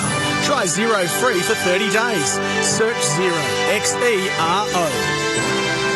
Tokyo 2020 on SEN. Jordan Canellis with you. The 4x100 metre freestyle relay for men's heat number 2. Cam McAvoy, Zach Inserti, Alex Graham and Kyle Chalmers. That's how they're running in that order. It's taking out a Basil Zemplis in the pool. They've just jumped in. As long as he gets through this turn well, we can expect Cam to put in a good performance. So Brent Hayden from Canada, the lead-off man, and gets Canada the lead. The United States through Brooks Curry back in second spot. Brent Hayden's only just returned back to swimming. He was actually a retired athlete, swimming in kind of my era, but he's returned to the sport. Slowing down a little bit, Hayden here. Cam has to come through a little tougher here. Great Britain through Matthew Richards, 18 years of age, and he's going to give them the lead. Switzerland second, Canada just faded a little third, and the Australians ever so slightly off the pace. So it's Zach Inserti now, the 25-year-old, the boy from Broome, Aquinas College in Perth, enjoying his Olympic debut in the 4x100 freestyle relay. The second heat, he's swimming okay. Alongside him, the Hungarian now. He's made up some ground. Canada first, Great Britain second, Hungary third, and the Aussies just off the pace, fourth or fifth. Australia sitting back a little bit in this heat. It is a very fast heat, so they've got a little bit of work to do. Zach Inserti has sat there. He's got himself in the middle position across this heat. He has done a good job. He's moving into Alexander Graham, coming into the third leg for Australia. So another Aussie on debut. A couple of them in the middle. McAvoy and Chalmers to bookend it. Some experience at Olympic level. It's a really good go, this one, isn't it? Across the pool, Canada in lane 2 on the right, as you saw in the overhead. Great Britain alongside them, the United States, and the Aussies doing their best to keep pace. I think it's the Canadians and the United States now not too far apart. The Americans in front. Good third leg from Bowen Becker, swimming against Ruslan Gaziev of Canada. Litchfield just a touch behind now for Great Britain, and moving up Alexander Graham. We might really need Kyle Chalmers here in this heat. We need him to have a really strong leg in this last 100 metres. We're progressing here well compared to where we were at the beginning of this race. The defending Olympic champion in the 100 freestyle, he only knows one way. He's such a great racer, the 23-year-old now. All of that experience, he'll love this challenge. He will absolutely love it. Zach Apple in the water for the Americans alongside him. And look at Kyle go. Set him a task. He loves it. Australia into second position, just a second off the lead. I think Kyle can actually catch him here. It's only a heat, we say only, it's the Olympic Games. So Apple in front, Chalmers chasing. More to come, of course, for this team and also for Kyle Chalmers. He's in second spot. He continues to gain. Oh, this is good stuff. Well done, Kyle. Australia second, the United States just in front first, and Hungary back in third. Zach Apple gets the job done, but a big bite taken by Kyle Chalmers. Kyle Chalmers had a lot of work to do there. He really got us into a good position. And I don't know if you're a little bit surprised by how fast that heat was. The first heat was pretty cruisy, but this second heat we really had to work hard for that. But the good thing is, when you have a fast heat across the board, it really lifts everyone else. So I can confirm for everyone, Kyle Chalmers' split at 46.63 is actually one of the top 10 best splits in history. Wow. What he does do, he equals Frederick Bousquet and actually knocks Eamon Sullivan out of the top 10. So he's in there. He's in there twice now. Yeah, that's right. So 46.63 from Kyle. So what a great swim and a great indication of what he'll be able to do tomorrow. And he just loves racing, doesn't he? He only knows one way, and give him a bit of a lead to make up. That's what he loves. And it gives you a little bit of confidence as well going into your individual events. I was reassured after that earlier part of the race that we have Kyle at the end of this being able to bring it home. Yeah, exactly. He knows what to do. Trust Kyle, he knows what to do. Fist bump from the Americans, Curry, Pieroni, Becker and Apple. And for the Australians, McAvoy, Inserti, Graham and Chalmers. There'll be changes to that lineup, obviously, for the final. Kyle will be there, and the Australians 3:11.89. So it'll be the Italians that go through fastest in this. Surprisingly, and that first heat didn't look as fast because across the board it was pretty. Italy were well out in front, so pretty interesting that they go in almost a second ahead. It is a second ahead. It is a second ahead. Caleb Dressel, of course, to come in. The Americans have won 9 of the 12 Olympic gold medals in this event. Jason Lezak has the fastest relay split in history. Philby just gave us the top 10.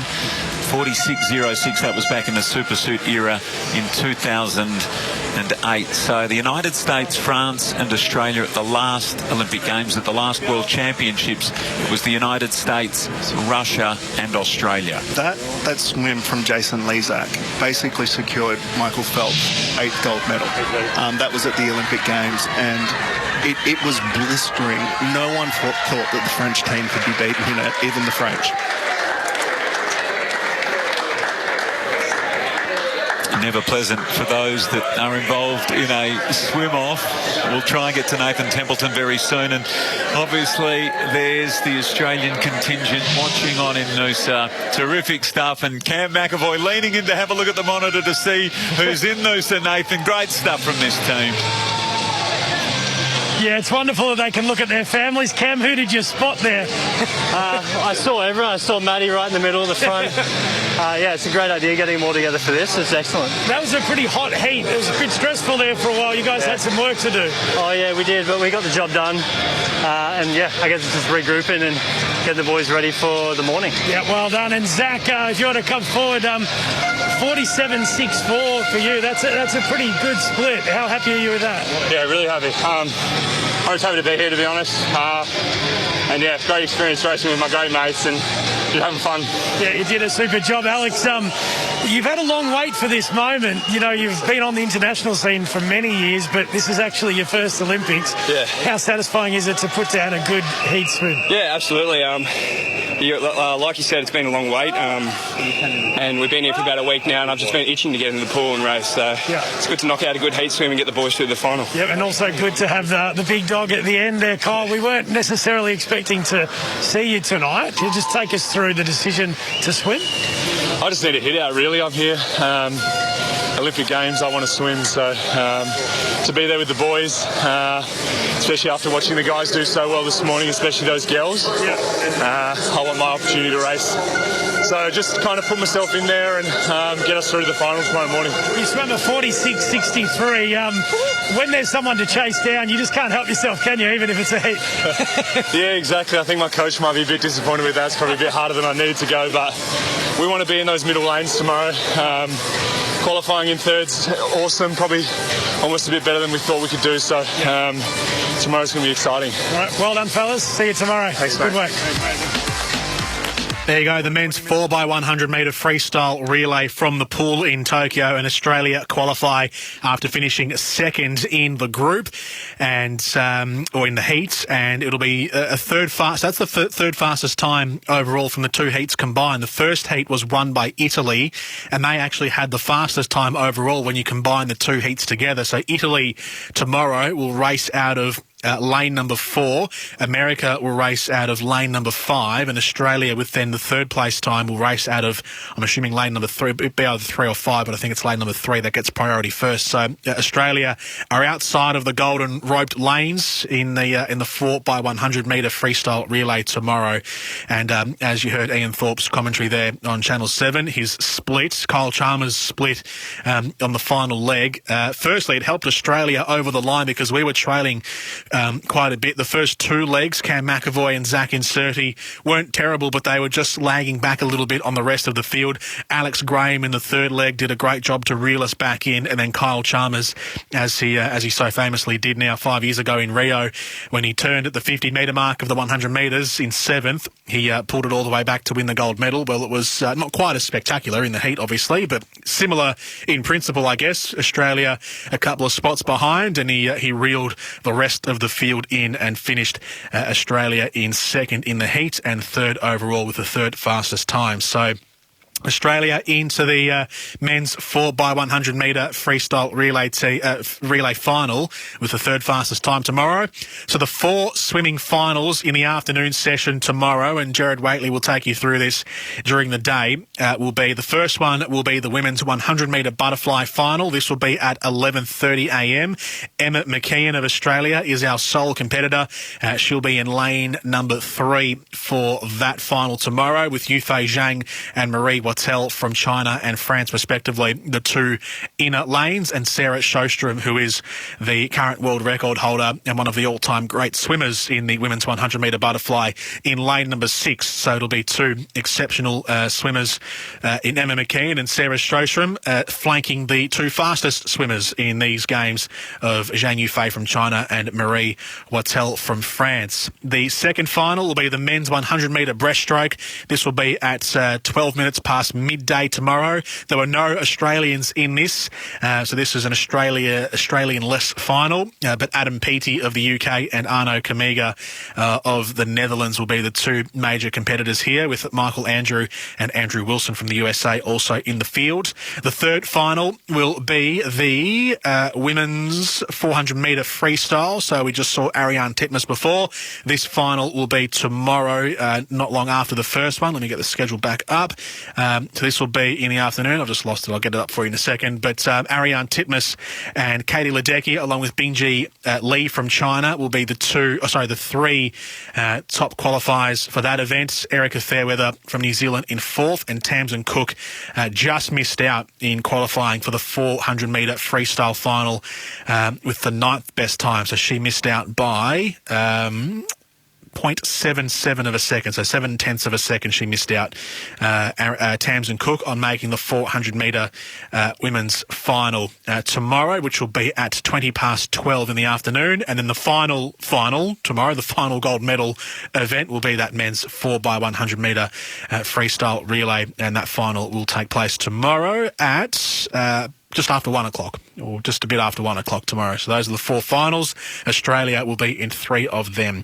We'll take a break. We'll come back on the other side of this, and we'll bring you the final 20 or so minutes of the Olyroos against Spain. It's still 0-0. Spain is still pressing. Spain still have the possession. They're still the one looking most positive, but Australia, maybe they can rescue a point from this. It'll take them to 4 points overall and should almost to get them through to the next phase of the men's football competition, but we'll find out in the final 20 or so minutes right after this here on SEN's coverage of the Tokyo Games 2020 for Mate and for Zero. The AFL season is building. The huge moments are becoming huger. And the stars of the game continue to shine. Buddy plays on, he put it through the middle, there's 2 points the difference. Download the SEN app and listen live wherever you are. Join our AFL Nation commentary team for every memorable moment. AFL Season 2021. Hear it all on the SEN app. Download it now. Red Energy is 100% owned by the mighty Snowy Hydro, and that makes us as Aussie as the Gold Rush. We're based right here in Victoria and have been providing electricity and gas to thousands of homes in Ballarat for years. So, if you want an energy company that's 100% Australian owned, supports Aussie jobs and is committed to supporting the economy, call our Victorian-based contact centre on 131 806 to make the switch today. Do you reckon there's a way to save money by bundling mobile and internet? Mate, choose a provider you can trust like a Mate. Mate serves up NBN from just $59 a month with award-winning all Aussie service. Bundle a mobile plan to save a further $10 a month on your internet. No contracts and no setup fees. Mate, how good's that? I know. What are you waiting for? Mate! Mate's got your back. Visit letsbemates.com.au. If you love racing, then must-listen radio is Bensley on SEN Track 1593 AM. Each morning, Andrew Bensley covers the latest news from the stables and track. Ben and JD Hayes will launch off in a matter of days. He's the broadcaster that racing personalities, leading trainers and jockeys talk to. Welcome, Les. Ben joins us. Morning to you, Henry. Bensley, Monday to Thursday, 8 till 11 on Australia's home of chasing, pacing and racing. SEN Track on 1593 AM, the SEN app and DAB+.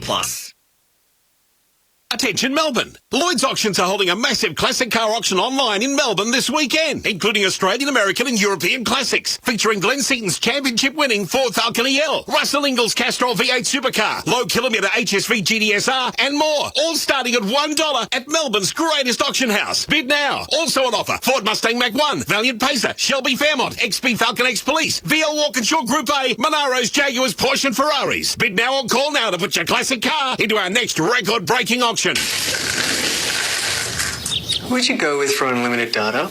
Want unlimited data and top speed with your internet service? Mate serves up award-winning all Aussie service. Get the Elite Mates Home Superfast plan for $89 a month for the first 6 months. Mate, how good's that? Plus, get unlimited data on all internet plans. No contracts and 1 month risk-free guarantee. What are you waiting for, mate? Choose a provider you can trust like Mate. Visit letsbemates.com.au.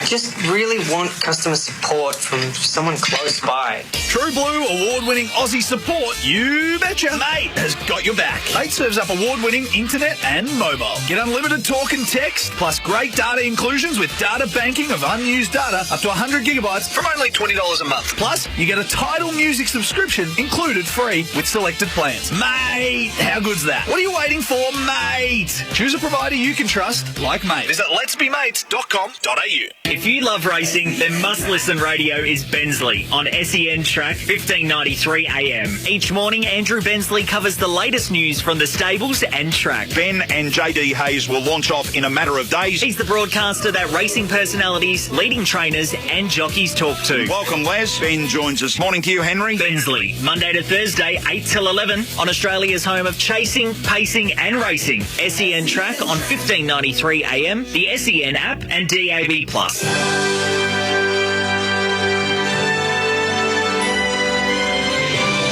SEN's coverage of the Olympic Games 2020 for Mate Communications. Award-winning Aussie service and a bonus title music subscription included on selected mobile plans. Welcome back to SEN's coverage of the Tokyo 2020 Games for Mate and for Zero. So the swimming is done. The basketball was completed earlier in the night. Australia's first match resulted in a 19-point win, 84-65 over Nigeria. The Boomers getting the job done in their first game of the men's basketball competition. We had a loss in the men's water polo, unfortunately, a 15-10 loss to Montenegro.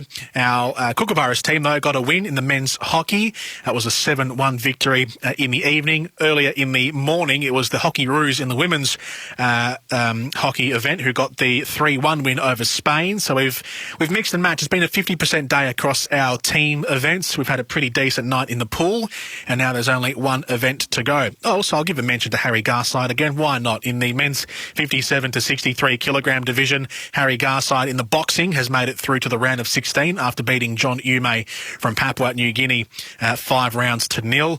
But now only one event left, and it's the final 15 minutes of Australia's match, the second group stage match against Spain in the football competition. So after a 2-0 win against Argentina back on Thursday, a point pretty much you'd think will do it, I think, for the... Well, it might not do it, but it'll certainly be handy for Australia in the group with Argentina, Spain and Egypt being the other nations. So a point here, if they can get a draw with Egypt, no disrespect to Egypt, perhaps the easier team of the group to play. If they can get a point here against Spain, then Australia will certainly be a big chance to make it through to the next stage of the men's football competition, with the top 2 from each group qualifying for the quarterfinals.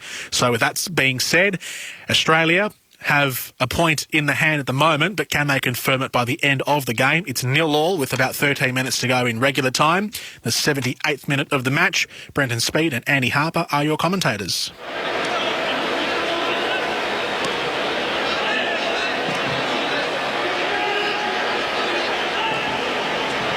Australia trying to keep their shape. Kai rolls right into the back of Oyarzabal, who's a frustrated figure right now.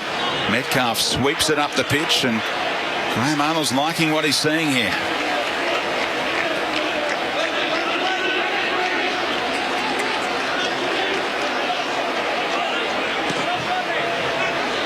Asensio timing his run. Not a lot to look at in the middle. Pulls it back around that penalty spot. But the substitute, Rafa Mir.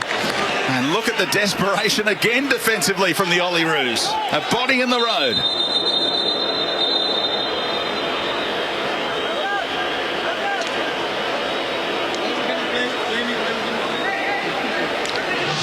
Well, it's whatever it takes for the Olyroos at the moment.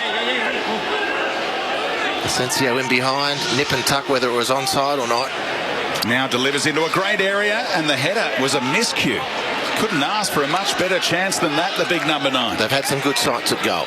They'll be very disappointed with their lack of ability to really test Tom Glover. Oyarzabal hit the crossbar in the first half, and since then, nothing really to trouble Tommy Glover. As close as they've come territorially, as much pressure as they've had, and possession. But the Olyroos defence, as a unit, has stood strong. Could have done with that man's creativity. Ceballos out injured today. It's a far cry from the group meeting between these countries at the 1996 Olympics in the United States when they met in Orlando. It was a 5-goal thriller on that afternoon. Aurelio Vidmar with a brace, but in the end Spain took the points and Australia was out of the tournament.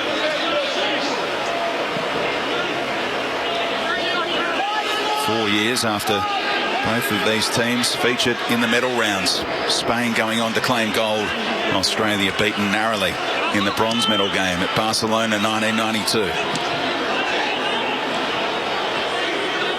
Heavy touch, just tempted Duke to arrive, but he's got to watch his step on a caution. Olmo. Asensio looking dangerous. Again, the delivery outstanding, and Spain finally find the breakthrough. Australia's resilience broken by the captain, Oyarzabal, with a massive goal for Spain.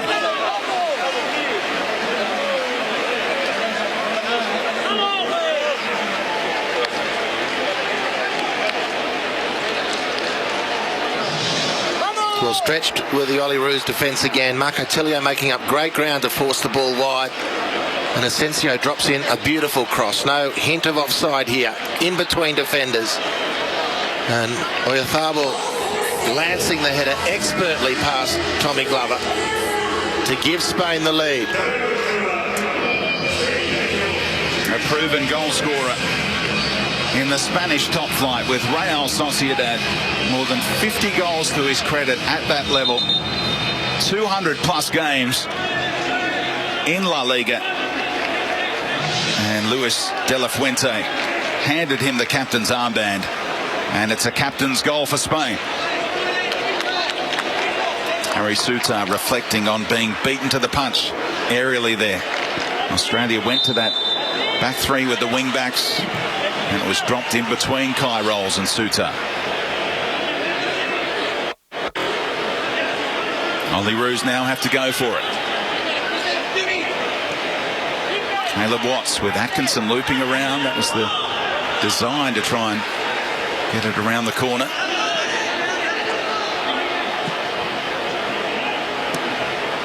Amazing how falling behind can change your mindset. Suddenly Australia committing numbers forward, and Spain are under a little bit of pressure. Joel King arriving. Headed comfortably clear by Eric Garcia. A little nibble there from King. And the captain now relieves the pressure.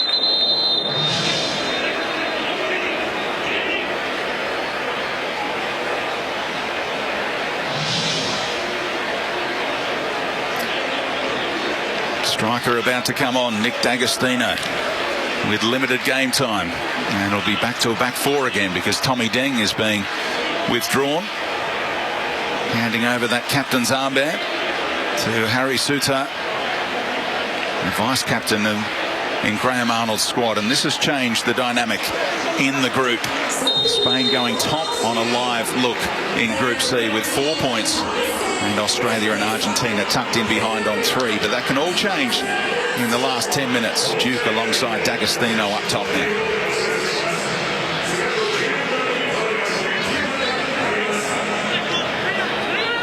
Hill, such a threat. Cucurella and Pedri pulling the strings.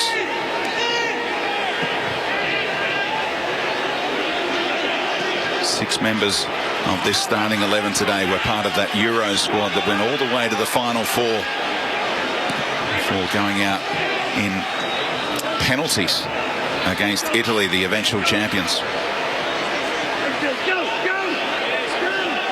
Tilio urged on by Arnold. Simon, it's hairy clearance, finds a teammate.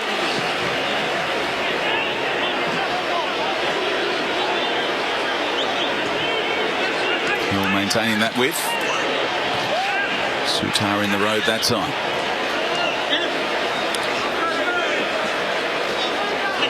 Caleb Watts already debuted in the Premier League with Southampton against Arsenal in January. Step over didn't work. Metcalf finds D'Agostino, who's a wonderful exponent aerially. Can he get there? Australia had the attacking throw. Well, they haven't had a lot of the ball around the Spain penalty area, the Olyroos, but as time ticks away, the scoreboard not friendly. This is where you need Marco Tilio to work some of his magic. He's got plenty of it. Number 19 there, just on the edge of the D. He's got to be Australia's go-to person in this part of the pitch. The long throw to Harry Suter, not a bad option either. From Stoke City. And getting in there is Big Harry. No one arriving at the back post. That was a chance fashioned by the presence of this man. No Rory Delap required to deliver the long throw. Well, he took the attention, and it's the Olyroos. No one really anticipating on the angle of the throw to get in behind Harry Suter there. It's a bit of a misread from Caleb Watts.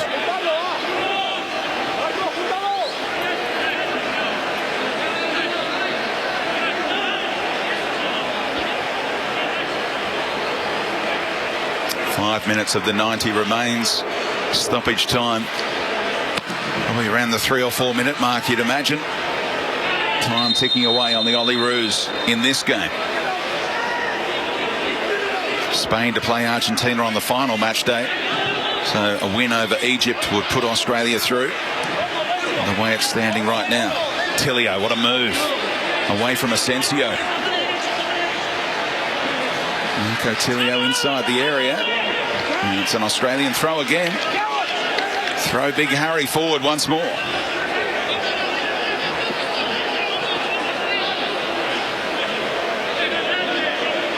Nick Agostino, who has left the Perth Glory and a free agent right now. Harry Suter asking for a bit more elevation in this one. He had to stoop to try and get on the end of that previous long throw. Against Unai Simon. Harry Suter throwing his weight around, and in the end, the foul is given.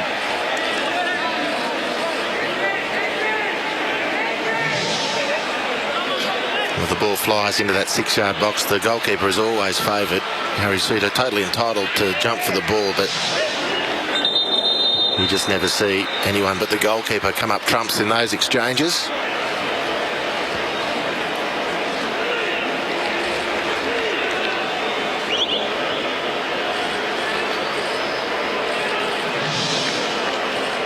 Here is the only goal of the game so far. He's been waiting for an opportunity like that, Oyarzabal, and did not waste it. Scored in that 5-3 win over Croatia at the Euros in that amazing game that went to extra time.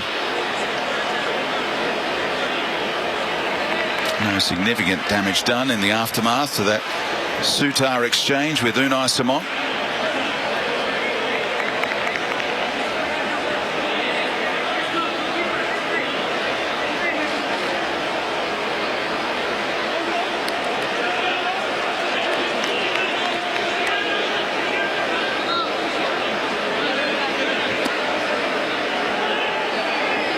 Significant stoppage. Will that all add up to the stoppage time Australia requires to fashion an equaliser here, which would be very handy, of course.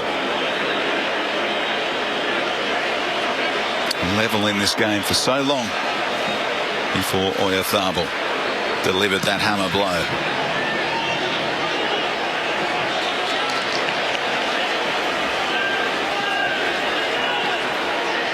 The maximum of 5 changes has been made by Graham Arnold. No more cards to play off the bench. Pedri can pick a pass. Asensio through the middle, almost dragged it down. Barcelona star and Real Madrid star nearly combining together for the national team. Atkinson kept it alive for Metcalf, that Melbourne City combination. Duke turns it over, understandably fatigued after putting so much effort into these first 2 games. Atkinson kept it in once more.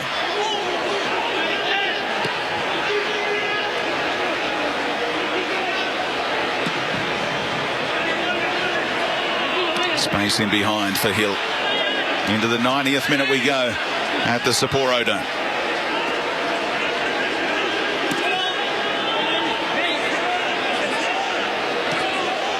This is the scoreline that treated Spain so well at that 2010 World Cup in South Africa. You were there. And they lost the opening game and then went on that incredible run to lift the trophy.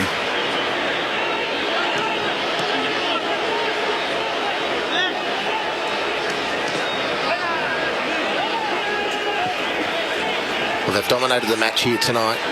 They've bossed proceedings. They haven't made as many gilt-edged chances as they might have liked, but it's all immaterial for them now. They've got the goal that at this point secures them the 3 points.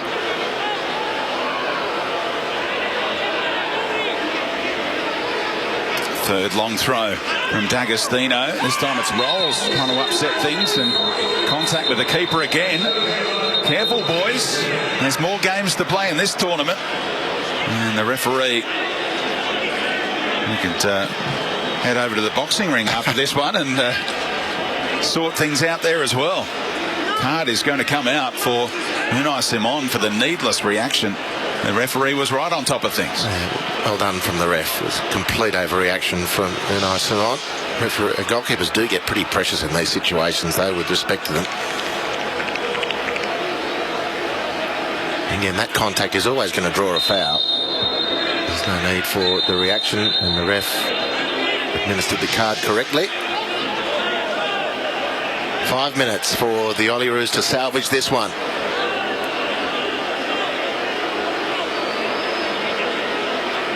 First yellow card of the tournament for Spain.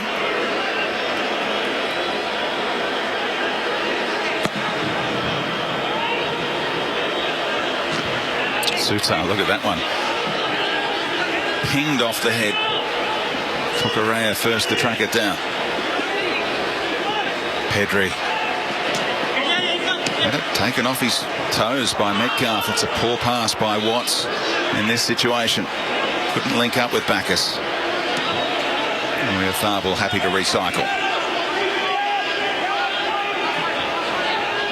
3.5 minutes of game time for Australia.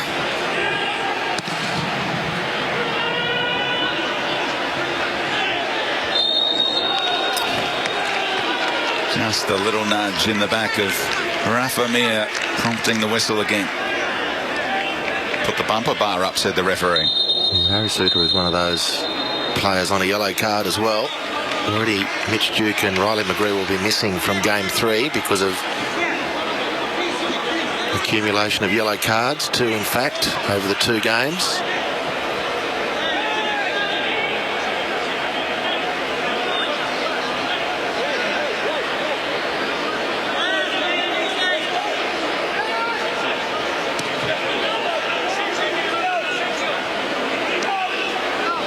They learn how to keep ball when they come through the junior ranks in Spain. Simon happy to search long. Asensio nudging Joel King over. Bacchus immediately under pressure from Mir. Now he can turn. There's space to go into. Searches long immediately. The pressure of the clock. Yeah, and they haven't had a lot of opportunities with the ball tonight, the Olyroos, but there's been too many occasions when the occasions got the better of them. Pressure from Spain has really told, and finding those passes in transition play have been difficult for the Olyroos. It's just all accumulated. They've fought so hard tonight. Took an excellent pass from Real Madrid's Marco Asensio to find the head of Oyarzabal for the goal that separates the teams. But barring a miracle here, it's going to be a very nervy third group game for all 4 teams involved. How great is it to have destiny in your own hands, though? After that first up win over Argentina, the Olyroos will know that a victory over Egypt will take them through. Yep. Point well made.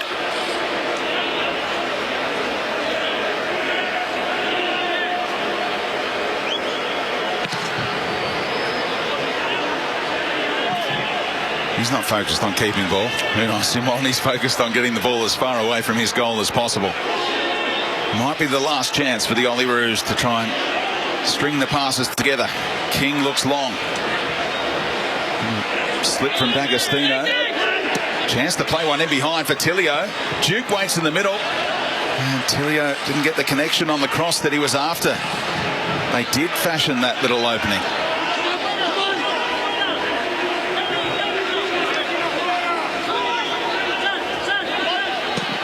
Reynolds with the diagonal. Into the area goes Atkinson.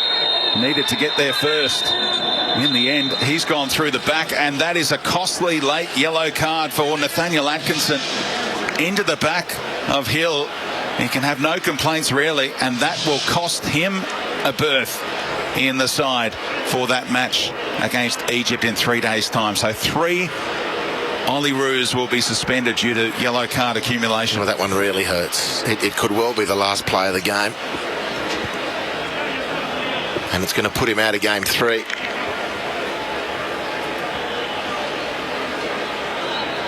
Dylan Parias, who was an unused sub tonight, is a potential candidate to come in and play that Atkinson role. We'll see what Graham Arnold goes with in 3 days' time, but he's got some headaches now. No McGree, no Mitch Duke. D'Agostino, the likely candidate to lead the line, of course. Full time at the Sapporo Dome. Spain go top of the group, and it all comes down to that final match in Group C against Egypt for the Olyroos. They're stuck on 3 points. Full time, Spain 1, Australia 0. So Spain got the crucial goal at the end, and Australia therefore lose their second match of the group stage after beating Argentina 2-0 in game number 1. It was a goal to Mikel Oyarzabal of Spain who got the goal, the captain of this team tonight. Dani Ceballos is the actual captain of the squad, but didn't play tonight. So Spain win, and that helps their cause, certainly. It doesn't quite destroy Australia's cause, though, having had the 3 points from the first game against Argentina and taking on Egypt, who are perhaps one of the weaker teams in the group. It means that Australia can still get probably a point from that last game. A win will certainly do it, so it's not all lost, even despite tonight's loss, though, against Spain, 1-0. Looking at the Spain team, it's understandable why they'd win that match and why they are one of the favourites to win the gold medal in the football. When you think of, when you look at their players and see who they play for and their standing in the game. So Marco Asensio, who is or has been a regular for Real Madrid over the last couple of years. Mikel Merino, who is 25 years old, a regular for Real Sociedad and has played for the Spanish senior team. Dani Ceballos of Real Madrid and just played for Arsenal in the last Premier League season.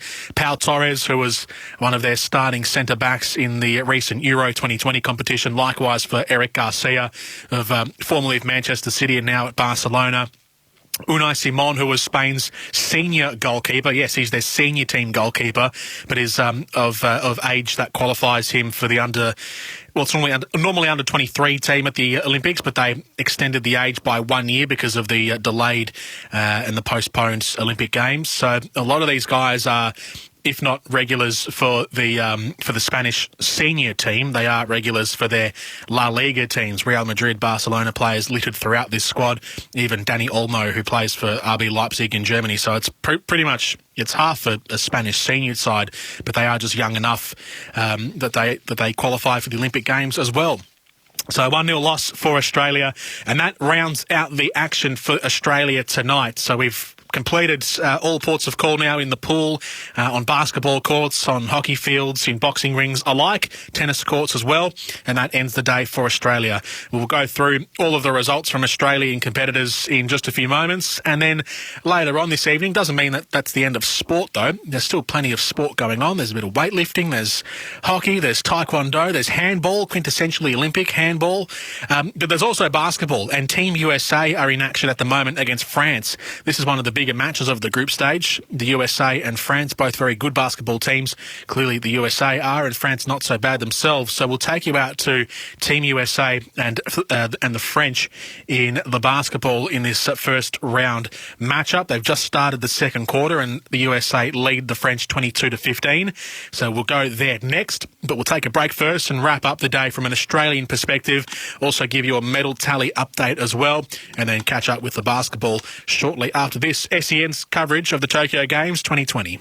When playing for the Boomers, we loved Aussie sports fans cheering us on. Well, let me tell you this. Go get a free 5-minute tyre safety check from Tyre Power and we'll all cheer you on because it means you're tyre safe. Each Tyre Power store is independently Aussie owned, so when you visit your local Tyre Power, you're literally dealing directly with the local owner. So be tyre safe and be Aussie proud. Get the power of Australia's biggest independent. Tyre Power, your trusted local Aussie tyre experts. On AFL Nation, our great game continues to deliver. We're enjoying amazing goals. Montempelli, can he get enough on the ball? Oh, yes, he can. Celebrating the big moments. Carry on, wins it after the siren with a dead eye shot. And the stars of the game continue to shine.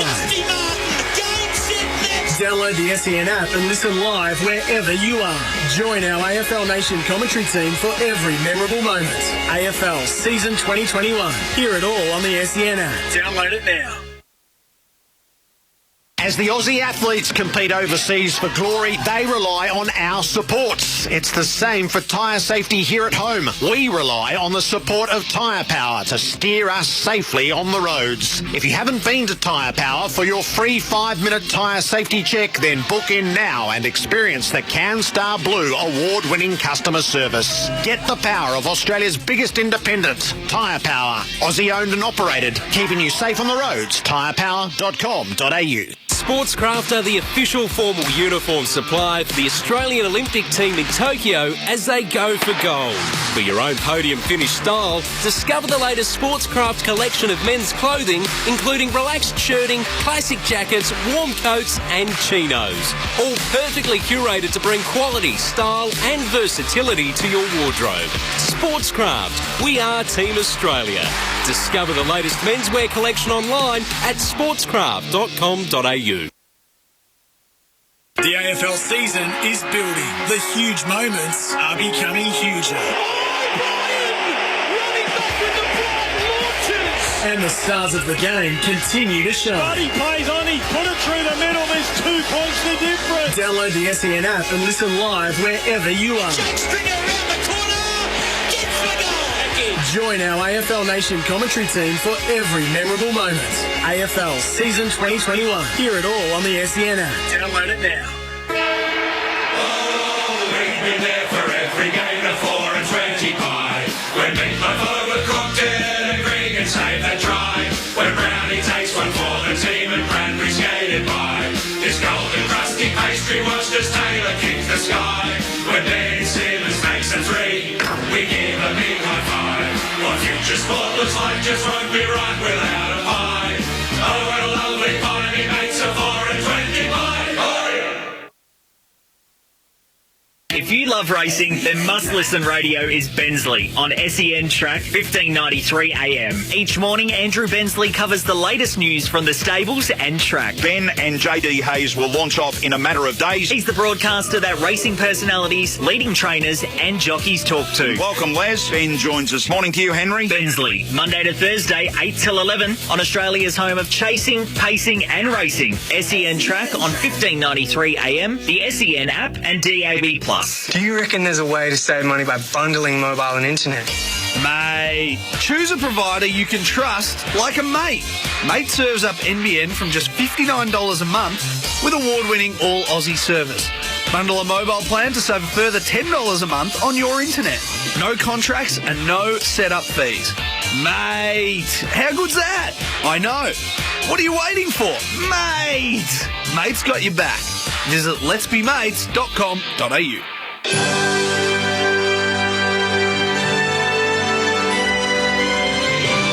SEN's coverage of the Olympic Games 2020. For zero. Invoicing but instantly. Receipts but organised. Cash flow but clearer. Try Zero free for 30 days. Search Zero. XERO.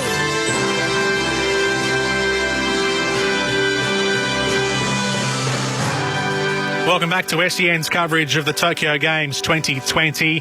That is it for the Australians tonight. It's not complete though for the overall sport. There's still plenty of sport to come throughout the course of the night, and we'll be covering it for you right through from now until midnight. But as far as the Aussies are concerned, we're done. The green and gold can pack up for the evening. They can retire back to the village and have an early night's sleep because we are done until tomorrow. Tomorrow's going to be a big day as well. It will be headlined obviously by the swimming finals, the gold medal heats of the swimming events. So we've got the men's 4x100 metre freestyle relay. We've got the women's 400 metre between Ariane Titmus and Katie Ledecky, and a handful of others as well, which will be very, very exciting. And Jared Waitley will carry you through the day with those events tomorrow. So a wrap of what's happened so far, and I guess now we give the medal tally a quick look and we update it for you, all thanks to Rebel Sport. Sporting dreams start at Rebel. Shop the biggest range with the best brands in store or at Rebel Sport. The gold medal winners today, and there's still a few that need to be handed out, but the ones that have been handed out so far, there are 4 gold medals still to be handed out. So that's what I'm saying. There's still plenty of action to come late into the night. But the ones that have been handed out today, in alphabetical order, the archery first. The women's team was won by Korea. So South Korea, like they did yesterday in the mixed teams, have taken another gold medal in the archery. They are the best archery nation, Korea. They beat Russia in the final and Germany won the bronze. In the cycling women's road race, Anna Kiesenhofer of Austria took gold from Annemiek van Vleuten, who is one of the best cyclists in the professional circuit around the world. But this time it was Anna Kiesenhofer of Austria who took the gold. In the women's synchronised 3-metre springboard in diving, this was day 1 of the diving program. Shi Tingmao and Wang Han of China both took the gold medal, beating the Canadian and German pair for silver and bronze. In the fencing, the women's foil, Lee Kiefer of the United States took the gold in the women's foil with the 2 Russians, Ina Deriglazova and Larissa Korobeinikova from the Russian Olympic Committee taking silver and bronze. There was a great story in the judo tonight. In the men's 66 kilogram and the women's 52 kilogram. So 2 separate events, but it was siblings who won both gold medals. Hifumi Abe in the men's competition and Yuta Abe in the women's competition. Siblings both took the gold medal in their respective events. The men's 66 kilograms for Hifumi Abe and the women's 52 kilogram for Yuta Abe. So to do that in their home nation, that is one moment that the Japanese sporting public will not forget. In the shooting, the men's 10-metre air rifle, William Shaner of the USA with an Olympic record score took the 10-metre air rifle, while Vitalina Batsarashnika of Russia, I beg your pardon, with an Olympic record as well, won the women's 10-metre air pistol. In the skateboarding today, this was day number 1 of skateboarding in Olympic history. The men's street event was won by Yuto Horigome of Japan. So again, another local winning the gold medal, beating Kelvin Hoffler of Brazil and Jagger Eaton of the United States for silver and bronze. In the swimming events, we had in the men's 400-metre freestyle earlier today. It was one of the stories of the Games. Young 18-year-old from Tunisia, Ahmed Hafnaoui, took from lane 8 the gold medal in the men's 400-metre freestyle, beating Australia's Jack McLaughlin and America's Kieran Smith. That will be one of the stories of the pool, and it came on day number 2 of the Games. From Tunisia, in lane 8, Ahmed Hafnaoui, 18 years old, winning the men's 400-metre freestyle. The men's 400-metre individual medley was won by Chase Callis of the United States, beating Jay Litherland and Brendan Smith from Australia for the bronze. The women's 400-metre individual medley was taken by Yui Ohashi from Japan, Emma Wayant from the United States, and Hallie Flickinger from the United States with silver and bronze. And then in the women's 4x100-metre freestyle relay, Bronte Campbell, Meg Harris, Emma McKeon and Kate Campbell of Australia, in a world record time, breaking their own record, beat Canada and the United States to the gold medal.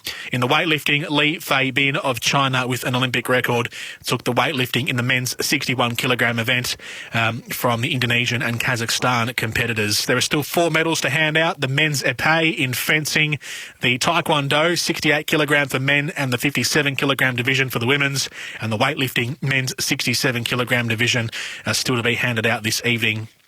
And they are coming to a near end in their respective events. So that's what's happened. That's the medal tally for Rebel Sport. Sporting dreams start at Rebel. Shop the biggest range with the best brands in store or at rebelsport.com. Well, those are the medal winners for the day. The medal tally, the actual ladder of medalists, is China on top with 5 gold medals, 1 silver and 4 bronze for a total of 10. Japan second overall with 5 gold medals, 1 silver for a total of 6. United States have a total of 9 gold medals but rank third overall with 3 gold, 2 silver and 4 bronze. Korea have 2 gold medals, both of them in the archery. Russia, Italy and Australia all have 1 gold medal, and Australia ranks 7th overall in the medal count with their 1 gold, 1 silver and 1 bronze from the pool.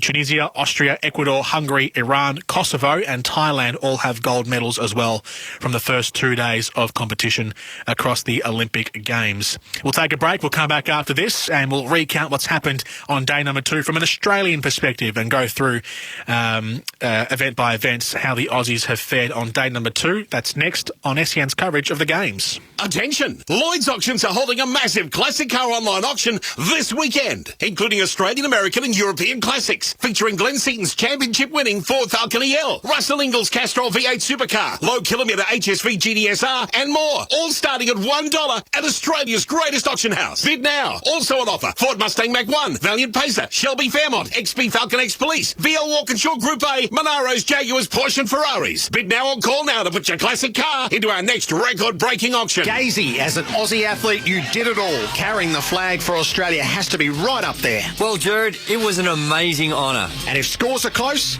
who should we rely on in the last 5 minutes? These days, G, always Tyre Power. A quick, free 5-minute tyre safety check at Tyre Power and you're on your way to a podium finish, G. Protecting your family on the roads is more important than any medal. Tyre Power, Aussie owned and operated. Your trusted tyre experts. tyrepower.com.au.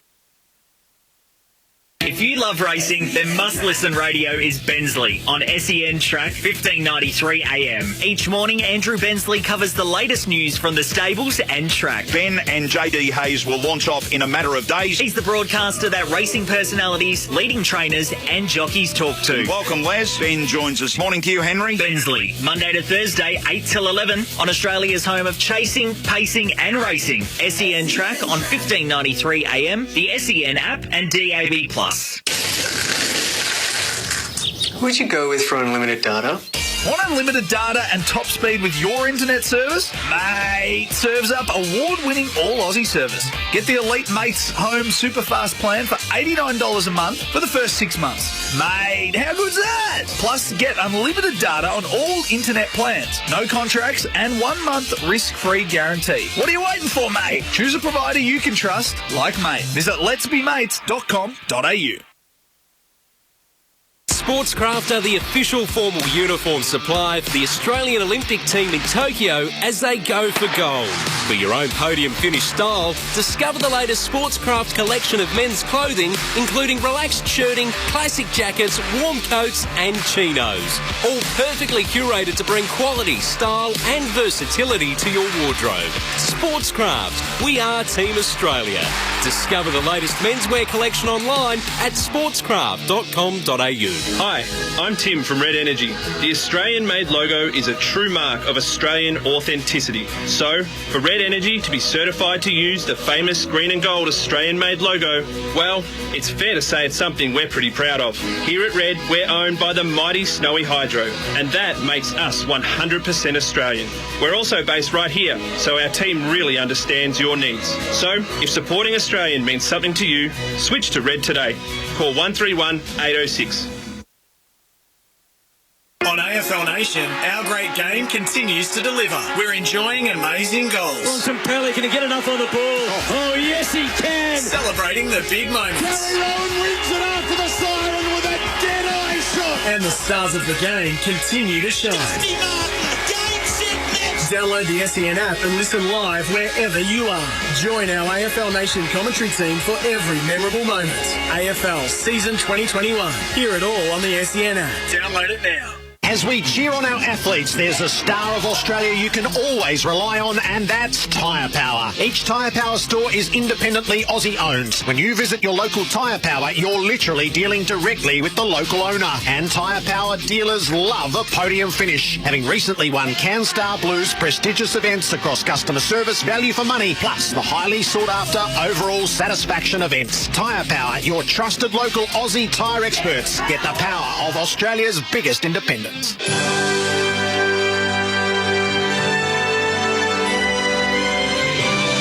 SEN's coverage of the Olympic Games 2020 for Mate Communications. Award-winning Aussie service and a bonus title music subscription included on selected mobile plans.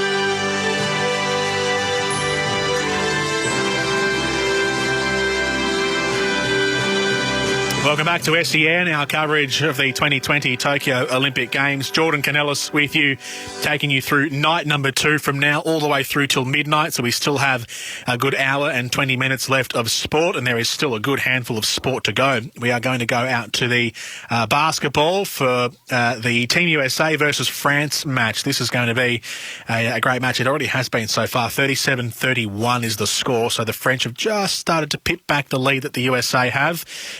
The USA with that star lineup led by Dame Lillard, who's got 9 points so far. Eric Adebayo has 10 points as well. Draymond Green is in the squad. Devin Booker has made it out to Japan after competing in the NBA Finals. Drew Holiday likewise.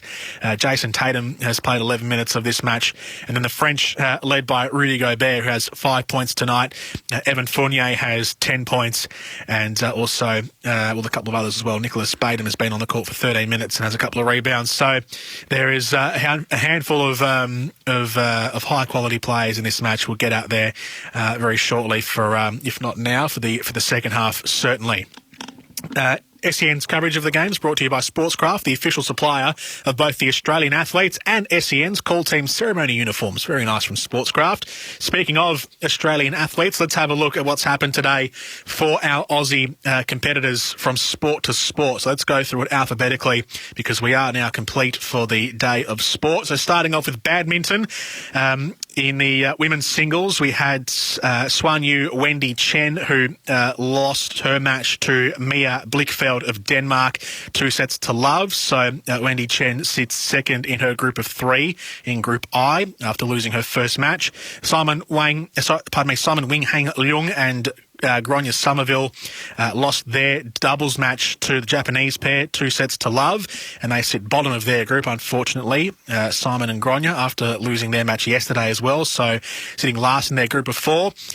In the basketball, earlier tonight, Australia defeated Nigeria 84-65. It's our first match of these 2020 games, and so we had a great win to start off. It was a tight affair. It was a bit of an arm wrestle, really, in the first half, and then Australia gradually through the second half and through the exceptional work of Paddy Mills, 25 points for Paddy Mills, Australia got the win, and so we sit on top of the group early doors in Group B, with Italy to come during the week on Wednesday, and then Germany next Saturday night to round out the group stage. But an 84-65 win for the Boomers, a good start in the men's basketball. In the beach volleyball earlier this afternoon, Mariafe Atacho del Solar and Taliqua Clancy of Australia defeated Cuba 2-0. So a good start for them in their first match. Harry Garside in the boxing tonight had a great 5-0 win over John Yume from Papua New Guinea in the men's 57-63 kilogram round of 32 clash. So Harry Garside of Australia is through to the round of 16.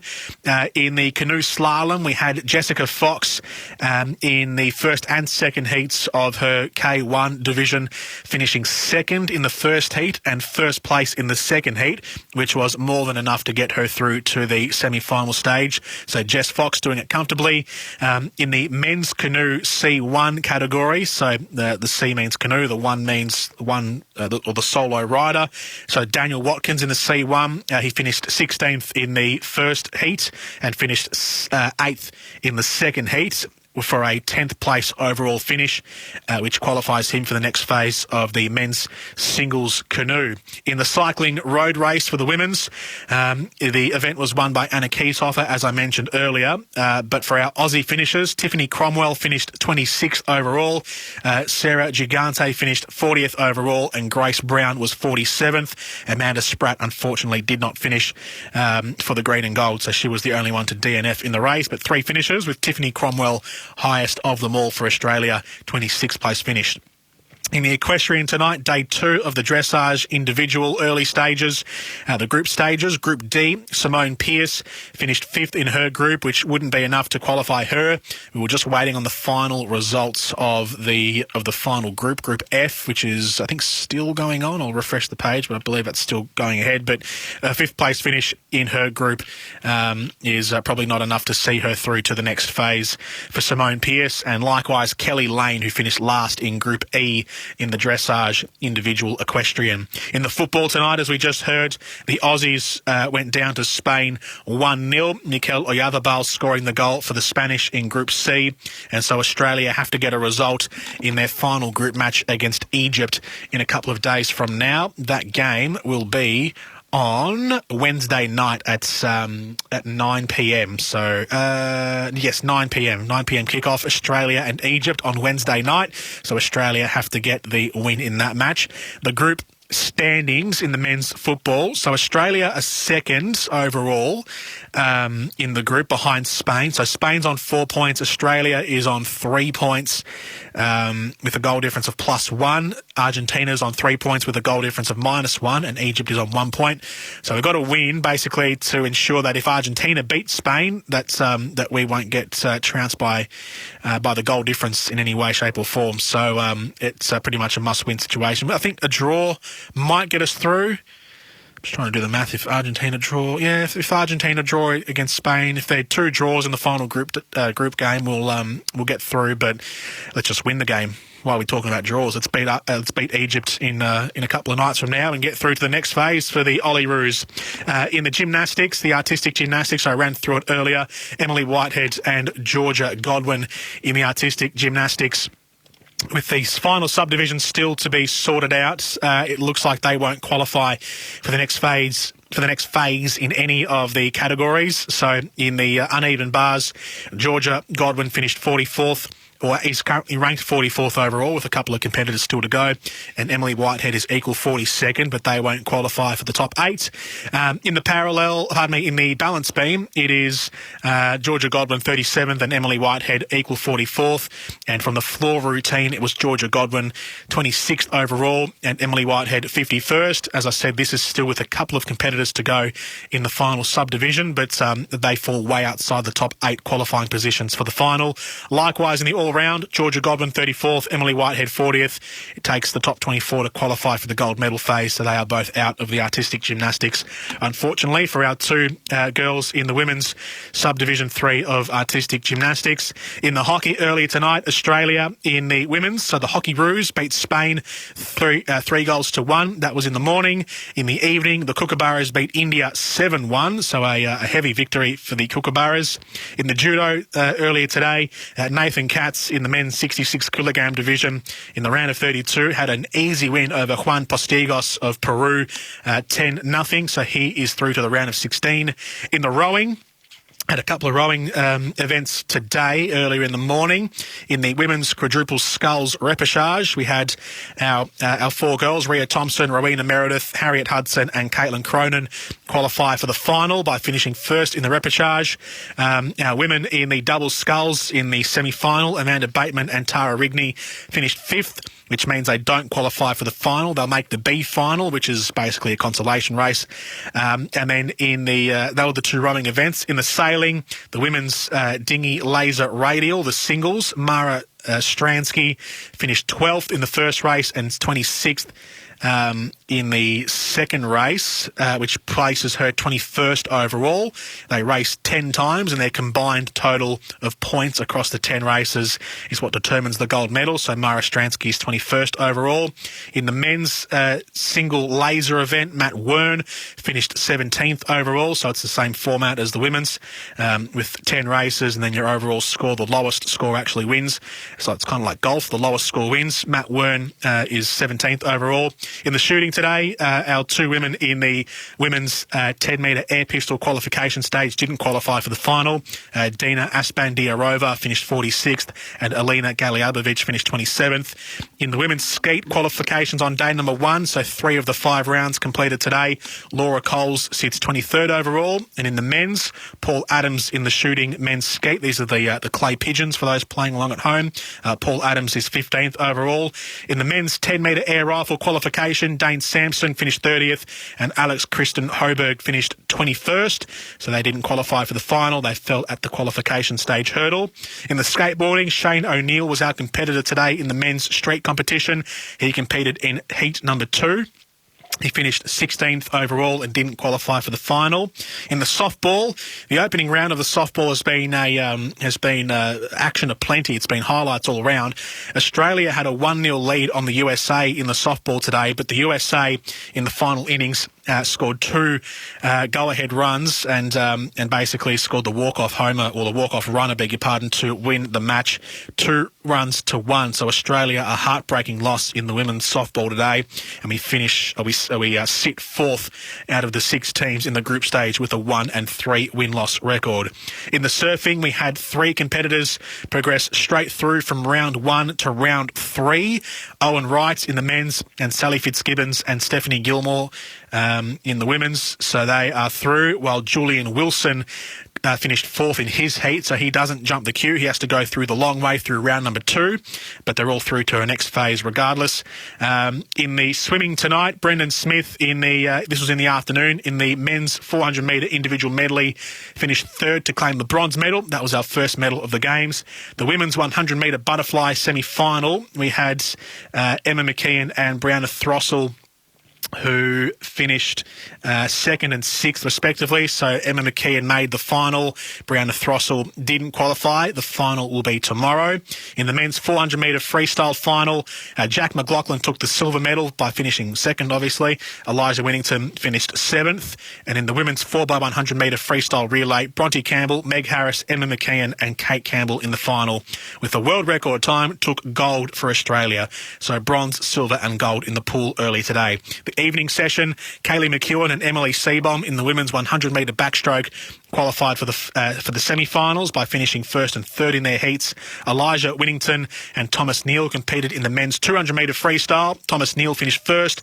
Elijah Winnington finished 7th. So Neal gets through to the semis. Elijah Winnington is knocked out. In the women's 100-metre breaststroke, Chelsea Hodges made it through to the semi-finals by finishing 4th in her heat. Jessica Hansen finished 5th and didn't qualify for the next stage in her heat. In the men's 100-metre backstroke tonight, Isaac Cooper finished 4th in his heat and Mitch Larkin finished 3rd in his backstroke heat, and they've both made it through to the semi-final stage of the men's 100-metre backstroke.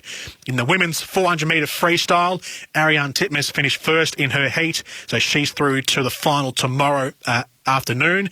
Tamsin Cook finished 5th in her heat and finished 9th overall, so she missed out by a whisker. She was 1 spot away from making the final, so it'll be just the one Aussie, Ariane Titmus, in the women's 400-metre freestyle final tomorrow, where she'll do battle against the great Katie Ledecky from the USA to battle it out for the gold medal.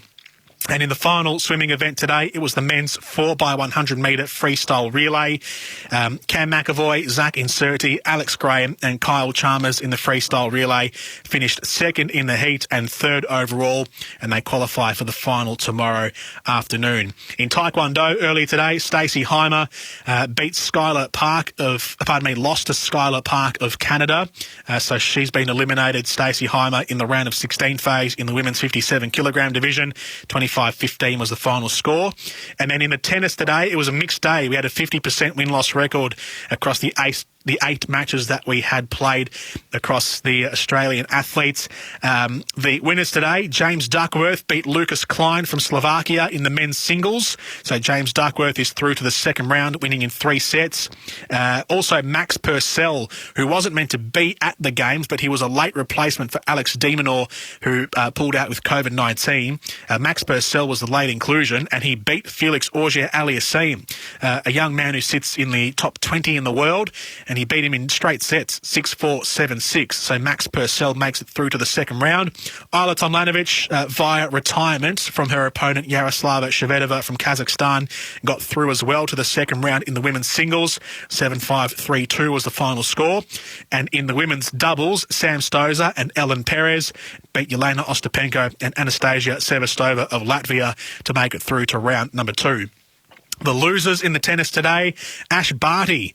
She lost her first round match to Sara Sorribes Tormo of Spain, 6-4, 6-3. So Ash Barty is out at the first hurdle in the singles. She still plays on, however, in the doubles. Luke Saville lost to Hubert Hurkacz of Poland, 6-2, 6-4. So he is out.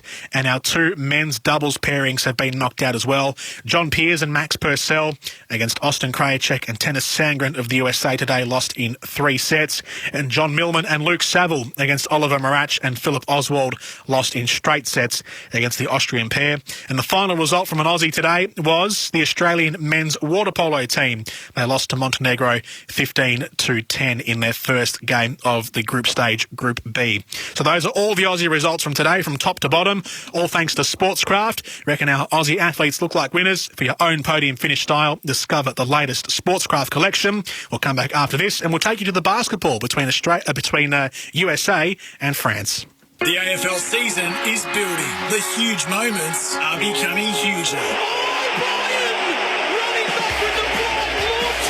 And the stars of the game continue to shine. He plays on, he put it through the middle, there's 2 points the difference. Download the SEN app and listen live wherever you are. Join our AFL Nation commentary team for every memorable moment. AFL Season 2021. Hear it all on the SEN app. Download it now. Attention Melbourne. Lloyd's Auctions are holding a massive classic car auction online in Melbourne this weekend, including Australian, American and European classics, featuring Glenn Seaton's championship-winning Ford Falcon EL, Russell Ingall's Castrol V8 supercar, low-kilometre HSV GTSR and more, all starting at $1 at Melbourne's greatest auction house. Bid now. Also on offer, Ford Mustang Mach-1, Valiant Pacer, Shelby Fairmont, XP Falcon X Police, VL Walkinshaw Group A, Monaros, Jaguars, Porsche and Ferraris. Bid now or call now to put your classic car into our next record-breaking auction.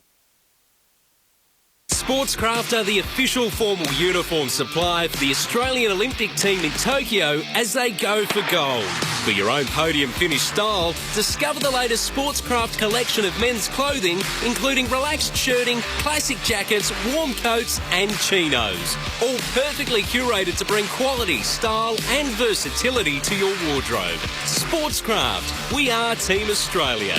Discover the latest menswear collection online at sportscraft.com.au. Hello, it's Gazy here. I'm forever grateful I got to carry the flag for Australia and proudly represent the Boomers at 5 different games. My secret? I had the best grip on my shoes to avoid slip-ups. And here's an extra tip. The grip on your tyres needs to be better. If you haven't been to Tyre Power for your free 5-minute tyre safety check, then book in now and get a grip on tyre safety. Tyre Power, Aussie owned and operated, keeping you safe on the roads. tyrepower.com.au. On AFL Nation, our great game continues to deliver. We're enjoying amazing goals. Bontempelli, can he get enough on the ball? Oh, yes, he can. Celebrating the big moments. Gary Rowan wins it after the siren with a dead-eye shot. And the stars of the game continue to shine. Download the SEN app and listen live wherever you are. Join our AFL Nation commentary team for every memorable moment. AFL Season 2021. Hear it all on the SEN app. Download it now. Oh, we've been there for every game, the 4 and 20 pie. Purchase any 4 and 20 product from anywhere 4 and 20 is sold for an opportunity to win 4 PS5s. One for you and your 3 best mates. Together you'll go head-to-head in a game of Fortnite with your AFL Dream Team. Plus a 4 and 20 branded Sharon Footy to be won daily. T&Cs apply. See FNTAFLGameOn.com.au. Hence 31/8/21. Retain receipts or wrappers. And get them all they're hot. Oh, what a lovely economy makes a 4 and 20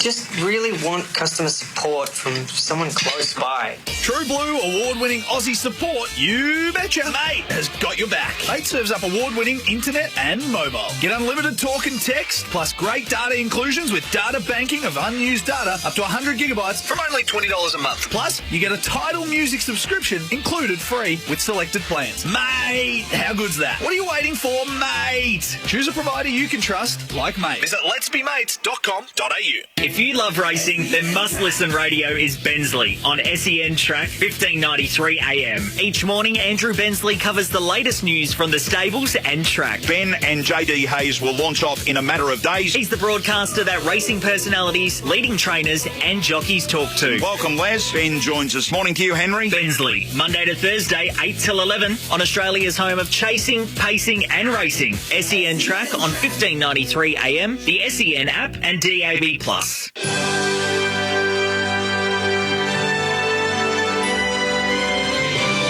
SEN's coverage of the Olympic Games 2020 for Mate Communications.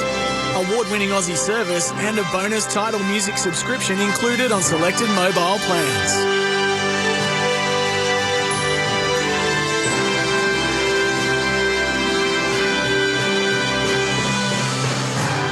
Welcome back to SEN's coverage of the Tokyo Games 2020. Pleasure to be with you on this Sunday night, day number 2 or night number 2. We are going all the way through till midnight here on SEN. You can stream every Olympic sport on 7 Plus live and free, plus get to know our Aussie athletes and their Road to Tokyo series. Download the 7 Plus app to your smart TV, mobile or tablet to watch Tokyo 2020. We are about to head back to the basketball arena to watch France and the United States, the Saitama Super Arena. It is half-time though, and the US lead the French 45-37. The US had only a 6-point lead in the late stages of the second quarter, but just managed to eke it out to about 8 points right at the very end. So we'll head back there as soon as they get back underway in the third quarter, the second half from the Saitama Super Arena. Australia earlier tonight beat Nigeria 84-65 in that match. Other live scores around the grounds at the moment. There's some men's hockey at this late hour at the Oi Hockey Arena Stadium, the North Pitch. For those playing along at home, New Zealand and Spain are locked at 3 goals apiece in the last quarter. There's beach volleyball as well between the Dutch and the Spanish pair. There is another hockey match between South Africa and the Netherlands as well. There's handball, women's handball between Hungary and France. There's a indoor volleyball match between Brazil and Korea, and there's 3x3 basketball as well between the Netherlands and China. So we'll be able to cross in and out of all of those matches, but the basketball is where we'll be heading very, very shortly when the second half commences. Now, the Aussies tonight, as I said, we are 50% from the tennis stake. So Ash Barty was the big story out of the tennis as far as losing players go, whereas Max Purcell was the big one out of the winning players from an Australian perspective. A couple of extra gold medals that have been awarded since we last spoke. In the fencing, Romain Canon of France has taken gold in the men's épée in fencing from Gergely Sikosi of Hungary. In the weightlifting, the men's 67 kilogram, Chen Li Jun with an Olympic record of China won the weightlifting gold medal from Luis Javier Mosquera of Colombia and Mirko Zanni of Italy. So a couple of extra gold medals to add to the tally, and that means another gold medal for China as we take a look back at the medal tally for Rebel Sports. Sporting dreams start at Rebel. Shop the biggest range with the best brands in-store or at rebelsport.com. So China now have 6 gold medals to their name and a total of 11 gold medals. They've also got 1 silver and 4 bronze medals. Japan have 5 gold medals. The USA have 4 gold medals, and Korea have 2. And the rest that have 1 include Russia, Italy, Australia. We're sitting in 7th, equal with France. Hungary have 1. Tunisia, Austria, Ecuador, Iran, Kosovo and Thailand, all of the countries that have 1 gold medal to their name. By the near close of play on date number 2 of the Olympic Games. We are awaiting the resumption of the second half of the USA and France. They are just derobing right now, not all the way down to their you-know-whats, but just taking their jackets off. And France and the USA are about to recommence recommence their match and commence the second half of their game from Saitama. Greg Popovich giving his last instructions to Team USA. Let's head out to the basketball arena for Team USA against France. Losing a couple games, losing to Nigeria, losing to Australia, but they tightened their game up quite a bit, and it came off with a very good start against France.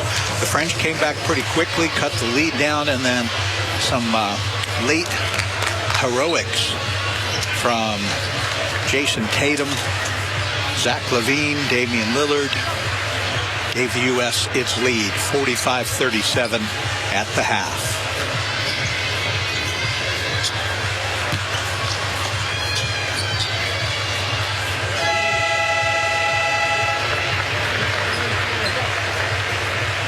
Second half underway at Saitama Super Arena. France, led by Evan Fournier, looking to make a comeback here in the second half. Fournier had 12 points in the first to lead all scoring. Kevin Durant with it for the U.S. Lillard. And Durant starts the second half like he did the first half. 10-point lead for the United States. DiColo, the point guard, number 12. Batum still looking to get on the scoreboard offensively. He's played well defensively. There to DiColo. U.S. trying to play better interior defense against Gobert, and Fournier launches it at the buzzer and drops the 3.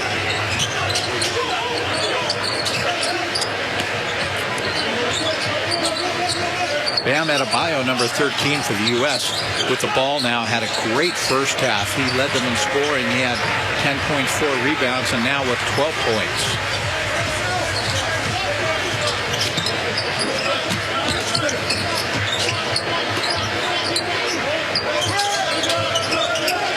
Fournier.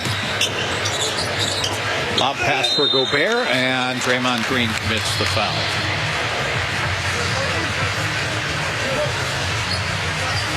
Gobert, 2'16". Green, not so much.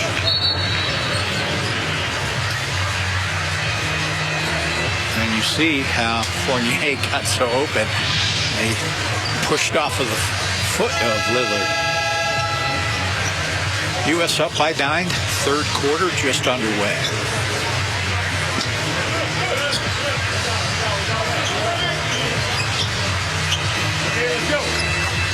Cabarrot is going to sit down.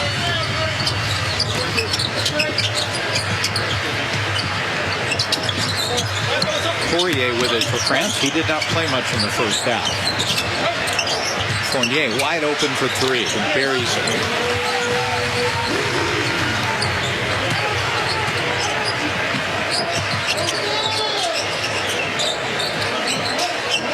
Damian Lillard down.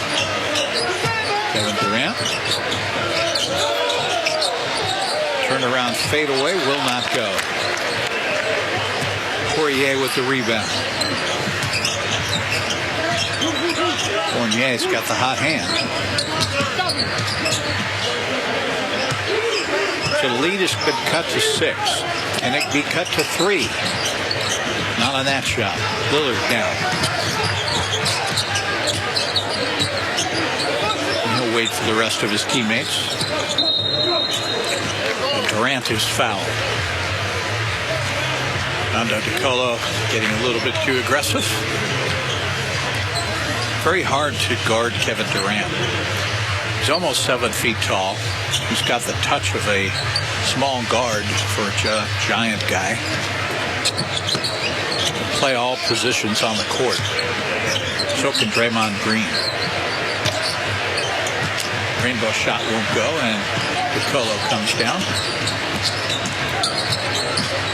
He prefers passing the ball to his teammates like Rudy Gobert. And Gobert knocks it down. Good pass from Poirier.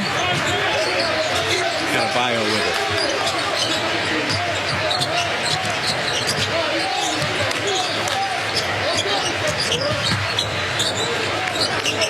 Lillard elects not to shoot. Bounce pass to Adebayo. Turnaround floater. And a rebound by Poirier. He's looked good in the first couple minutes of action we've seen. Rondo DeColo gets free. And a foul on, well, that's number 4 on Kevin Durant. One more and he fouls out, so that's a big foul. He's the only one in foul trouble in this game. You see the beautiful feed from Poirier, Gobert.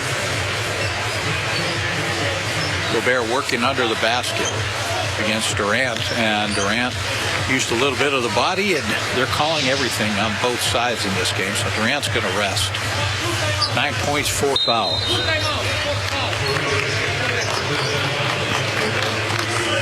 He is the U.S.'s best offensive player. And we get a timeout. U.S. on top of France by 4, 49-45. If you love racing, then must-listen radio is Bensley on SEN Track 1593 AM. Each morning, Andrew Bensley covers the latest news from the stables and track. Ben and JD Hayes will launch off in a matter of days. He's the broadcaster that racing personalities, leading trainers and jockeys talk to. Welcome, Les. Ben joins us. Morning to you, Henry. Bensley, Monday to Thursday, 8 till 11 on Australia's home of chasing, pacing and racing. SEN Track on 1593 AM, the SEN app and DAB+. Do you reckon there's a way to save money by bundling mobile and internet? Mate, choose a provider you can trust like a mate. Mate serves up NBN from just $59 a month with award-winning all Aussie service. Bundle a mobile plan to save a further $10 a month on your internet. No contracts and no setup fees. Mate, how good's that? I know. What are you waiting for? Mate! Mate's got your back. Visit letsbemates.com.au. This is the first game for both of these teams at the Olympics. Kevin Durant on the bench, saddled with 4 fouls. Gobert looking to throw to somebody. Gives it off to DeColo. He's played just about the entire game at point guard. Shot clock winding down, and he has to throw it out.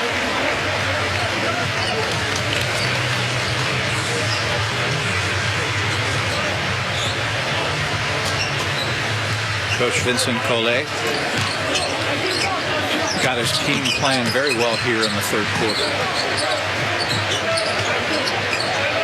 Adebayo, his pass thrown away. One of the best players on this U.S. team is Devin Booker, but like I said, he just got in the day before this game, along with his teammate Drew Holiday from playing, or not his teammate, his opponent actually, from playing in the NBA Finals. So 3 of these U.S. players just got here. Nice defense by Draymond Green. Levine with it.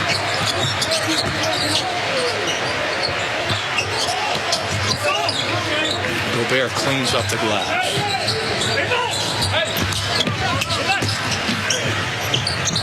Fournier drives on Green and hits. 18 points from Evan Fournier. It's a 2-point game. Damian Lillard hasn't shot in a while. Tatum.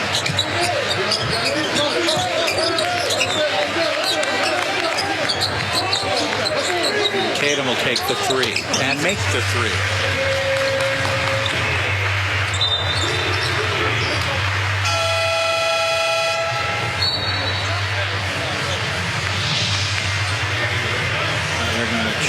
see if he was indeed outside the arc.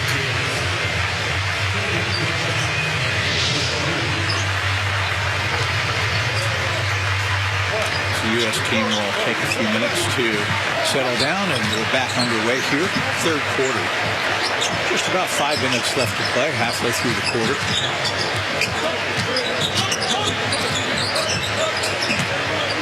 It's Huertal now. Huertal working on Adebayo.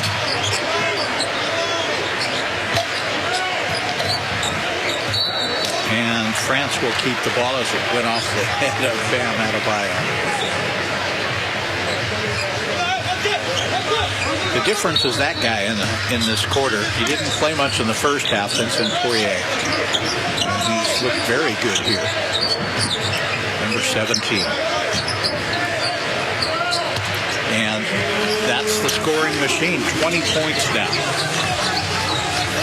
Make it 22 even.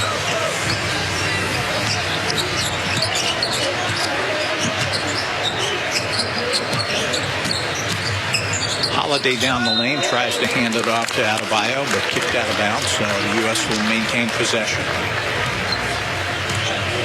The intensity's really slowed down for the U.S. team. They came out very, very sharp.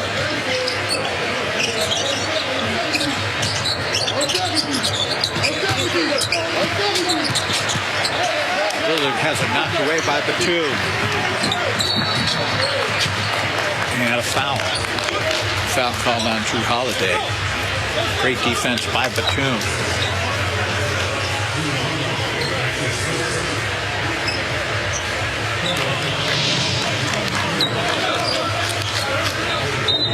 Let's see. Nick Batum got his big arm up on that. And France can tie it with a three-pointer.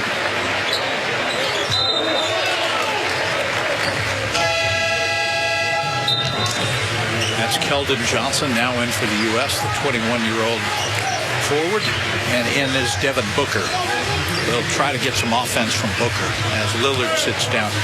Interesting, Lillard, one of the scoring machines in the NBA, really isn't taking any shots in this one.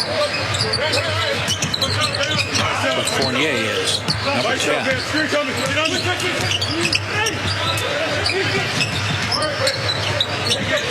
Huertal. Holiday knocks it out of bounds.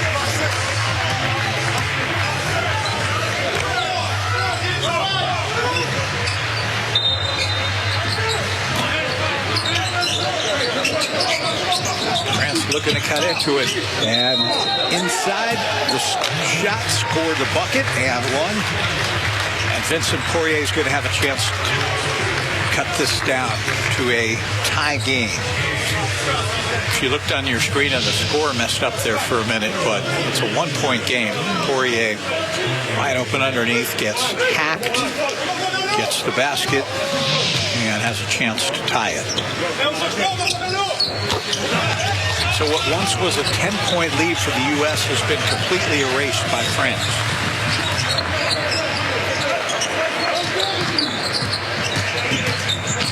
Holiday takes it himself, can't find it.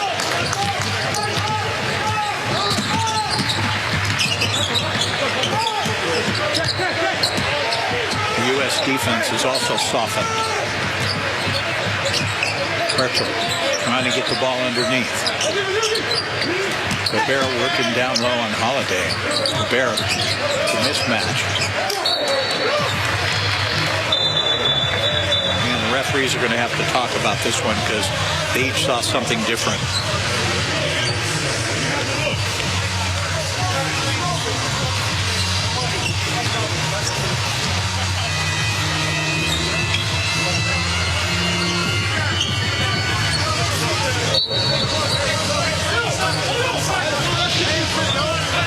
Take another look at it. Adebayo with his left hand on it, and then it gets kicked.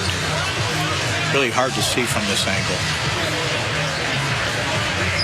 And that should be France basketball. And that's the way it's going to be. So the French with a chance to take the lead. Led by Evan Fournier's 22 points.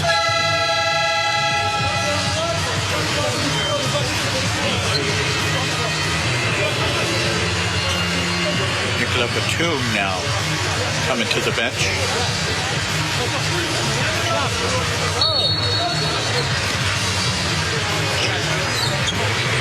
And they're going to have to take a moment and wipe some of that blood off. Find a small bandage. Will have to come out. Here's DeColo. As Huertel sets stand bound. French looking to take the lead. DeColo running one-hander at the time clock expired. Didn't get the shot off.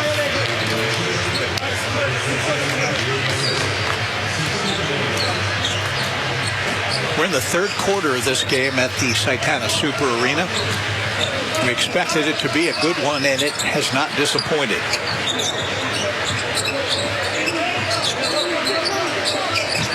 Tatum. And a reach-in foul called on Fournier.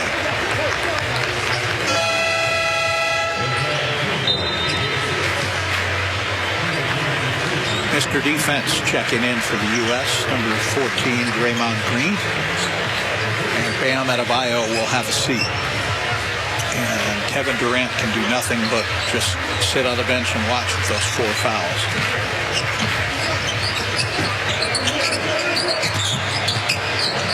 Green, nice drop pass down low and hacked on the way to the basket by Poirier as Tatum.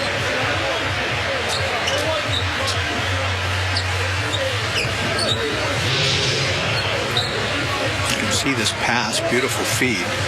And Poirier has actually, Gobert got him last. Poirier hit him in the beginning, Gobert cleaned it up.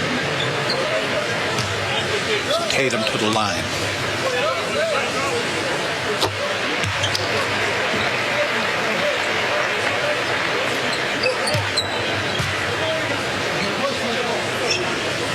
Jason Tatum of the Boston Celtics has 8 points.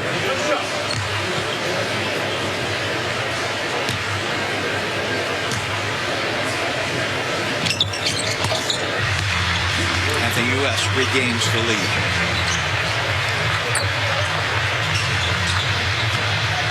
Been a really good third quarter for France, though.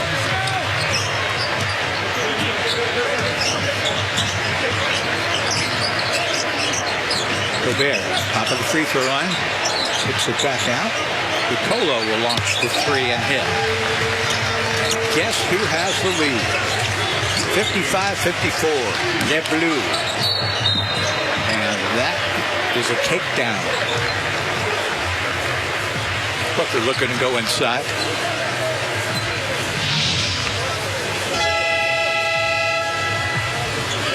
Nice pass.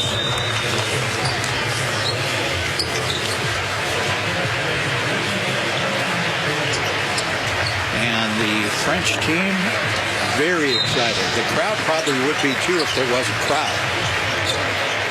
Unfortunately, we do not have any here in Tokyo this year for obvious reasons. Booker drop pass down low. Nice feed. Adebayo can't buy a bucket there. And he does buy a foul.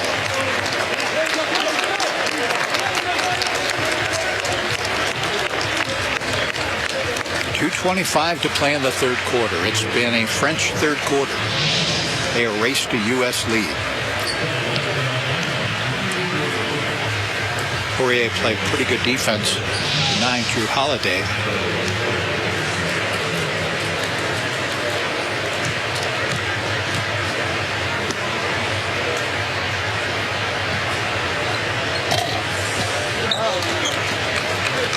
And DeColo will get one more.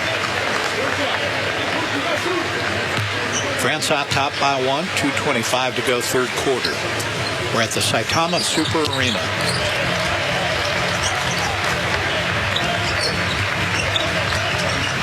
The United States played one excellent quarter, took a 22-15 lead after one, and after that it just got tighter.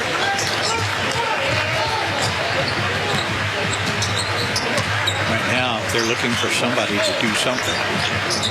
Meanwhile, France quite happy with the lead. Huertel with the ball. Colo now. stuff a fall back in, the big guy. And Green comes away with it.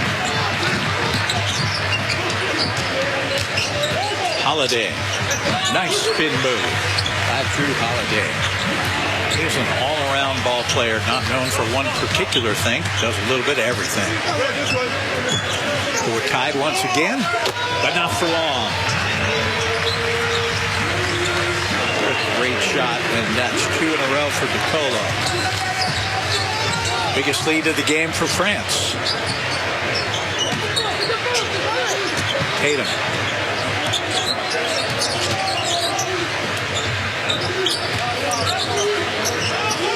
Tatum for 3.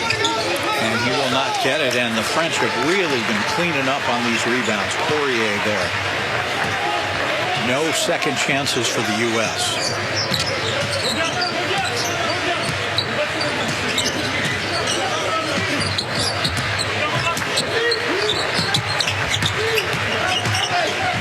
Fournier. Draymond Green can't handle it.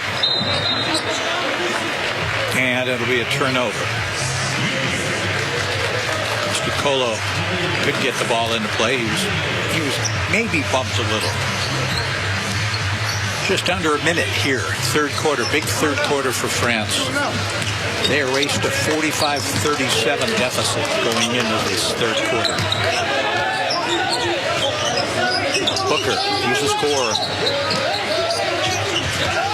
And the pass is stolen away by France. DiColo with it. 18 seconds to go in the quarter. Hertel. He gets his own rebound, fires it up again, and hits. And France is going to take not only a lead, but a pretty good-sized lead as we come to the end of the third quarter as Booker can hit. 62-56. France has exploded and taken the lead.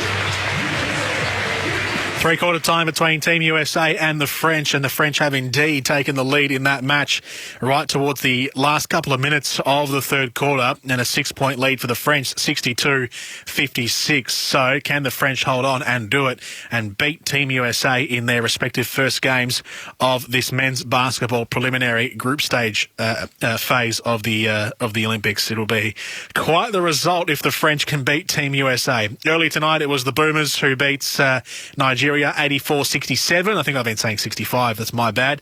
84-67 was the final score, so a 17-point win for the Boomers in their first match of these Tokyo Games. We'll take a break. We'll come back after this, and we'll hear from the last quarter in this match between the French and Team USA, with France leading by 6 points. If you love racing, then must-listen radio is Bensley on SEN Track 1593 AM. Each morning, Andrew Bensley covers the latest news from the stables and track. Ben and JD Hayes will launch off in a matter of days. He's the broadcaster that racing personalities, leading trainers and jockeys talk to. Welcome, Les. Ben joins us. Morning to you, Henry. Bensley, Monday to Thursday, 8 till 11 on Australia's home of chasing, pacing and racing. SEN Track on 1593 AM, the SEN app and DAB+. What'd you go with for unlimited data? Want unlimited data and top speed with your internet service? Mate, Serves Up award-winning all-Aussie service. Get the Elite Mates Home Superfast plan for $89 a month for the first 6 months. Mate, how good's that? Plus, get unlimited data on all internet plans, no contracts, and 1 month risk-free guarantee. What are you waiting for, mate? Choose a provider you can trust, like Mate. Visit letsbemates.com.au. Attention! Lloyd's Auctions are holding a massive classic car online auction this weekend, including Australian, American and European classics, featuring Glenn Seaton's championship-winning Ford Falcon EL, Russell Ingall's Castrol V8 supercar, low-kilometre HSV GDSR and more, all starting at $1 at Australia's greatest auction house. Bid now. Also on offer, Ford Mustang Mach-1, Valiant Pacer, Shelby Fairmont, XP Falcon X Police, VL Walkinshaw Group A, Monaros, Jaguars, Porsche and Ferraris. Bid now or call now to put your classic car into our next record-breaking auction. Oh, we've been there for every game, the 4 and 20 pie. Purchase any 4 and 20 product from anywhere 4 and 20 is sold for an opportunity to win 4 PS5s. One for you and your 3 best mates. Together you'll go head-to-head in a game of Fortnite with your AFL Dream Team. Plus a 4 and 20 branded Sharon Footy to be won daily. T&Cs apply. See FNTAFLGameOn.com.au. Ends 31/8/21. Retain receipts or wrappers. And get them while they're hot. Oh, what a lovely party, mates of 4 and 20. On AFL Nation, our great game continues to deliver. We're enjoying amazing goals. From Pelly, can he get enough on the ball? Oh, yes, he can. Celebrating the big moments. Carry on wins it after the siren with a dead-eye shot. And the stars of the game continue to shine. Download the SEN app and listen live wherever you are. Join our AFL Nation commentary team for every memorable moment.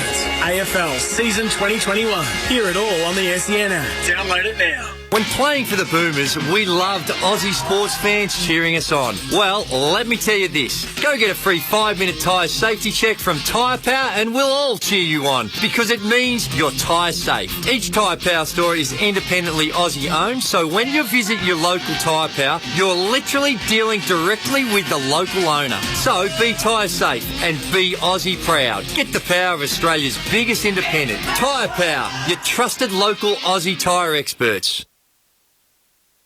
If you love racing, then must-listen radio is Bensley on SEN Track 1593 AM. Each morning, Andrew Bensley covers the latest news from the stables and track. Ben and JD Hayes will launch off in a matter of days. He's the broadcaster that racing personalities, leading trainers and jockeys talk to. Welcome, Les. Ben joins us. Morning to you, Henry. Bensley, Monday to Thursday, 8 till 11 on Australia's home of chasing, pacing and racing. SEN Track on 1593 AM, the SEN app and DAB+. Sportscraft are the official formal uniform supply for the Australian Olympic team in Tokyo as they go for gold.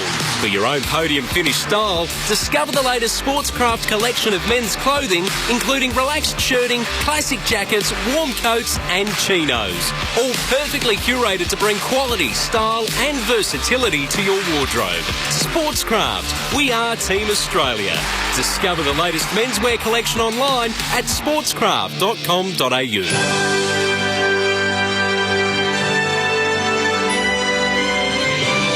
SEN's coverage of the Olympic Games 2020. For zero. Invoicing but instantly. Receipts but organised. Cash flow but clearer. Try Zero free for 30 days. Search Zero. XERO.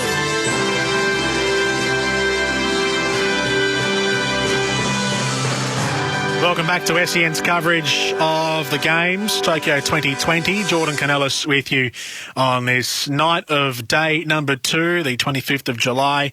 We are rounding out our coverage in the last half hour by taking or listening to the rest of the France versus USA match. France had a 6-point lead at three-quarter time. The US have hit back quickly and it's now 1 point in it with the French 62, USA 61. Quick look at what's been happening elsewhere around the grounds and the final matches of sport, I guess, for tonight. So the other live sport match, I think it's the only other live sport match on at the moment, aside from the this match, is the 3x3 basketball. This actually might be on the wrong page here. I'll double check that. But there is a live 3x3 basketball match, which is a new sport to the Games this year. So 3-on-3 instead of the traditional 5-on-5, which you see in professional basketball.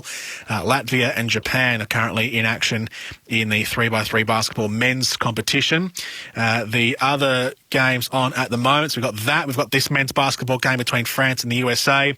There is a beach volleyball match between the US pair and the Italian pair in the men's preliminary round.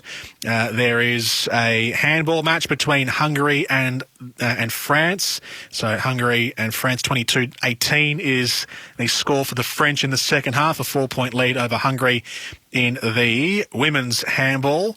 There is also, double checking here, in the hockey, there's South Africa against the Netherlands. South Africa and the Netherlands tied at 3 goals apiece in the men's hockey match in the group stage with the at the three-quarter mark. Men's volleyball as well, Brazil and South Korea. Brazil have a 1-set-to-love lead over South Korea, 25-10 in the first set, and they lead 18-14 in the second set. So Brazil only a couple of points away from winning that men's group stage game in the volleyball. And that pretty much wraps it up for the live sport right across the game. So we are coming to the close of day number 1, and we have 6 live matches on at the moment. But Team USA and Team France is the one that headlines the lot in the men's basketball. We'll take another break. We'll come back after this, and we'll take the rest of the game through the last quarter. Current scores: France 63, the USA 61. The remainder of the last quarter up next on SEN. The AFL season is building. The huge moments are becoming huger. And the stars of the game continue to shine. Buddy plays on, he put it through the middle, there's 2 points the difference. Download the SEN app and listen live wherever you are. Join our AFL Nation commentary team for every memorable moment. AFL Season 2021. Hear it all on the SEN app. Download it now. As the Aussie athletes compete overseas for glory, they rely on our supports. It's the same for tyre safety here at home. We rely on the support of Tyre Power to steer us safely on the roads. If you haven't been to Tyre Power for your free 5-minute tyre safety check, then book in now and experience the CanStar Blue award-winning customer service. Get the power of Australia's biggest independent, Tyre Power. Aussie owned and operated, keeping you safe on the roads. tyrepower.com.au.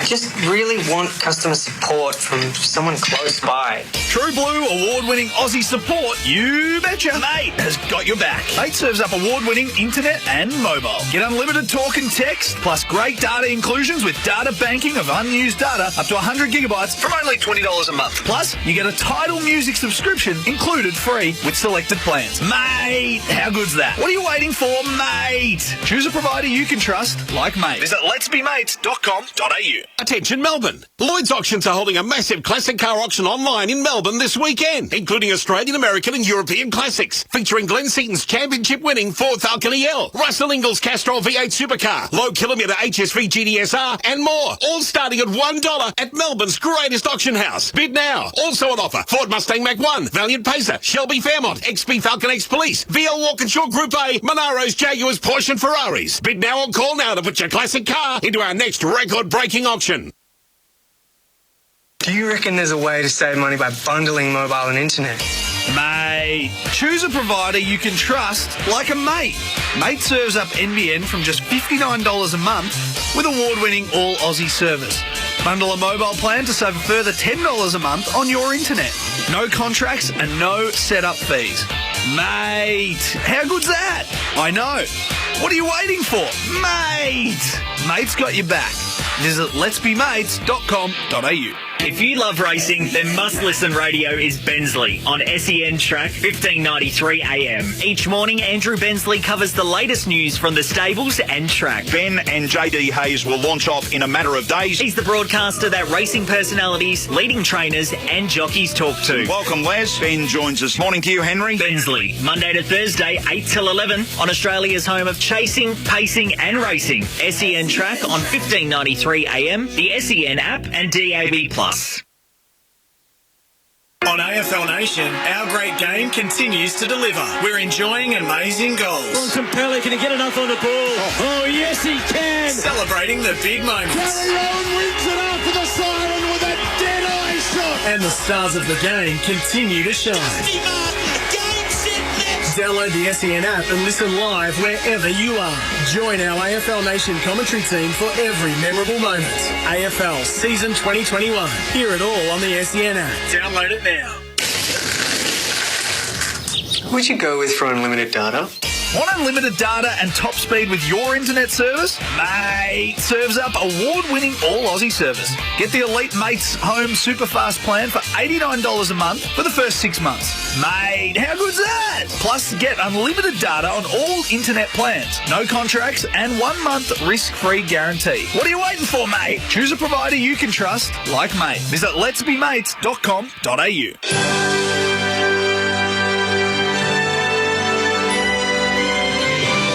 SEN's coverage of the Olympic Games 2020 for Mate Communications.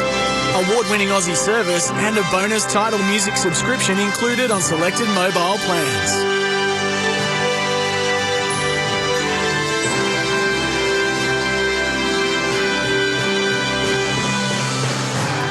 Welcome back to SEN's coverage of the 2020 Tokyo Games. We are coming to a near end on our night, the night session of day number 2. We have one more big event to get through, though. It's Team USA in the basketball against France. Team USA have just taken the lead 64-63 in the last quarter. There's still 6 minutes to go in the final term. Let's take you back out to our commentators from the Saitama Super Arena, where the USA and France are doing battle in their first group games of the men's basketball stage. France has only scored 1 point in the first 4 minutes of this fourth quarter. Evan Fournier, leading scorer in the game. The ball stolen away, but Adebayo can't maintain possession. They've turned their intensity up a notch, led by Jrue Holiday. They needed somebody to give them a spark, and in this fourth quarter, it's been Holiday.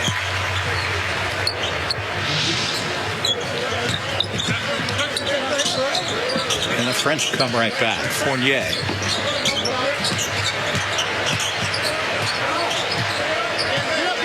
Trying to find somebody underneath. Fournier can't get it.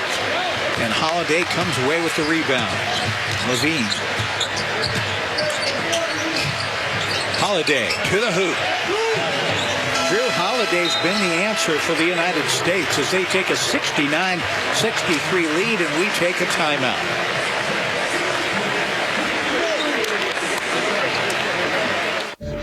If you love racing, then must-listen radio is Bensley on SEN Track 1593 AM. Each morning, Andrew Bensley covers the latest news from the stables and track. Ben and JD Hayes will launch off in a matter of days. He's the broadcaster that racing personalities, leading trainers and jockeys talk to. Welcome, Les. Ben joins us. Morning to you, Henry. Bensley, Monday to Thursday, 8 till 11 on Australia's home of chasing, pacing and racing. SEN Track on 1593 AM, the SEN app and DAB+. Gazy, as an Aussie athlete, you did it all. Carrying the flag for Australia has to be right up there. Well, Jared, it was an amazing honour. And if scores are close, who should we rely on in the last 5 minutes? These days, G, always Tyre Power. A quick, free 5-minute tyre safety check at Tyre Power and you're on your way to a podium finish, G. Protecting your family on the roads is more important than any medal. Tyre Power, Aussie owned and operated. Your trusted tyre experts. tyrepower.com.au.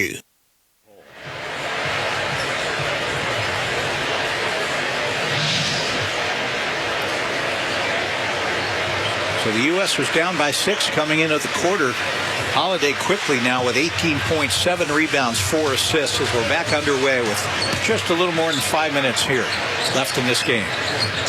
DeColo for France. And the point guard much of the way. DeColo kicks it out. Batum, nice feed down low. Beautiful pass from Batum. We've seen that before. Yabusele gets the basket. Levine pushes off, and I believe an offensive foul on Levine. Tried to clear out a little bit of room, but it was a little obvious.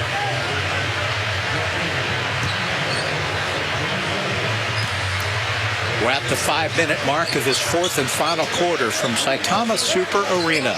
The United States on top of France, 69-65. A back-and-forth battle.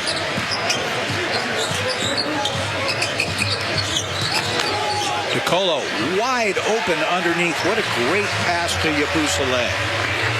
That's twice now with Yabusele, and he's cut the lead to 2. Back and forth they go. Holiday looking for Durant. Booker. Too much standing around from his teammates. But why not take the three-pointer as long as I've got it in my hand? Zach LaVine drops the 3. Colo guarded very closely by Holiday. Now picked up by Booker.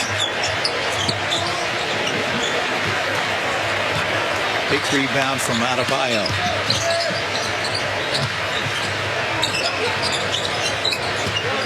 Durant looking for the basketball. He usually looks to shoot in these situations. But instead, he feeds it off around the horn. Shot clock down to 5 seconds. Booker in the quarter. He is fouled, and he should get 3 shots out of this. As Batum hit him on the elbow. He says, I got the ball first and then the arm.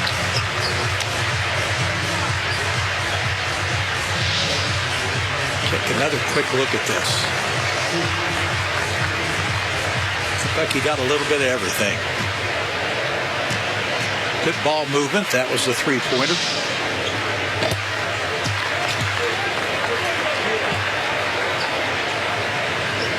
So Devin Booker, a high-flying scorer for the Phoenix Suns, very explosive player, trying to do his damage from the free throw line in the United States, which trailed 62-56 going into this fourth quarter, is opening up a lead here. Gobert with yet another rebound.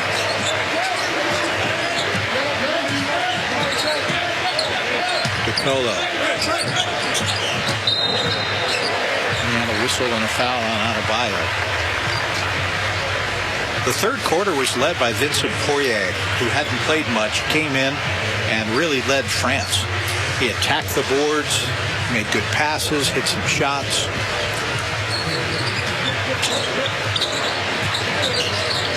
Rousselet hands it off. Fournier takes it all the way, partially deflected by the U.S., but they can't maintain possession. Good defense by Adebayo. Fournier's been stuck on 22 points for the last 8 minutes. And rejected there. French need a basket. Batum. Batum for three. And that's his first basket of the game, and it came at a really opportune time for Les Bleus. Kevin Durant for the U.S. Durant pulls up.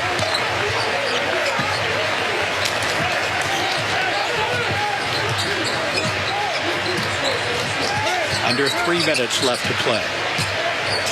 DeColo. Batum, he'll try it again, and he is fouled. Booker holding on for dear life there. There's a look at Batum's tray. Or trois.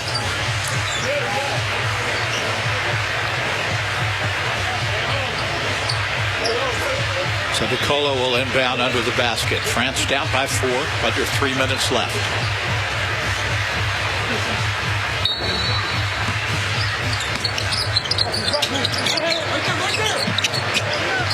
Fournier for three. Got it. Silent no more.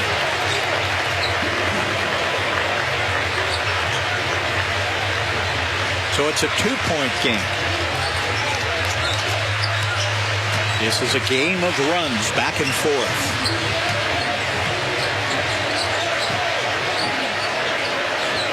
Booker with it. Trying to free up Kevin Durant. Booker for three. Batum comes away with the rebound. And Fournier will cross the timeline with a chance to tie this up or perhaps take the lead.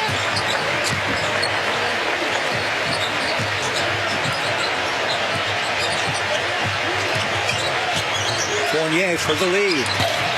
Will not go. And a push-off foul on France. Good position there from Bam.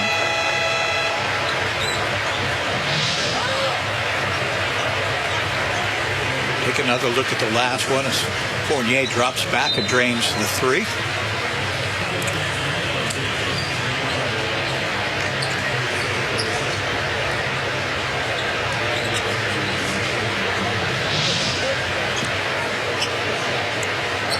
(74-72). Minute 48 left to play.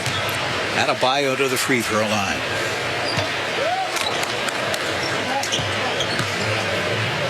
Adebayo with a dozen points, 7 rebounds and 4 assists.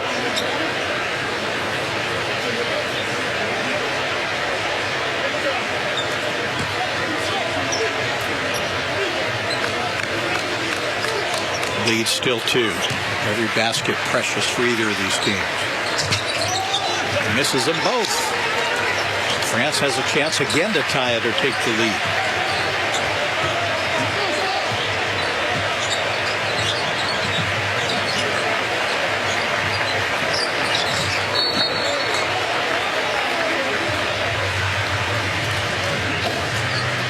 Adebayo commits the foul and takes an elbow to the face at the same time.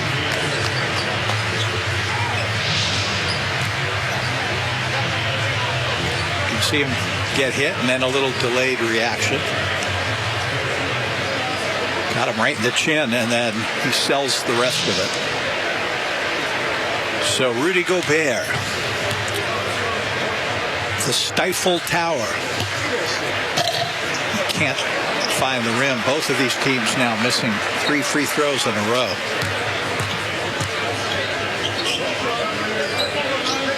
.133 left to play.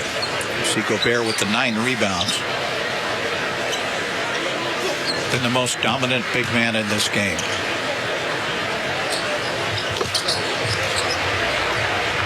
.74-73. 1.5 minutes left to go in this fourth quarter. Two teams expected to contend for medals. Playing each other in the first game. Little give and go. Damian Lillard. His pass stolen away by DeColo. Great defense by DeColo.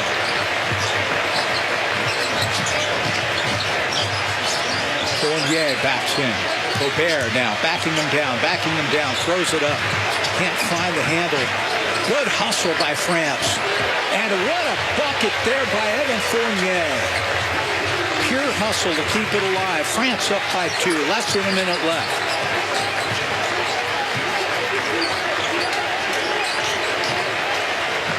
The U.S. had opened up a 7-point lead. Durant can't get the rebound. Offensive putback does not go. Another rebound underneath by Adebayo. And they tied each other up.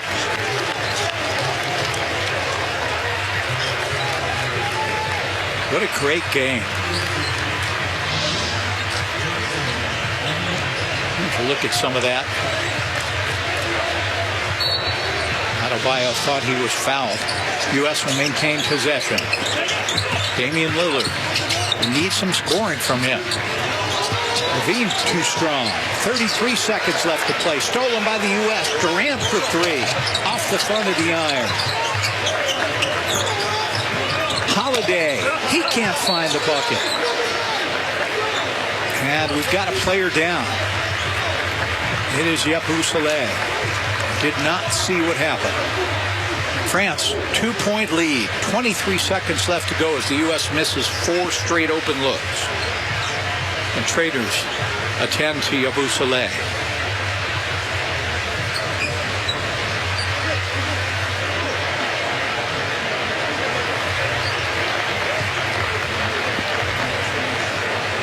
Coach Vincent Collet looking on as Yabusele in some pain.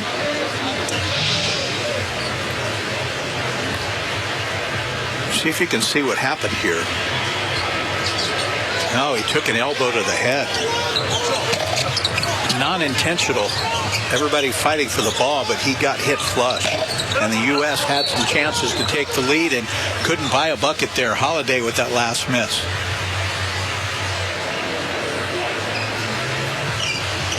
Both players fighting for the ball, and Yabusele took a shot. Looks like he'll be okay. What a great comeback as the U.S. down by 6, rolled up a 7-point lead, only to see France flip the switch and take a 2-point lead with 23 seconds left to go. Got to wonder why Damian Lillard, who is a pure scorer, has not been putting the ball up in this second half. Just look at some action from before as Yabusele crashes into the seats trying to get one, and Fournier hit that beautiful shot. So far, that's a difference maker, and he's been the difference maker with 27 points for France, including the dagger right there.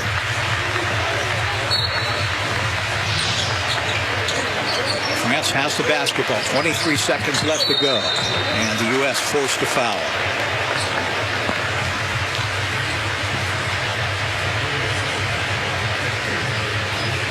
Du Soleil trying to clear the cobwebs.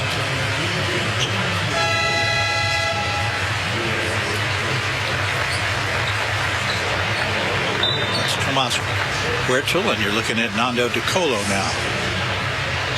Fallon Draymond Green of the U.S. And he will sit down. And De Colo goes to the line.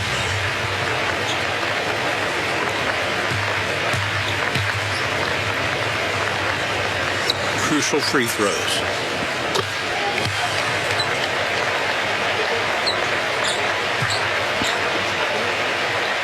The United States took a 22-15 lead after the first, led 45-37 at intermission. France exploded with a 25-11 third quarter to take the lead. The U.S. came back, took the lead, and now France up by four rather.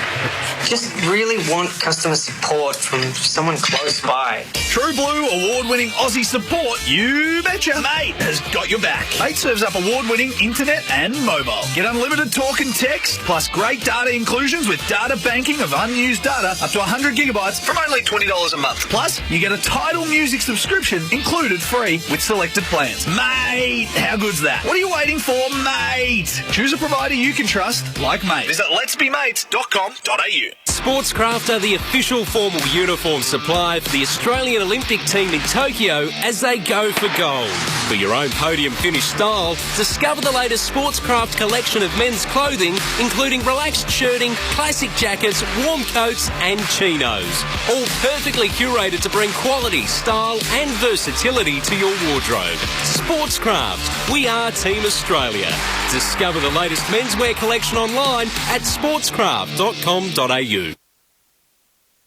As we cheer on our athletes, there's a star of Australia you can always rely on, and that's Tyre Power. Each Tyre Power store is independently Aussie owned. When you visit your local Tyre Power, you're literally dealing directly with the local owner. And Tyre Power dealers love a podium finish, having recently won CanStar Blues prestigious events across customer service, value for money, plus the highly sought after overall satisfaction events. Tyre Power, your trusted local Aussie tyre experts. Get the power of Australia's biggest independent. The AFL season is building. The huge moments are becoming huger. And the stars of the game continue to shine. Buddy plays on, he's put it through the middle, there's 2 points the difference. Download the SEN app and listen live wherever you are. Join our AFL Nation commentary team for every memorable moment.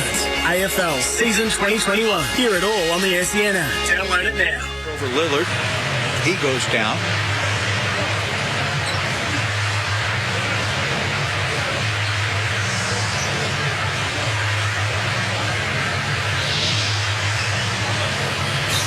That 4-point lead looking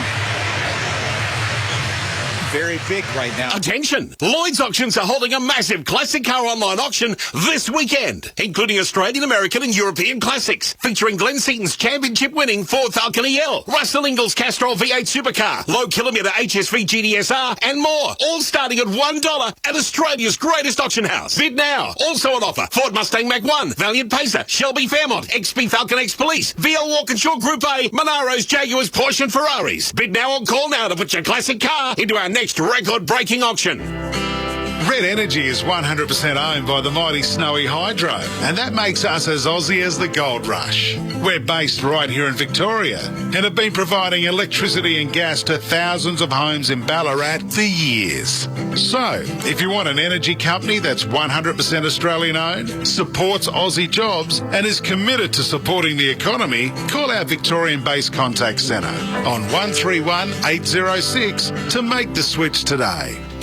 Welcome back to SEN's coverage of the Tokyo 2020 Olympic Games. Jordan Canellis here with you for the final 2 minutes of our coverage on day number 2. We are down to the final 17 seconds in this basketball match between France and the USA, and the French have a 4-point lead, 78-74. They are just reviewing a decision on the floor, but it looks like Evan Fournier has won back possession for the French, which, if he has, means that the French will pretty much hold on to take out the match. We are coming to the close of our broadcast, which unfortunately means we might not be able to get the last 17 seconds because we are tied to a hard finish here on our broadcast. So France are as good as over the line here, 78-74, which means this will be an upset on day number 2 of the Olympic Games and day number 1 of the men's basketball program. It is going to be a huge result here for the French if they can hold on. There's 17 seconds to go. They are up by more than one possession, so they should get it done. And in fact, they are now at the free throw line, so they'll extend that lead even further if Evan Fournier can make these final shots, which he misses the first one, actually. Not that it shouldn't really have too much of an impact, though, because it's still 2 possessions. So France will go on to win this game. That's it for our coverage tonight on SEN's Olympic coverage of Tokyo 2020. Back with you tomorrow morning with Jared Waitley. See ya. Hello, it's Gazy here. I'm forever grateful I got to carry the flag for Australia and proudly represent the Boomers at 5 different games. My secret? I had the best grip on my shoes to avoid slip-ups. And here's an extra tip. The grip on your tyres needs to be better. If you haven't been to Tyre Power for your free 5-minute tyre safety check, then book in now and get a grip on tyre safety. Tyre Power, Aussie owned and operated, keeping you safe on the roads. tyrepower.com.au. On AFL Nation, our great game continues to deliver. We're enjoying amazing goals. Bontempelli, can he get enough on the ball? Oh, yes, he can. Celebrating the big moments. Gary Rowan wins it after the siren with a dead eye shot. And the stars of the game continue to shine. Download the SEN app and listen live wherever you are. Join our AFL Nation commentary team for every memorable moment. AFL Season 2021. Hear it all on the SEN app. Download it now.